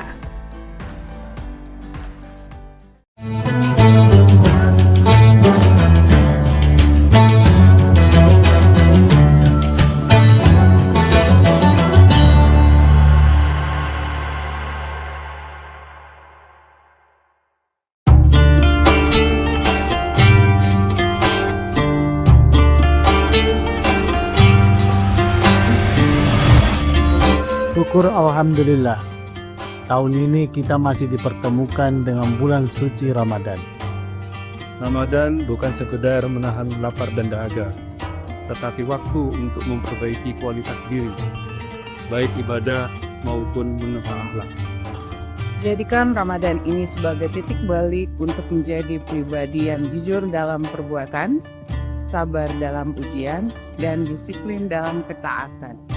Dewan Komisaris, Direksi dan seluruh karyawan PT Semen Tonasa mengucapkan Selamat menunaikan ibadah puasa.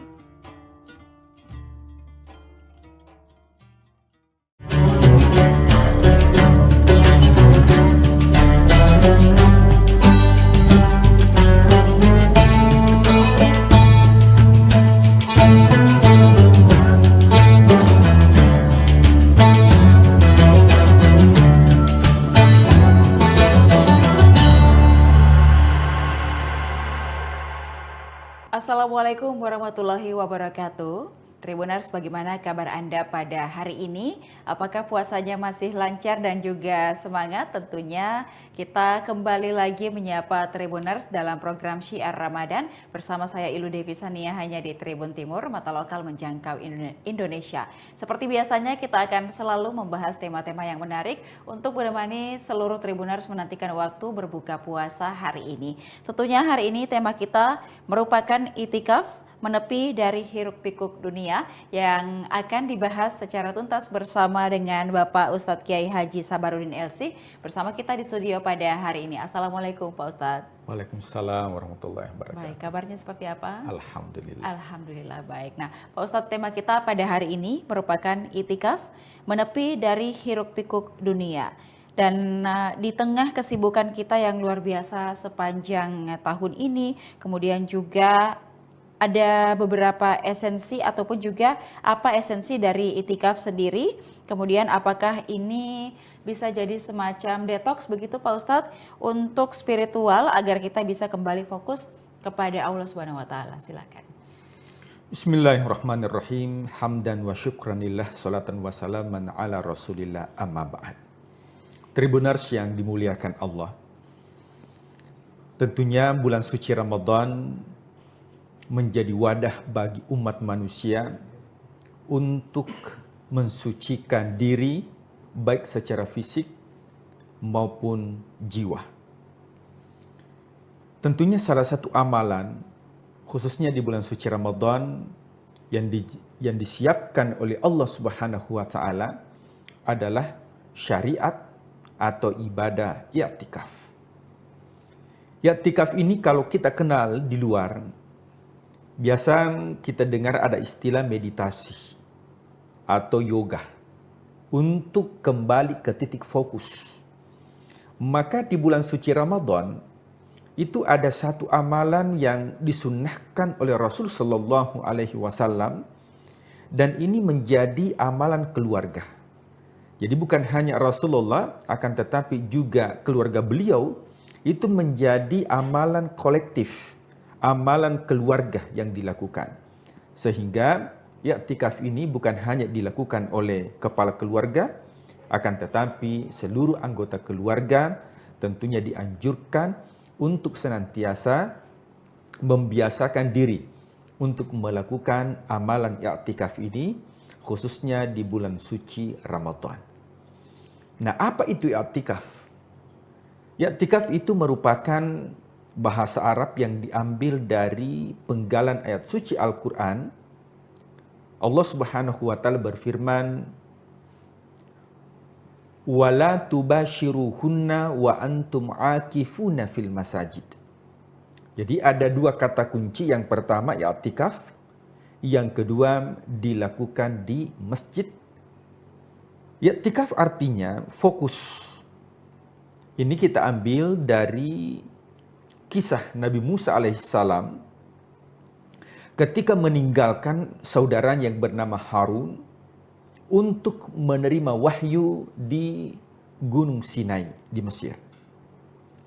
Ketika kembali, ternyata dia melihat umatnya itu sudah fokus melakukan persembahan. Ketika diajak oleh Nabi Musa mengatakan, apa yang engkau lakukan setelah aku tinggalkan? Ternyata dia tidak menghiraukan ajakan atau dakwah Nabi Musa alaihissalam. Maka di sini redaksi Al-Quran menggunakan ya'kufuna.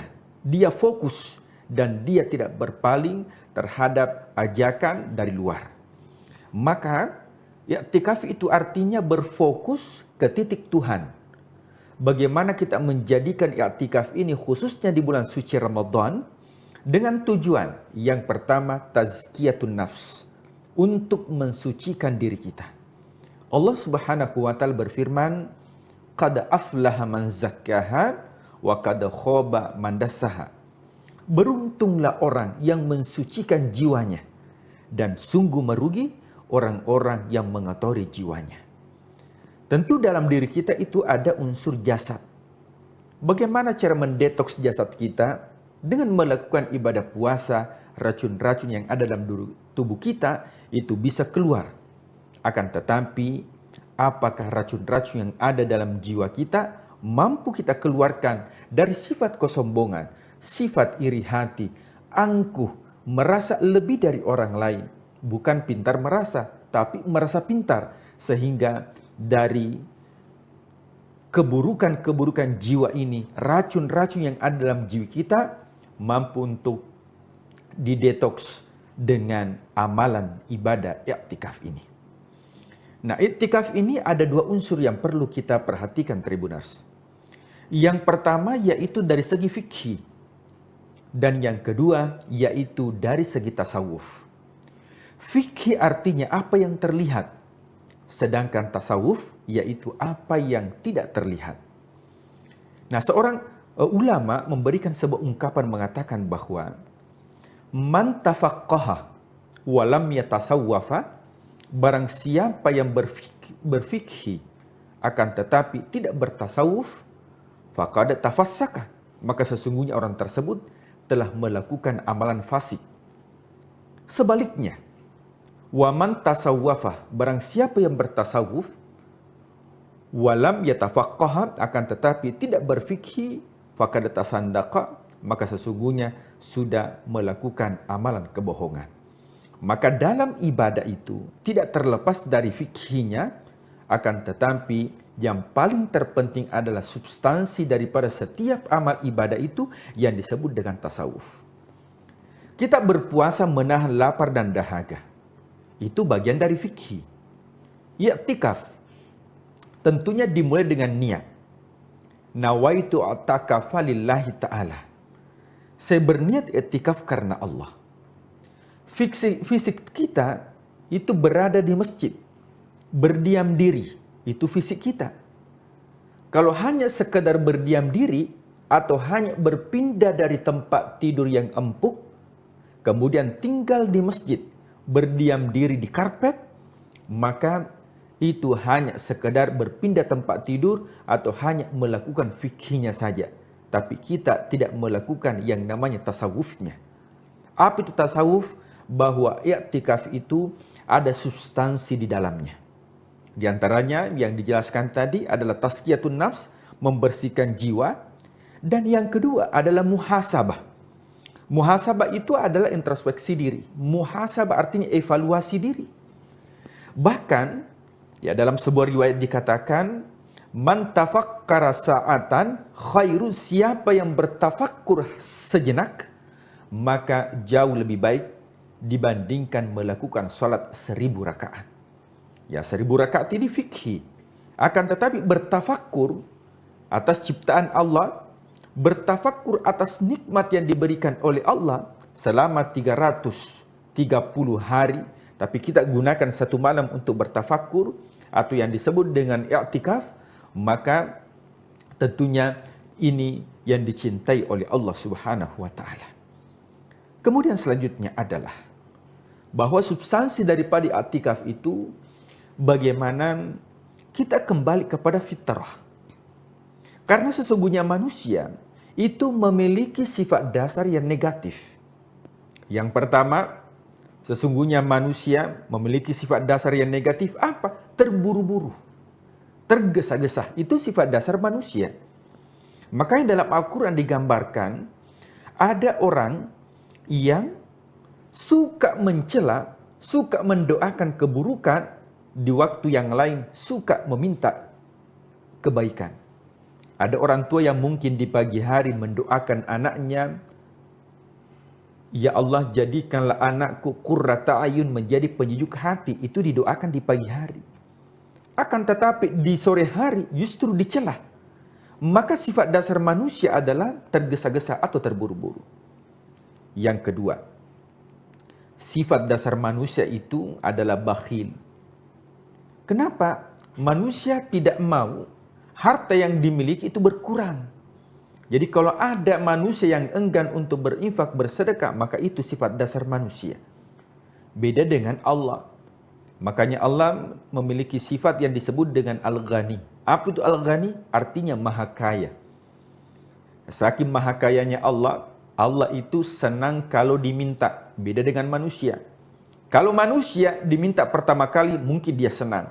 Tapi kalau sudah 2 kali, mungkin dia senang. Ketiga kalinya pas dia jengkel. Itu sifat dasar manusia. Beda dengan Allah. Justru Allah ketika kita meminta, Allah senang. Yang kedua, Allah itu ketika dia memberi, dia pasti mengabulkan. Beda dengan manusia. Ketika kita meminta, belum tentu dikabulkan. Dan inilah sifat dasar manusia. Yang ketiga, sifat dasar manusia itu adalah berkeluh kesah. Ya. Sesungguhnya manusia khuliqal insanu, ya, manusia itu diciptakan dalam keadaan berkeluh kesah. Idza massahu syarr, apabila mendapatkan keburukan, maka dia berkeluh kesah kepada Allah. Ya Allah, kenapa mesti saya? Kenapa bukan tetangga saya? Kenapa bukan orang lain? Maka Allah memberikan kebahagiaan. Tapi apa kata Allah? Wa idza massahul khair manu'a, justru kalau diberikan kebaikan, justru dia menolak, justru dia ingkar. Dan inilah sifat atau watak dasar manusia. Tentunya kita bertanya, jika demikian, nah apakah manusia harus berpangku begitu saja? Sudah mideh, karena memang saya orangnya bakhil. Sudah mideh, karena memang saya orang tergesa-gesa. Maka dikatakan oleh ulama tidak. Kenapa? Karena manusia dibekali yang namanya fitrah. Apa itu fitrah? Manusia dibekali oleh Allah adalah karakter yang bisa kembali kepada suci atau yang disebut dengan hati nurani manusia. Kullu mauludin yuladu alal fitrah. Setiap manusia diciptakan oleh Allah beserta dengan fitrah manusia itu atau kesucian. Maka biasa ada istilah kembali kepada fitrah.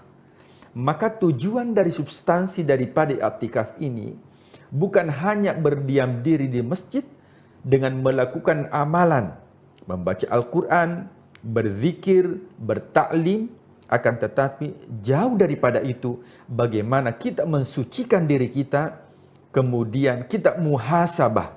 Allah sudah memberikan nikmat 11 bulan yang lalu, maka kita bermuhasabah apakah 11 bulan itu, berapa nikmat yang digunakan di jalan Allah, sehingga kita keluar dari i'tikaf ini betul-betul menjadi pribadi yang fitrah, kembali kepada fitrah, kembali kepada suci, karena manusia diciptakan oleh Allah dalam keadaan fitrah dan akan kembali kepada Allah dalam keadaan fitrah. Apa buktinya? Kita lahir di dunia ini tanpa membawa apa-apa. Dan kita akan kembali menuju kepada Allah. Makanya orang yang meninggal dunia itu dikatakan berpulang ke rahmatullah. Yang namanya berpulang, pulang itu artinya ada tempat asalnya. Yang mana tempat asal kita adalah alam arwah. Sehingga ketika ada orang yang wafat, orang Makassar mengatakan amotere, orang Bugis mengatakan lisu. Dalam bahasa Indonesia dikatakan berpulang ke rahmatullah karena asal kita dari sana, bukan dari sini. Maka dari sini ini adalah tanah. Yang kembali apa? Yang kembali itu, yang di sana yang kembali bukan jasad kita. Tapi yang kembali ke sana itu adalah jiwa kita. Yang kembali di sini adalah jasad. Kenapa? Karena jasad kita ini unsurnya dari sini. Dari mana? Sini itu yang dimaksud adalah tanah. Tapi yang di sana itu bukan jasad kita. Tapi yang di sana itu adalah jiwa kita. Maka jiwa akan kembali ke asalnya. Kemudian yang di sini adalah jasad kita, akan terkubur dan hancur. Akan tetapi yang abadi itu adalah jiwa kita. Makanya i'tikaf ini yang disucikan bukan fisik kita, akan tetapi yang disucikan adalah jiwa kita, sehingga kita dipanggil oleh Allah, ya ayyatuhan nafsul mutmainnah, wahai jiwa yang tenang, wahai jiwa yang suci. Mudah-mudahan i'tikaf ini menjadi momentum di dalam bulan suci Ramadan untuk kita berdiam diri sejenak, fokus, bermeditasi dengan Allah, sehingga betul-betul di dunia ini apa yang kita lakukan bisa betul-betul kita bermuhasabah, sehingga fokus kepada Allah Subhanahu wa taala. Kalau kita fokus kepada Allah, tentunya Allah juga akan fokus kepada apa yang kita harapkan di dunia. Walal akhiratu khairul laka minal ula, kedepankan urusan akhirat, maka dunia akan ikut. Semakin kita kejar dunia, maka akhirat tertinggal. Akan tetapi ketika kita mengejar akhirat, maka dunia ini menjadi ladang amal bagi kita. Wallahu a'lam bishawab. Oke, baik, itu tadi beberapa wejangan ataupun juga yang disampaikan terkait itikaf, dan mungkin Pak Ustadz kita juga perlu menggarisbawahi bahwa setelah kita beritikaf atau menepikan urusan-urusan duniawi kita, kemudian pada saat di masjid kita khusyuk, jangan sampai keluar dari masjid kita kembali lagi tidak fokus ya Pak Ustadz ya. Ini harus kita tetap jaga, bukan hanya pada saat di dalam masjid saja, tetapi setelah kita keluar kita bisa mengendalikan diri kita, tetap memisahkan antara mana urusan dunia dan juga kapan kita harus mendekatkan diri kepada Allah Subhanahu wa taala. Semoga ini menjadi ilmu lagi untuk kita selama bulan suci Ramadan ini, dan semoga kita bisa memperkokoh iman kita dengan segala kebaikan yang bisa kita lakukan dan kita memanen pahala selama Ramadan kali ini. Dan Pak Ustadz terima kasih sudah memberikan kita banyak sekali pengetahuan, dan semoga ini bisa menjadi siraman rohani begitu ya bagi seluruh Tribuners yang sedang menyaksikan. Dan terima kasih juga kepada seluruh Tribuners setelah menyaksikan program ini. Jangan lupa saksikan berita dan program menarik lainnya hanya di kanal YouTube dan Facebook Tribun Timur, mata lokal menjangkau Indonesia. Saya Elu Devi Sania beserta narasumber dan seluruh kerabat kerja pamit undur diri. Wassalamualaikum warahmatullahi wabarakatuh. Waalaikumsalam warahmatullahi wabarakatuh.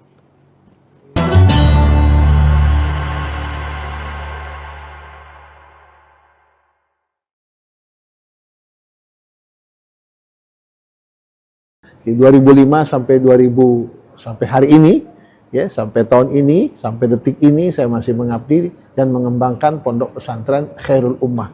Khairul Ummah sampai hari ini berkembang.